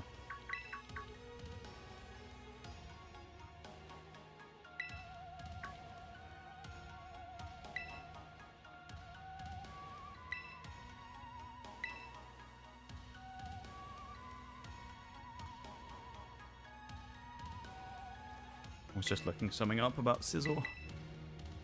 The Protector, yeah. Yeah, I'm the almighty shield.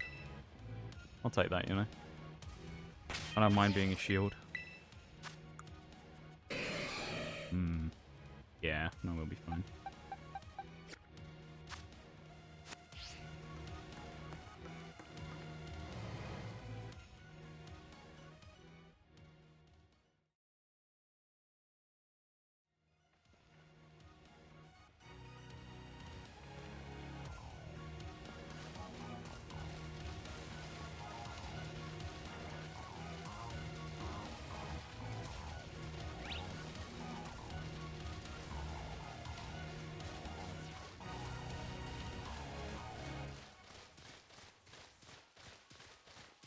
Curious about something.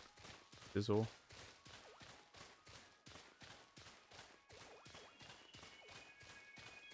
Ooh.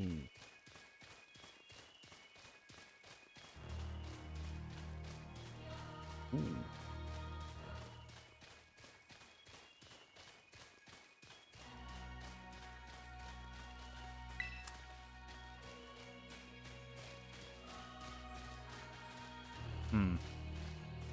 Okay.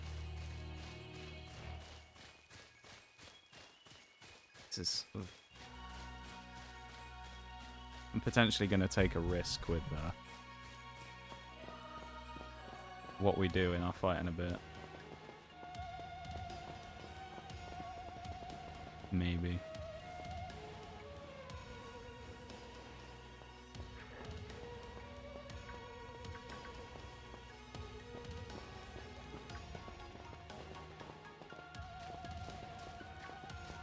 You and Bruce, there's shield bearers protecting the front while Nige and Shags kill everything. I'm glad Nige is in there, you know. Getting in the mix. He's a good lad, is Nige. We want him getting in the mix.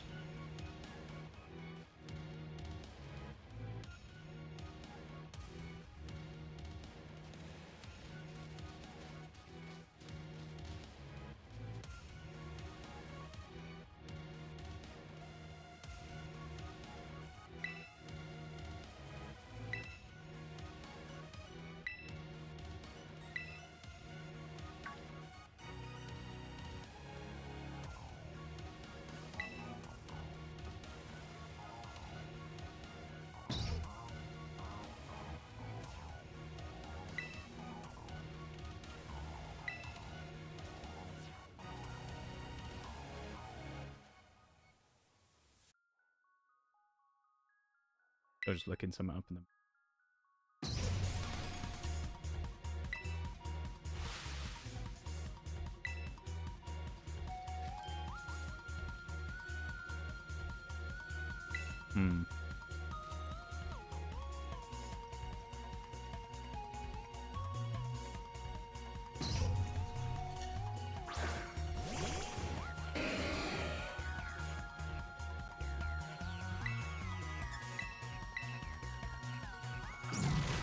I don't think we can ever make Scizor fast enough for what I want to do, which is annoying.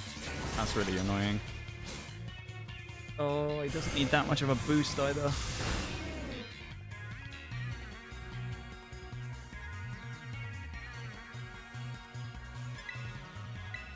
What's this? Yeah, 102. Okay, we're not going to make it on speed then. Damn! That's annoying. I had an idea of what I wanted to do.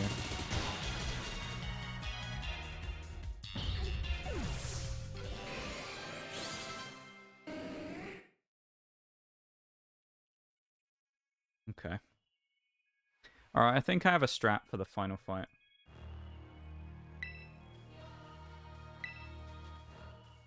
I think I know what I'm going to do. I think Scizor is going to be the hero again. Originally, I hadn't planned for this, but I think Scizor is going to be the hero.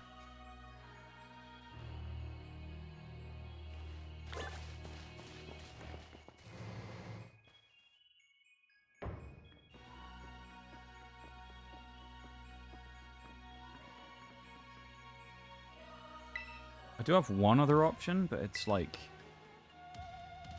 not that great. Oh no, that wouldn't work.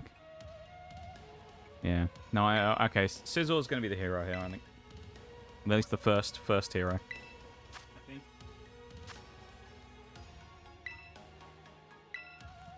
In the end, we couldn't help the customer because we had no idea. That's no good. You were, I mean, you know that it's a bad thing if there's some sort of problem that you guys couldn't even figure out, you know? Then it must be some really weird, complicated thing. Always kind of sucks to not be able to help someone, though, you know? Like that.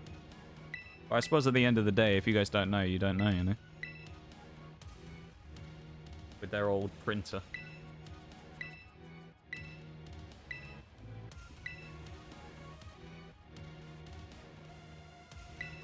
Strange, though. Tech expert Shayla.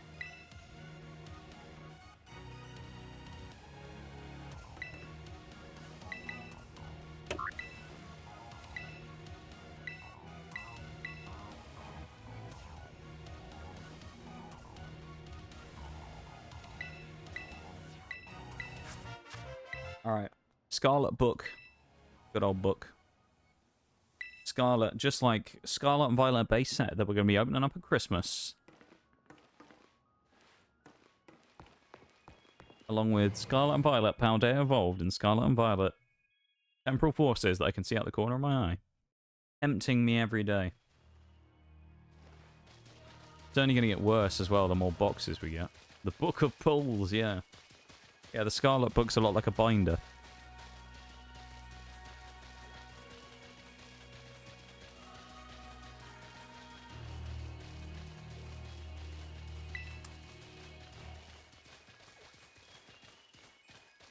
Hey, that's all we can hope for, though. We hope for pulls. We want pulls. We want new pulls if we can get them. And we want to make it happen. So, those are the two things we're aiming for. We want to make the stream happen. And once the stream we know is going to happen, we want some decent pulls. That's all we want. We're not asking for much. Almighty RNGesus, bless us on this day for the future. But when we pull Pokemon packs. Because we all know that's how it works, right? If we speak to RNGesus, he'll change the cards that are in the packs that have been sealed and put in there. And he'll give us good ones, right? That's how it works. I'm not going in the Roaring Moon Cave as well. I know I always do, but I'm not going to bother. Waste of time.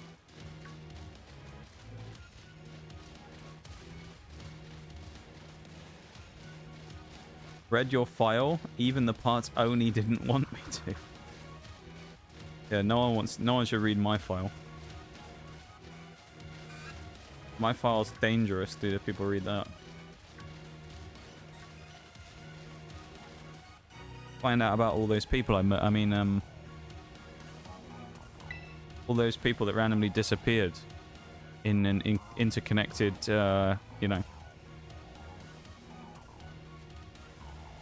area nearby where I live from 3 years ago. I mean, yeah, that had nothing to do with me, of course. Absolutely. Cards are indeed being changed as we speak. Could you imagine, dude, if we pulled some crazy stuff? That's all I want. That's all I want. I know I've talked about the Pokemon stream so many times. I want to make it happen. Once we know it's going to happen, I want some good pulls. I want to pull something crazy. I want to pull... That's my, like, thing. This is a big statement, right? It's a big statement.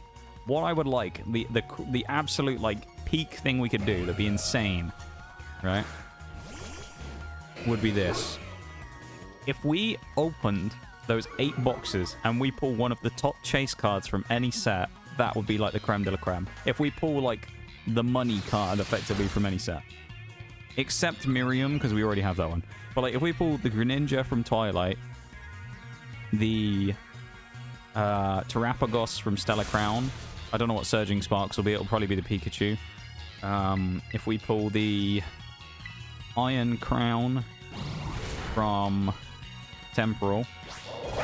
If we pull... Actually, do you know what? Funnily enough, I actually have the highest value card in Paradox Rift already, which is just a regular illustration rare. I actually pulled it not that long ago when I opened some previous stuff that I bought on sale. So it's not actually even a special illustration rare for that anymore. That's the highest value card in Paradox Rift. It's literally a Groudon illustration rare, which I already own. So I guess if we were looking at that, we'd have to go one under. So we'd go Roaring Moon special illustration. Obsidian Flames, the Zard, would be the top. Paldea Evolved would be either Iono or Magikarp. And then we already have Scarlet Violet base, so... We would hope to get one of the chasers. If we could get one of the chaser cards, that'd be insane. But as long as we just get stuff we need, that would be cool. Fill out the binders, you know. I will have those special, those 4 special binders as well by that point, which I'll open on stream as well. That'd be cool. The SV 1, 2, 3, and 4 from Volt X, the themed ones. So we'll open those binders on stream as well. They're supposed to arrive in November. I ended up buying them like 2 months ago or something, and they're just on pre-order, so... I thought I'd pick some up. I had, surprisingly for me, I had a little bit of spare cash lying around, so... So those binders, I think if I remember rightly, those binders went, basically were funded by Onyx and Bruce going crazy with bits. I think that's why I was able to get them, because I think you guys went wild with the bitties, and I was able to, like, pay my normal stuff, and then I had a little bit left over to buy some binders with, because I did need some. My card storage stuff is getting a little bleak at the minute. I need to buy another mass storage box as well, like a cardboard box for like £3 or something. Because I've run out of space in my card storage box that I had before, for commons and stuff. Nitty's got 4... Nitty going crazy, that doesn't surprise me, dude. Nitty the Silent Assassin. That from the stream when you almost got a heart attack? Which one? Oh, when I pulled the Groudon. No, it actually didn't happen on stream, the Groudon, actually. No, that was because of you two. You and Bruised, Onyx. That wasn't to do with the pull, of course. That was, yeah, the Groudon I ended up pulling off stream. It was... 2 months ago, I ended up getting a couple of things. There was a big sale, like a birthday sale at the card shop where I normally buy my stuff, because they've been around for another year. And I bought a couple of things on sale. And I bought this one... I bought like 3 or 4 boxes. And... it was... awful, really. We opened like... I think we had like 30 packs across all the various things, because I ended up getting this box that they discounted that had like 12 packs in it. And, yeah, we ended up opening all the packs. We got no hits from anything other than 1 pack of Obsidian Flames, and all of the other hits from all the different product all came from Paradox Rift, including the Groudon. So I just randomly opened it off stream, and I knew it was cool, and I knew people liked it, but I didn't know it had overtaken the special illustrations as the highest value card in the set. So I have the Groudon now as well, which is the best card in the set on that one. So I have 2 chasers. I have Groudon and I have Miriam from Scarlet Violet base. But that makes sense for SV base, because I opened the most boxes for that. I think I've done 4 boxes of SV base now. Maybe 5. Stream when you almost got a heart attack when we gave it a small donation. Yeah, small. Yeah. I'm not sure I'd describe it as small, you know. It was the largest amount of bits in the smallest amount of time I've ever received. By quite a way. Believe it or not, it wasn't the first 10,000 bits, but it was the largest I've received in a small space of time. It was small. I don't think it was small. It was a incredibly generous thing of bitties, you know, and I appreciate it very much.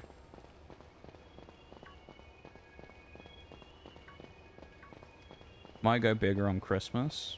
We don't need to worry about that now for now, do we? Just because, you know. I always like to think about everyone when it comes to stream. And obviously, we're saying about like the big drop of biddies, you know. I mean, not everyone can afford to drop $100 worth of bits, you know. So it's a big dono in my book, and I think in a lot of people's books. So we appreciate it very much for what it was. Oh yeah.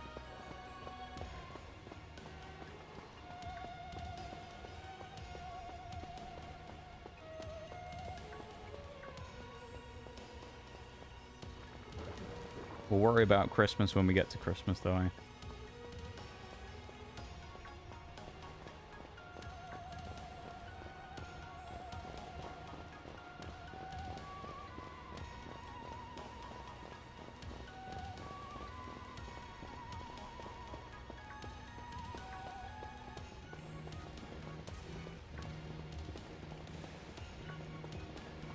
Welcome in, 2. How you doing?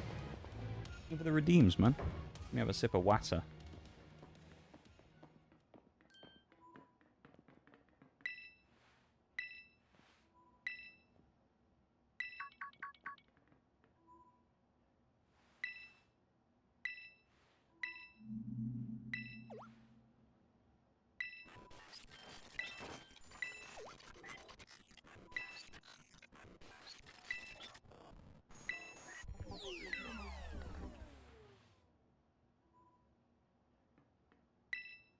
We're very nearly at the end of the game now as well. We're definitely not going to finish within 5 hours, I don't think, but... Because if we had cutscene time on, even if we speed ran it from now, I don't think we'd quite do it, but... Almost got shot in the face by Nitty. Yeah, I'm telling you, dude, Nitty's too good. He's so, like, crazy on the kills that he almost shot his teammate as well. How it is. Once he gets into that, you know, that bloodlust, that fury, he can't be stopped, isn't he? He'll shoot anyone in sight. How am I?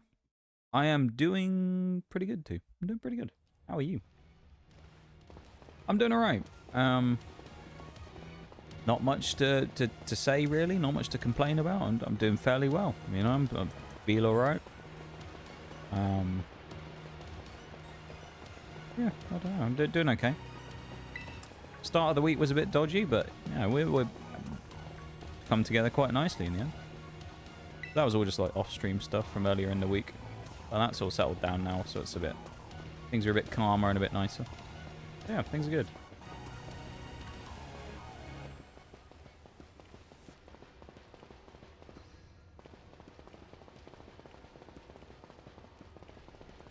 The echo sound of us running down the ramp. No shiny here, I don't think, unless it's a shiny Gabite, which it definitely isn't. Damn. So, 3 shinies is still the best we've ever done. Unless there's more that I've found that I've just missed somewhere, then we still have never found more than 3 shinies in one run. But 3 is still pretty damn good. We'll take 3 shinies. There's still a few more Pokemon that can spawn here that could be shiny, but like... Let's be real, we're not going to find one at this point, are we? We found all of our shinies for this run. Doing alright, just chilling after work and sorting out some paperwork. Can be oddly satisfying sometimes doing paperwork, can it? I tend to find. Not always. Sometimes, though. It's kind of like, I find it oddly satisfying sometimes to do a spreadsheet. I like a spreadsheet, you know? Something about it. I do like a spreadsheet.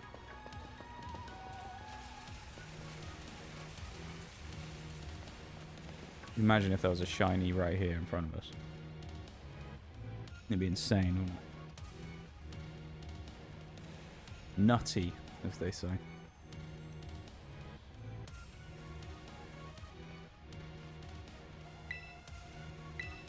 I hope I got one of those snoozes left for the end of stream here, because it's looking increasingly like we might end up having to do the final fight during the break here. So I might have to grab a snooze for that one.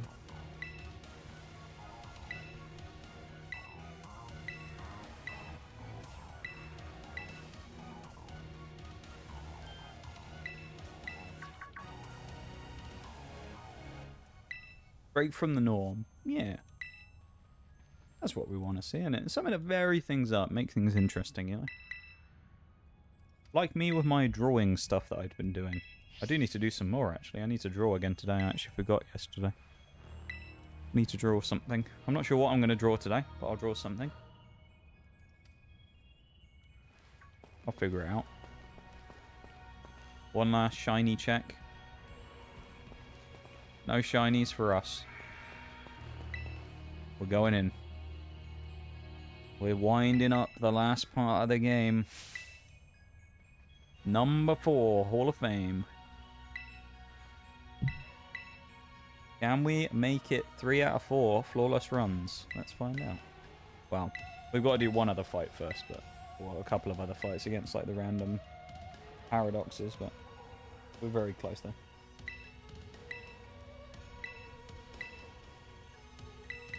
The LDR, we're very close.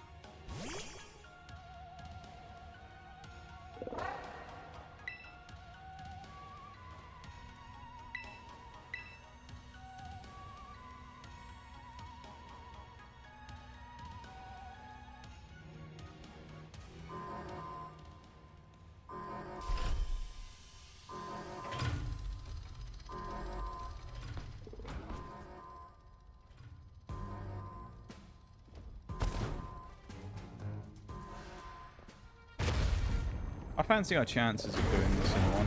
You know?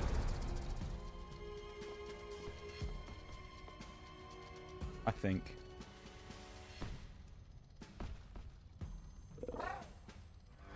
It is going to be close, though, I think. I feel like it'll be closer than I thought it would be.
What?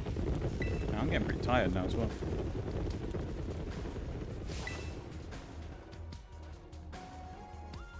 I'm running out of juice.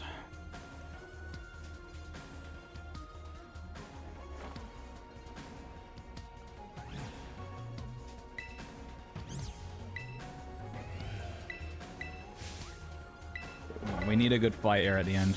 We win this easily against these other Pokemon, but we need a good fight here on the final one. We got it. No, we do. I'm gonna dial it up and we're gonna go crazy.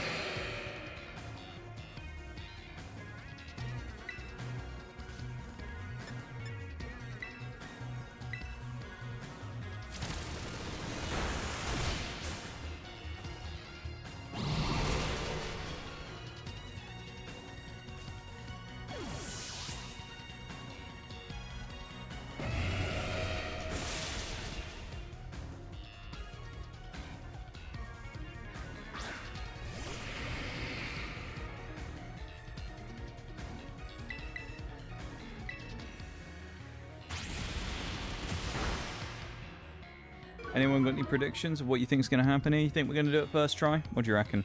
First try? We doing it? We making this happen? What do you reckon?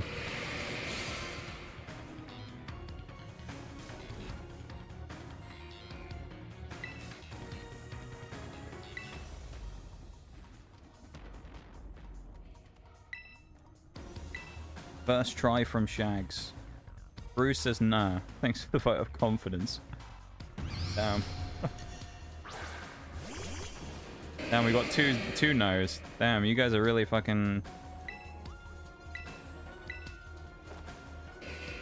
Faithless.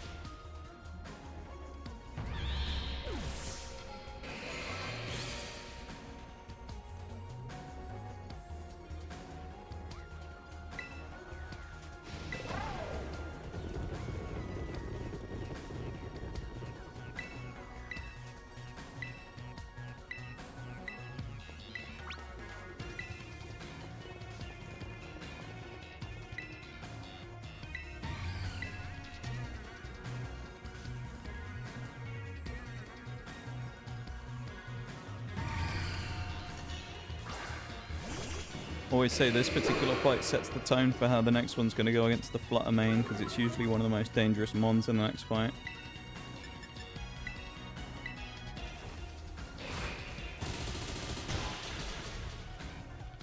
Not bad. What is faith? Well, it's a good question. Belief.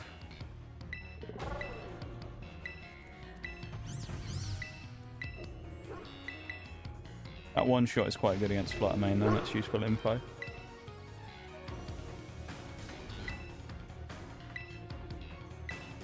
The strat that I'm going to use really depends on what happens with our first fight here. First fight really gets influenced quite a lot by what happens there. So I think we're actually going to stick with Quick Claw here. Actually a good idea. I think this is the final 6.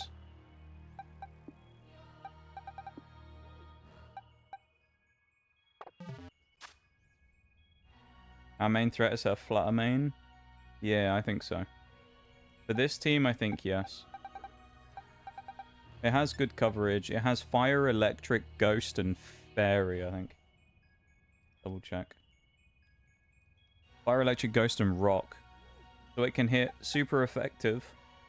Super effective, super effective, super effective, super effective, super effective.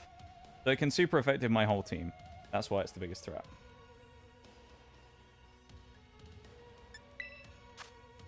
So that's I think that's a good enough reason to label it the threat, you know.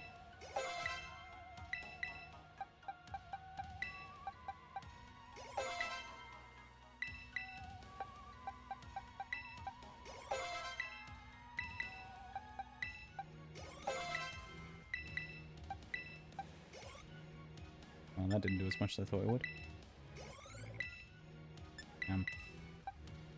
No, that's actually okay. I think armor will level up during the fight.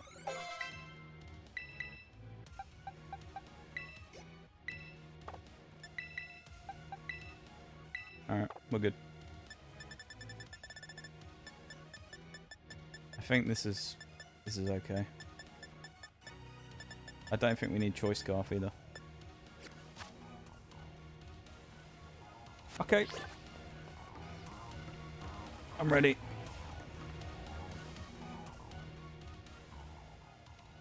So we outspeed it. Yes and no.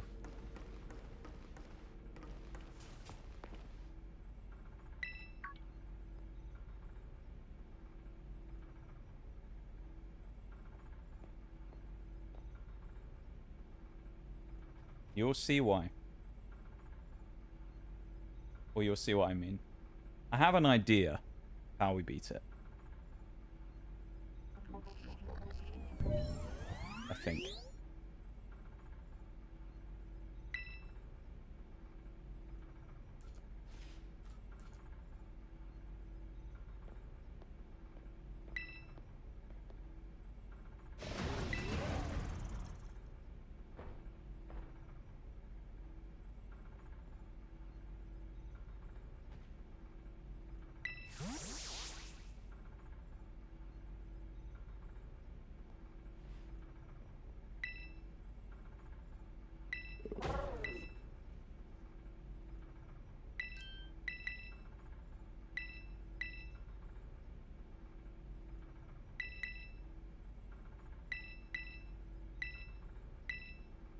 Come on.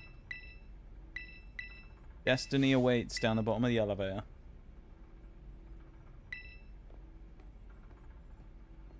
Turn 1. won't necessarily like set the tone for the fight, but it will potentially change things depending on what happens. Say that.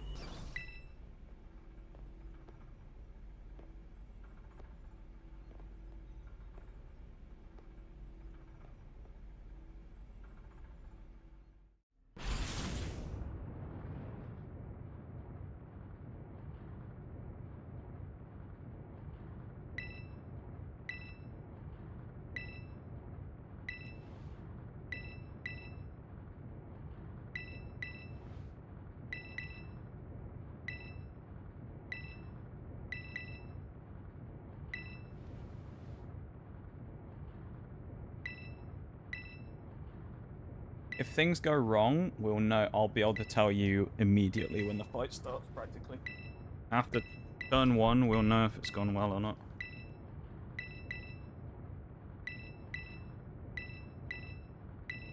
And I'll be able to let you know whether I think we're going to be able to pull it off or not.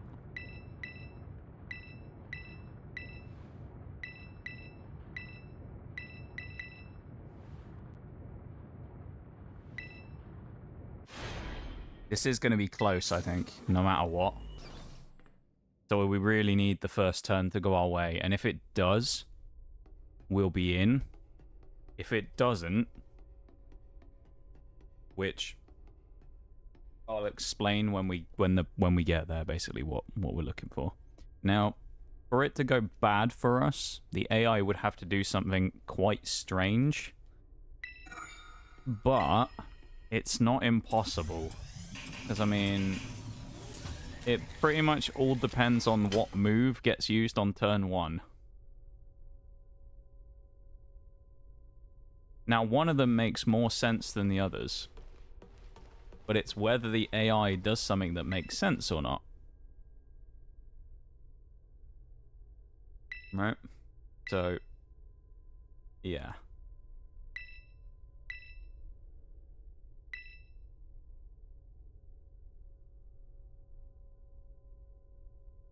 Now we know what the AI in Scarlet and Violet can be like.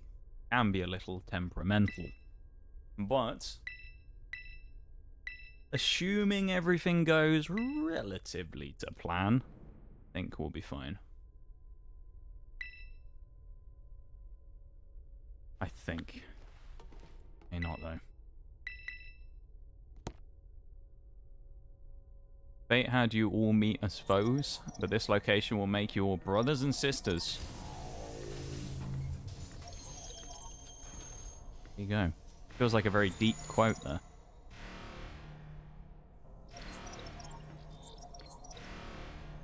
I'm nervous about turn 1, man. This could all go bad if turn 1 goes badly.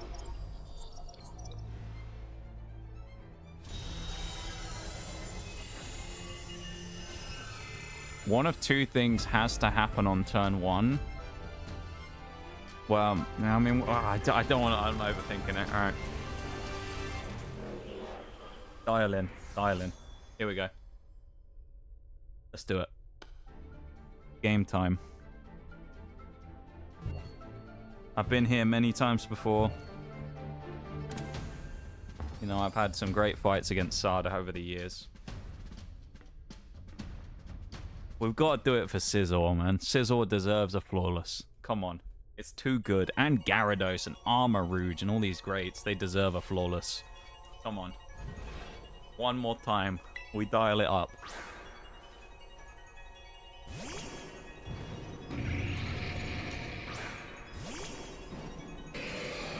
Battle of the Bugs on turn 1.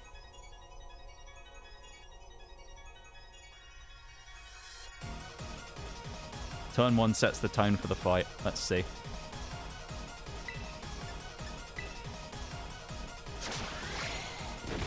That's really bad. That's the worst thing that could have happened. Alright, we're in trouble now then.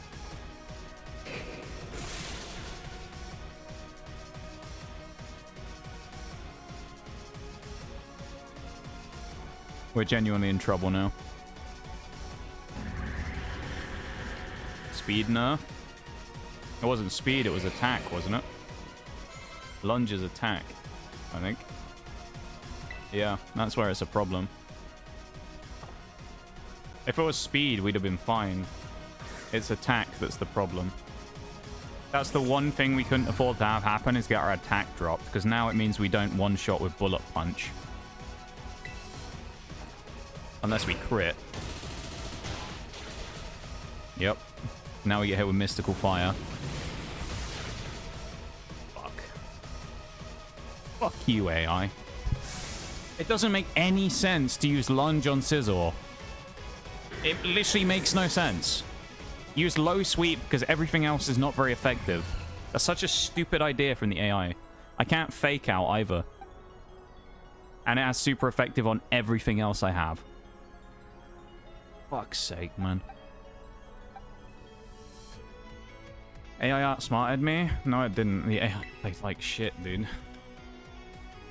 The AI did literally the dumbest move possible. Not because it's smart, but the AI in this game is stupid. That's why it did it. Armarouge has to eat a hit with Assault Vest. But then now I didn't want to have to use Armarouge yet, so... we're going to have to take a hit and live it. We are Assault Vested though, so maybe this is okay. Okay, that's not terrible. This is always going to be really good for the other fights though. Sandy Shocks comes out next, I'm guessing. Brute Bonnet.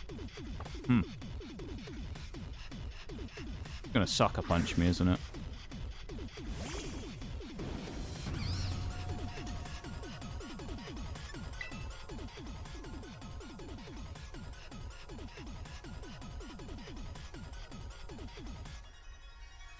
I think I have to try and go for it.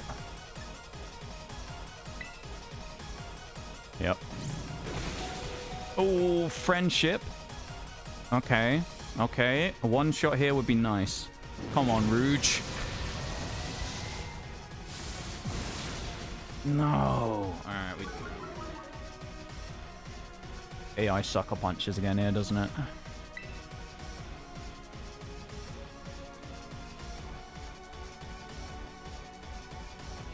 Probably.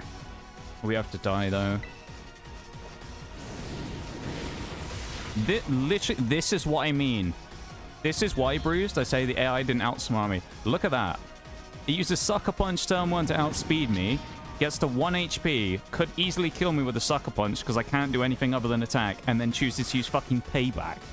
I know it was going to use Payback because it always does for some reason. Don't know why it doesn't Sucker Punch twice and kill. It's really weird. We die here, though, unless we survive an Earth Power with 1 HP again.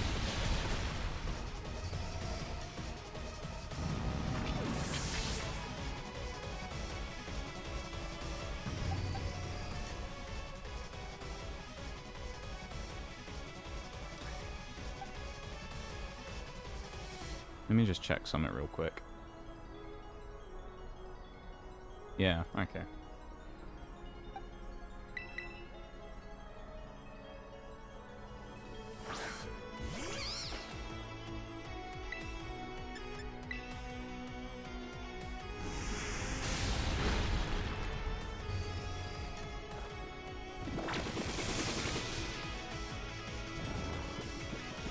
The sussest Pokemon.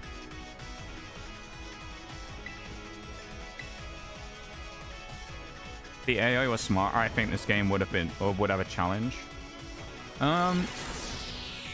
Yes and no. The reason I say yes and no is because sometimes, like with here, what the AI didn't make sense, and it makes the challenge exponentially harder, right? Because if it just does the normal thing and it uses low sweep, we get 2 one-shots on the first 2 turns, and we go through fine. Probably then Scizor one-shots Brute Bonnet, maybe one-shot Screamtail, and we're like sweeping through the fight. Because the AI did something really unpredictable and quite frankly stupid, it kind of actually puts us in a way worse position. I wasn't expecting to win that fight quite as easy either. This thing's definitely going for Ice Punch, so I'm going to go for a Spore anyway. Zen. Oh, it's Mr. Zen. Why would you not go Ice Punch on a Moongus? Alright, confidence is growing throughout the fight, not gonna lie. We're getting more confident after this. It all depends on how much Clear Smog really does here as to how easily we knock Screamtail out and then how hard our last fight is. Okay. It's a good 5-shot kill. Woken up on 1 turn of sleep. Kind of annoying, not gonna lie. Goes for the Zen. Decent damage. Could Spore again. Think I will Spore again.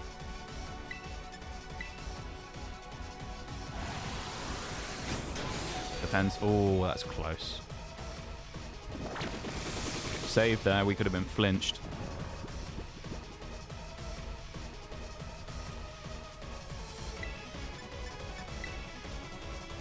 Giga Drain's better because it does some damage as well as giving us the heal.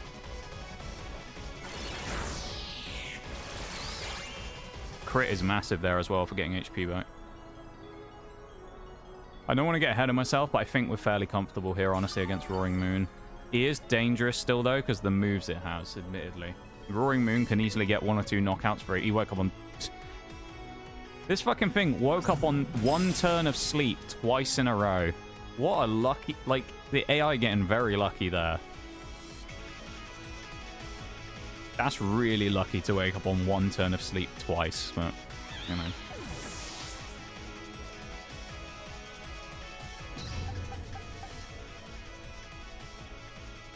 This is a better looking option right now, I think.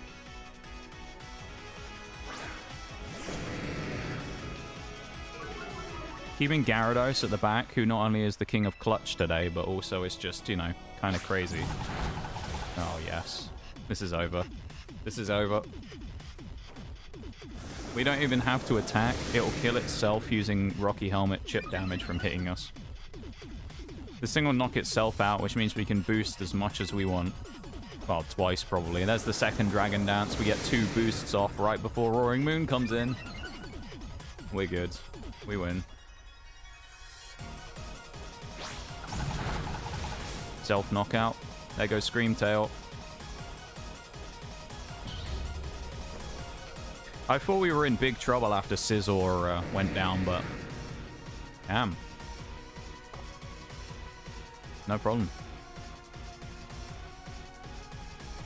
Well, at least it looks like no problem.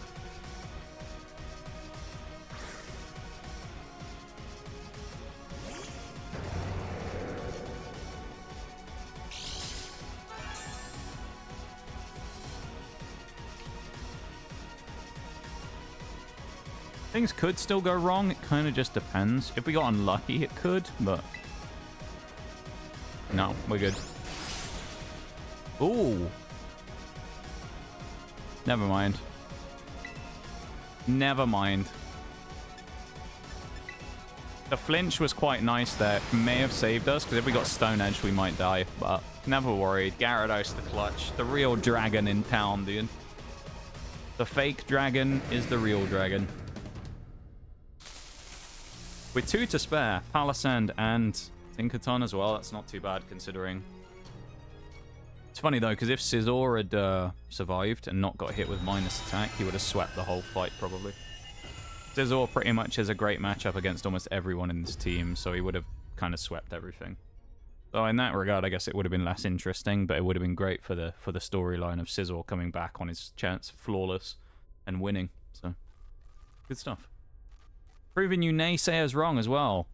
Onyx and Bruised, who said I wasn't going to do it first time. There you go, you're wrong. I did it. First try.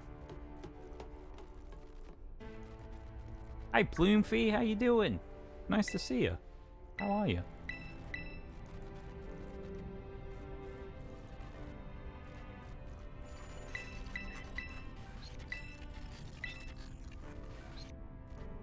Good, how are you? I'm doing pretty well, thanks. Doing pretty good. I'm glad to see you're doing well. Yeah, I'm doing good. Having a decent time. I just finished another Pokemon run. Thinking about doing some drawing later. Something that I started doing a little bit recently. Doing a little bit of drawing. Not that I'm posting it anywhere or anything like that, but I've just started doing a tiny bit of learning to draw a little bit. So, yeah, it's good. Doing good. Looking forward to a nice chill night after after finishing up this last fight. So we're good. Things are good. It's been a good day today. Things be good.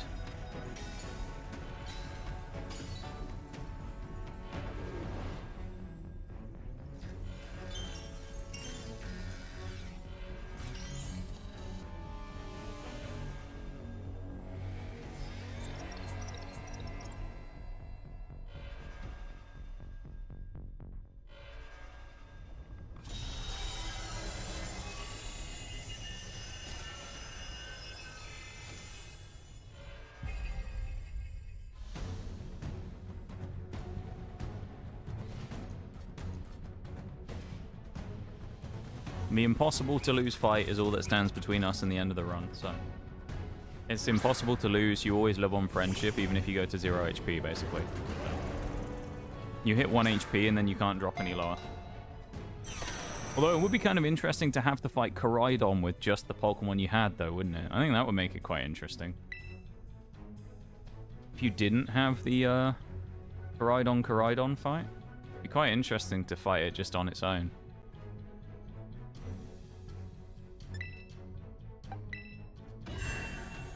The boy. It's another flawless, though.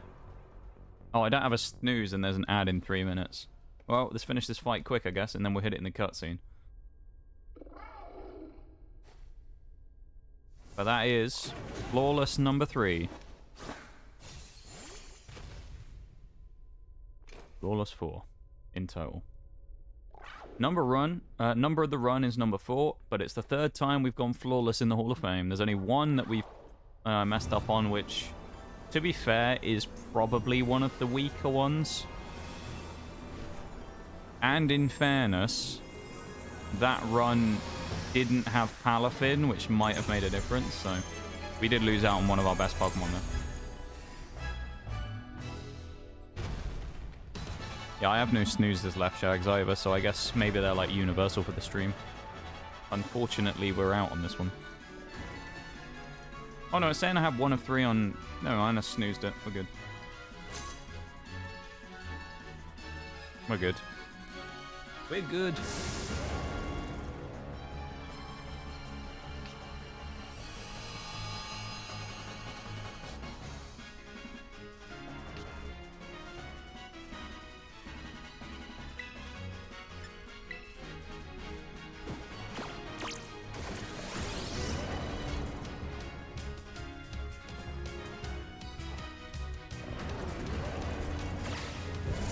Not really much to say about this fight. It's just, I mean, it's impossible to lose, so...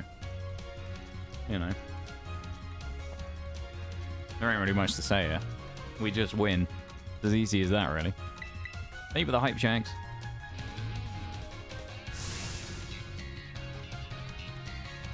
I'm happy we won, though.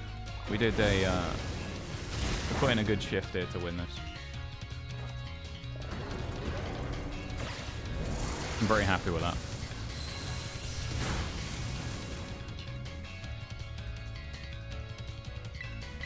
As it turns out, going and getting that Scizor at the start of stream number 2 was quite a good idea.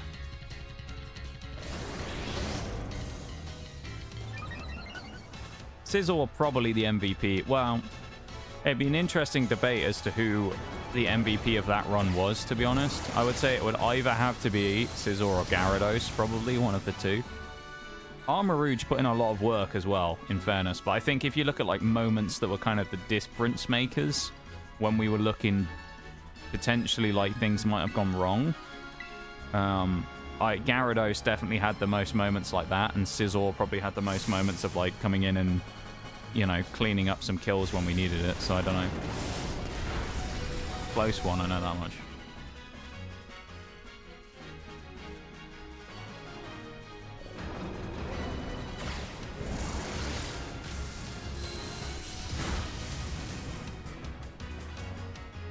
Now we should get the Terra Blast, I think.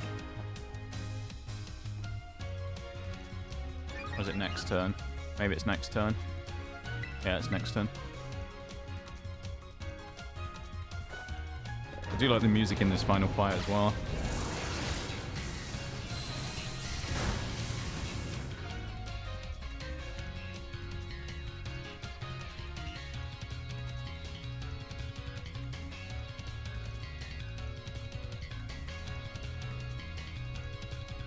One more run down, though. That's crazy. That means we got 2 left. 2 Hall of Fames left until the almighty Tauros run, which I know people have been looking forward to for a while, so... One... You know...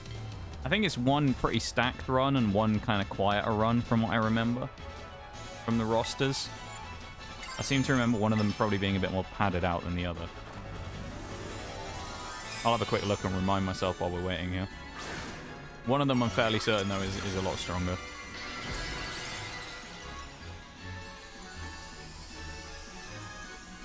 Yeah, the next one's got some fan favorites.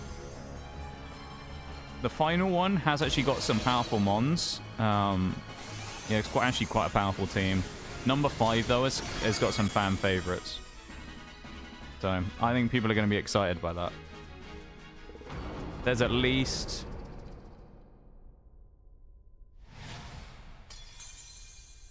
5 fan favorites in that one run. So, I'm not going to say who all of them are, because you'll find out that on Thursday. Or no, on Sunday, actually, for the next run. But,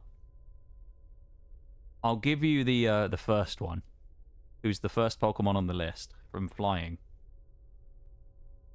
Because run number 5 is the dramatic, almighty return of Jerry the Flamigo. He's back. Big Jezza's coming back. We're going to have Jerry the Flamigo again. So you know it's going to be a fire run when Jerry's out in full force. So there's an ad in 2.5 minutes as well, just so everybody knows. That'll be during the credits at the end of the game. So I'll just let it play in the background. There'll only be credits going, so it's no problem. You won't be missing anything, don't worry. I'll end up just running the lo-fi anyway, because I don't want to get DMCA'd for running the music at the end. Jezza, yeah. Jezza. There's a good mix of strong mons and fan favorites, you know. Perhaps there may be even someone of a, you know, fruit variety in there as well. Perhaps, that's all I'm saying. I've heard through the grapevine. Maybe there's a fruit-based Pokemon in there as well. Just to give you a tease of 2 of them. And that's not even to mention a couple of there's some others in there as well, let me tell you.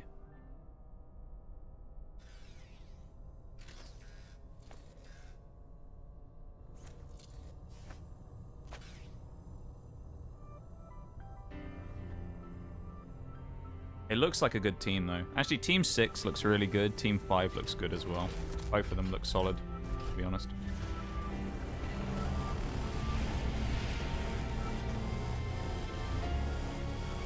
There are a few mons in here that I think aren't going to be that useful, but there are some in here that I think will be very good. I already mentioned this like the other week anyway, but this is the one with Hydreigon in, so we can't rely on our dragon type, basically, until the end.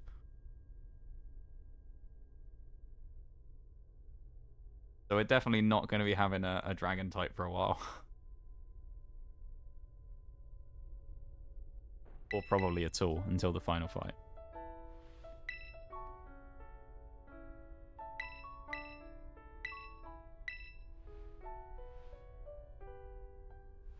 Kind of sad, but every one of these runs that we finish is one step closer to being done with this chapter, and this journey, I suppose, of when we started out playing Scarlet and Violet, and it's a little bit sad, you know.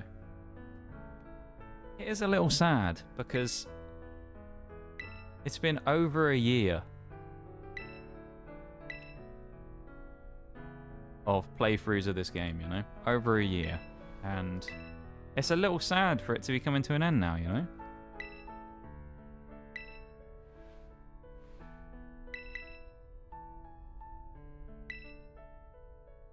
Right, and cutscene's about to start, and then the credits. So the ad break's also about to start, so you won't be missing anything, don't worry. We did run over by a decent amount, though. 20 odd minutes, probably 30 by the time I've finished taking the picture and that, so not too bad. all good things must come to an end. Yeah, exactly. I mean, it was the same with XCOM that we were talking about earlier, wasn't it? Being like a goated thing. It ended up finishing off, and we talk about it in a legendary way now. Yeah. Kind of wild.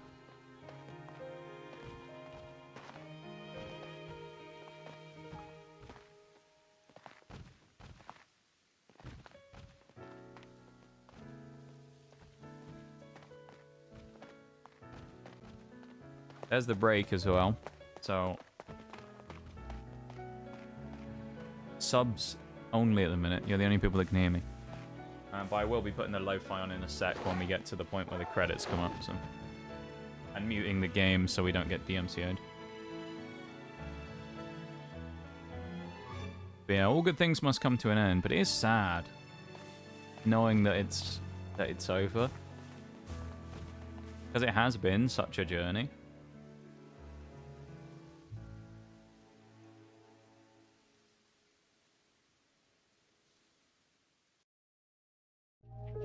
But no.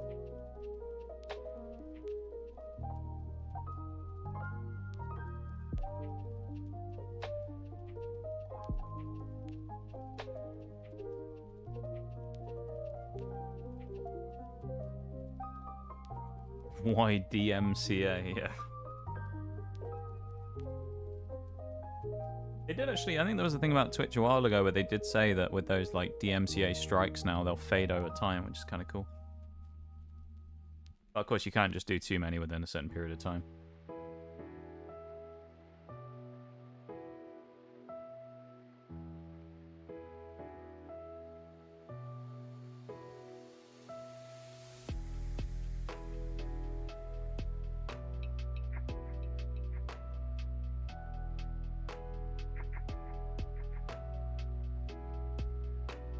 I've got to try and think of something we're going to play on Sundays and Thursdays from now on, haven't I? Like, in the not-too-distant future, because there's not really that many more Pokemon playthroughs to do. Only 3 left, so that's about 12 streams of Pokemon. Well, providing it all goes smoothly, anyway. 12 streams of Pokemon left, which is 6 weeks. So that'll be basically the start of December. That'll be it. That'll be the end.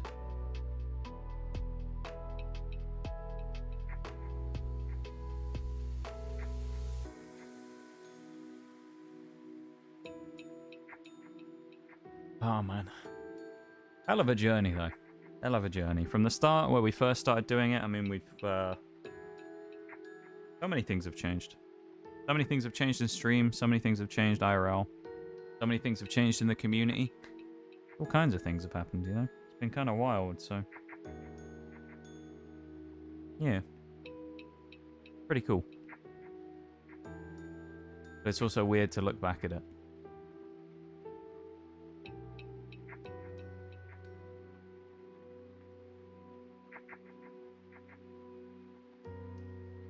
And it's weird to think it's been a year. That's the crazier part. Welcome back, everybody, from the break as well. We're still here in the credits, as you can see. Once we finish the credits, all we have to do is simply go take a picture. And then we get to immortalize our team, the final 6, and put them in Discord. Once that's done, I'll do the shinies on Sunday when I eventually do anything if I need to prep for the team, although I don't think I do, to be honest. So our first Pokemon is Jerry. So... we're going to sweep the entire game, basically, in the next one with Jerry, probably. Jerry is kind of nutty. If anyone hasn't seen a Jerry run before, then you're going to be ready for it. Let me tell you, Flamigo is pretty slept on. He is a legend of the stream for a reason. The goat of goats. The original goat, really, because he was in Monotype 1. Would have almost been fitting if Jerry had been in the final run ever. He would have been in the first and the final Monotype series run. Would have been really cool. Switch him out last minute. Although, to be fair, the flying type representative in the final one is fairly fitting, being Honchkrow. who also was a big carry during that original run, so... Yeah. The run 6 is Honchkrow. Man, I'm looking forward to it, though. Next run's going to be fun with the fan favorites. There's some really cool ones in there. And then the final run is certainly a mix. There is some really cool mons in there. There's also some bad mons in there, so... There's a few cool ones, though.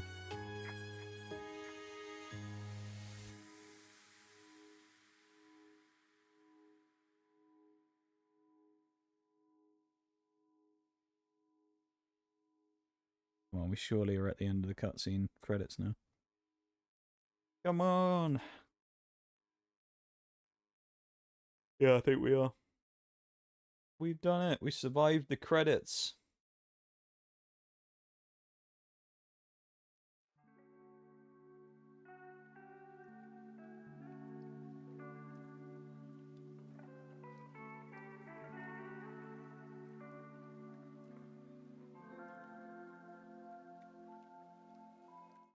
And unmute that now. Mute the other. Now there's only one thing left to do. Go and get a picture of our team. Let's go do it. What a team this one's been as well, I've got to say. Great team. Great team. They have had clutch moments. They've had, you know, bulldozer power where it's just smashed through things. They've had some more skillful, intricate victories, you know, thinking about like the Amoonguss. Who is it? Amoonguss and someone. Who was it? Oh, Amoonguss Cacturn, absolute masterclass against Rhyme. Neither of them exactly being like crazy mons either, and they pulled off an absolute masterclass against it. So yeah. Good run, this. Good run.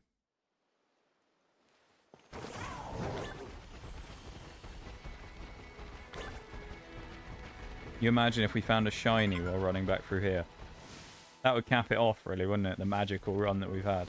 We found a shiny on the way back through.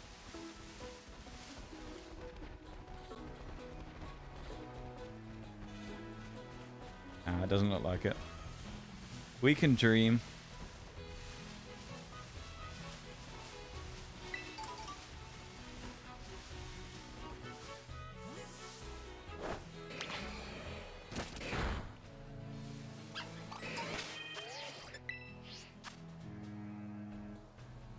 The final act.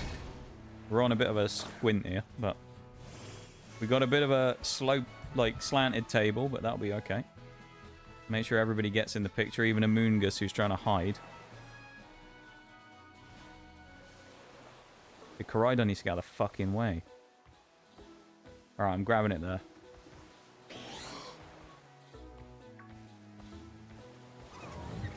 Posting it in Discord. Stream chat, there we go.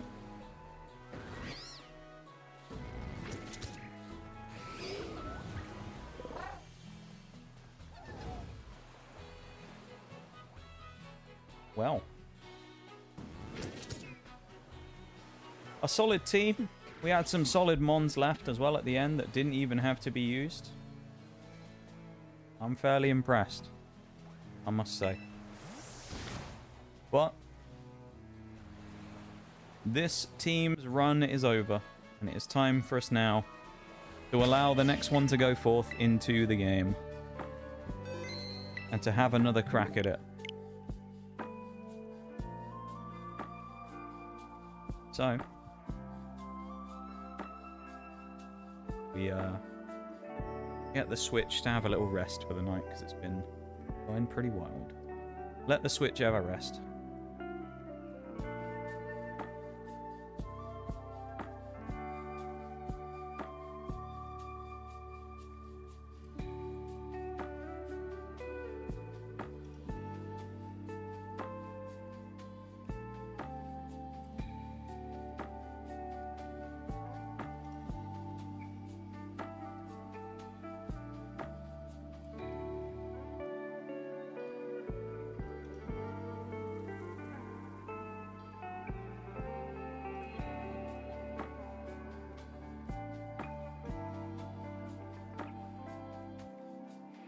What a day, though, eh? What a day.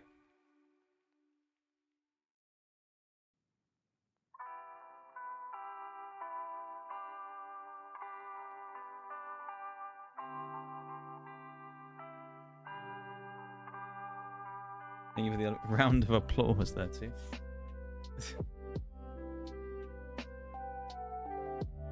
A round of applause, eh?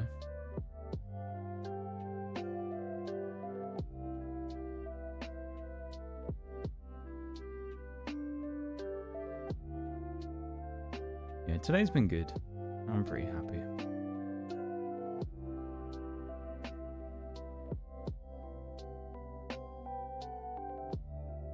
I can't complain, honestly.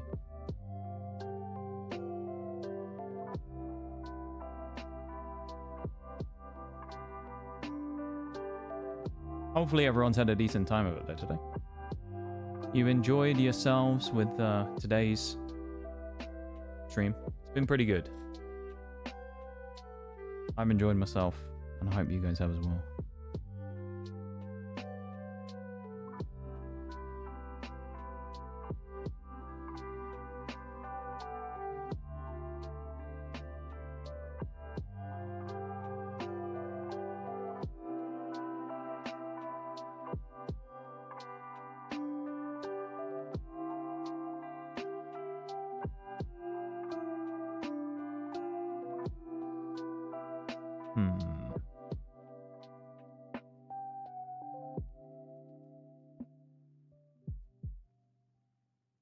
Just trying to figure out what to do now.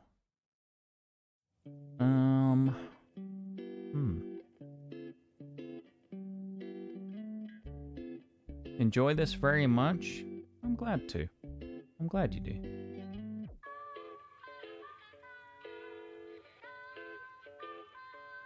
I'm glad that you enjoy this very much. A pleasure to have you here. Thank you for hanging out as always and being a great member of the community.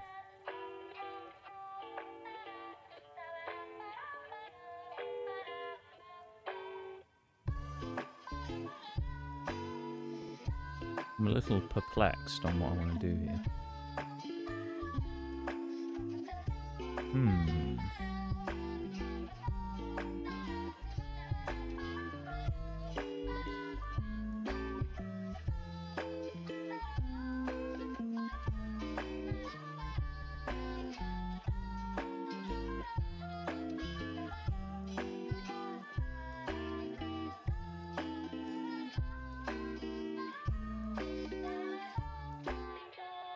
I feel like there's a lot of people on, but I've raided everyone recently. So, I don't know.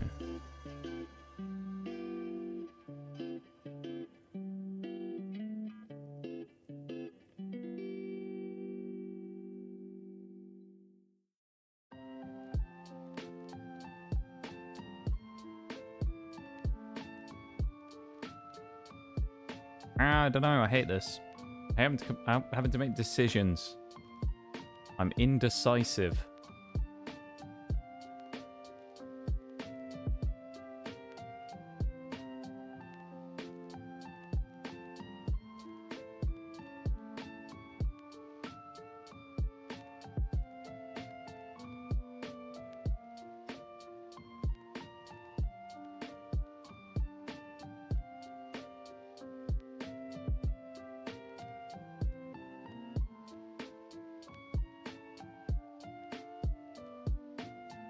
It's been a while since I've been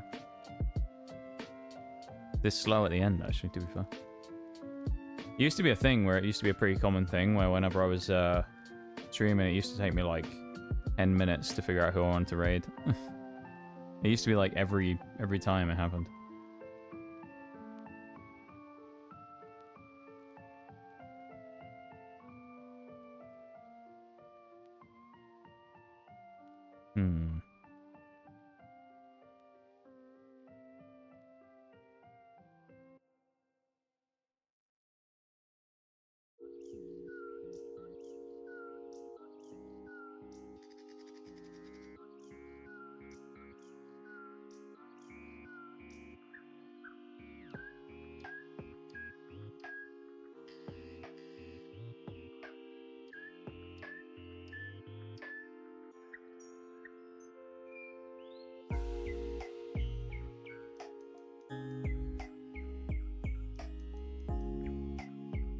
I don't know.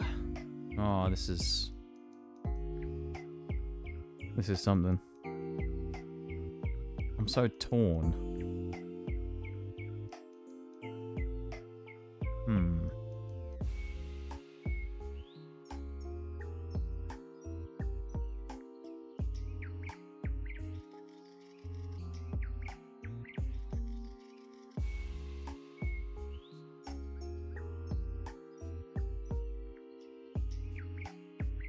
Pick that person there, like right there. There isn't anyone under my mouse. What is this music? It's not Pokemon. Why is it in the Pokemon playlist?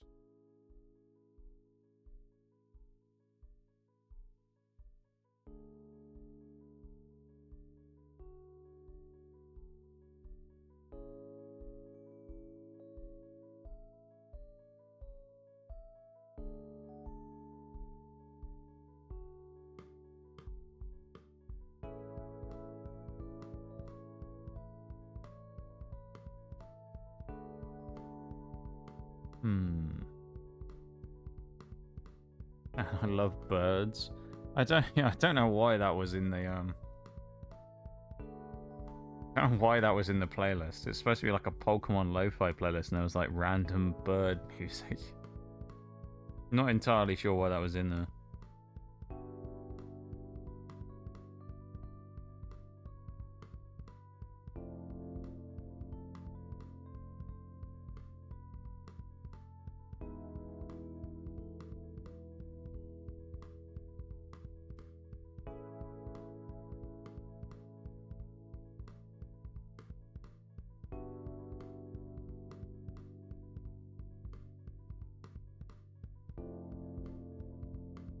Yeah, I think I know what I'm gonna do.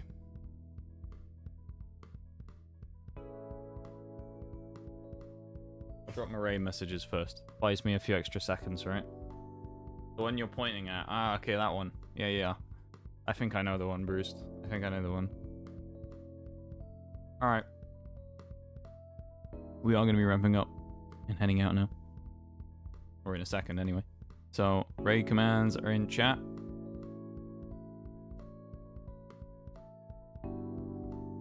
Let's unplug this controller and move it out the way, because it's right in the middle of where my mouse needs to be. Blocking everything. Right. Grab the raid message. You know how it is. If you aren't subscribed, you can use the subs raid message. You know how that is as well. Nice and easy. Alright. So, let's bang on. Where is it? This, what? Our music. As we always do. Slap on the music. And then, I'm going to drop the command. Everybody ready? Thank you for stream. Thank you for the raid, Oreo. I really appreciate it earlier. Thank you for hanging out and vibing. I appreciate it very much. It's been a good time. I've enjoyed myself. I hope you guys have enjoyed yourselves as well. It's been good. Yeah.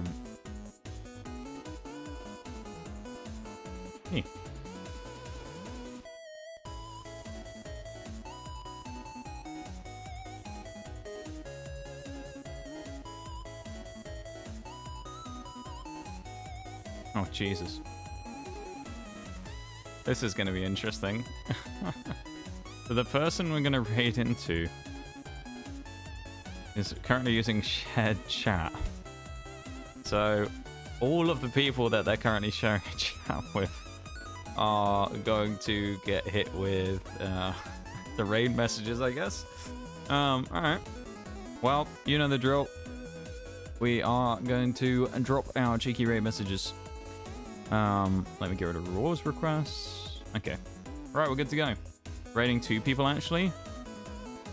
Potentially 2, maybe 4. I don't know. I think it's just 2. Oh no, wait. One of them... Is one of them... Oh, no. Yeah, no, it's 2 people. Okay, 2 people. Alright. If it was 4, that... Can you imagine that? We basically raid 4 people at the same time. Alright. Oh, hang on. We're gonna have to wait. We're gonna have to wait. An ad break's just started on their channel. We're gonna have to wait.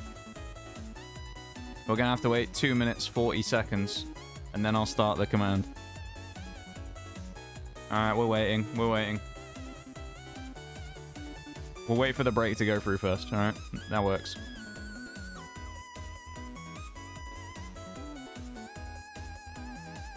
Would appreciate if people would stick around for the raid, though, of course. You don't have to, but it's just a nice thing to do to support fellow community people. So I would appreciate if people would stick around for the raid. Even if you don't have time to afterwards, whatever.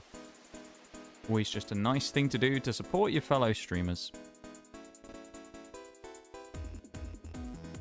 We will chill for a second and wait for that to go.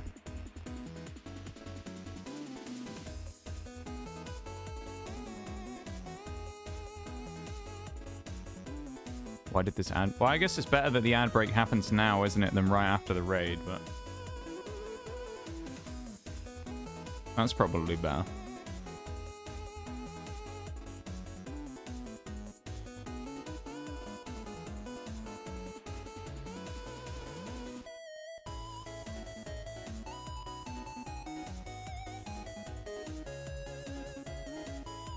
Any minute now. 1 minute to go.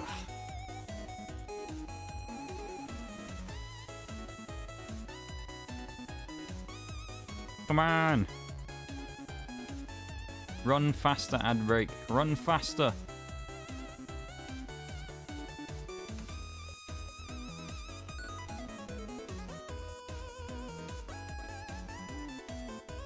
Done dirty by the ad break. Probably start the raid while the ad is still going. I probably could, yeah. I'm going to wait until 30 seconds, then I'll do it. I'll wait until there's 30 seconds left on the clock, then I'm going to start the raid. And then I'll be like perfect after the thing goes. They seem to be playing something similar to like a house flipper type game as well, so it should be fun. Alright. I'm putting the command in. We're going.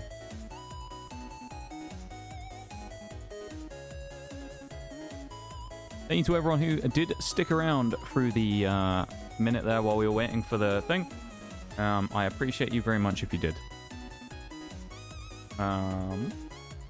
Okay, we are going to be heading off now. So first things first, let me go through the list of everything. First thing we had of the day was Shags with a 15 stream streak. Thank you so much, Shaggy, for that. I appreciate it very much. Oreo with the 19... Wait. Yeah, I don't normally read that part out. That's why I got confused. The raid. Well, I guess I've said it now. The raid of 19 earlier on. Thank you very much for that as well. I appreciate it very much. Very kind of you. I was thinking like 19 months. I was going to read out like resub or something. So I got confused. For the raid earlier. Thank you so much for the raid. I really appreciate it as always. Very kind of you. And I appreciate the raid very much. And Shags once more. He's bookending the list today with a Prime sub. Good old Shags. 17-monther on the Prime. What a legend. Thank you so much, Shags, for that. I appreciate it. Thank you for all the mod stuff today, mods, as well. I appreciate you all very much. I'll be back on Sunday. You know the drill. And let's go raise some hell. I will see you all on Sunday, okay? Everybody have a good one, and I will see you soon. Okay? Bye, everybody. Take it easy.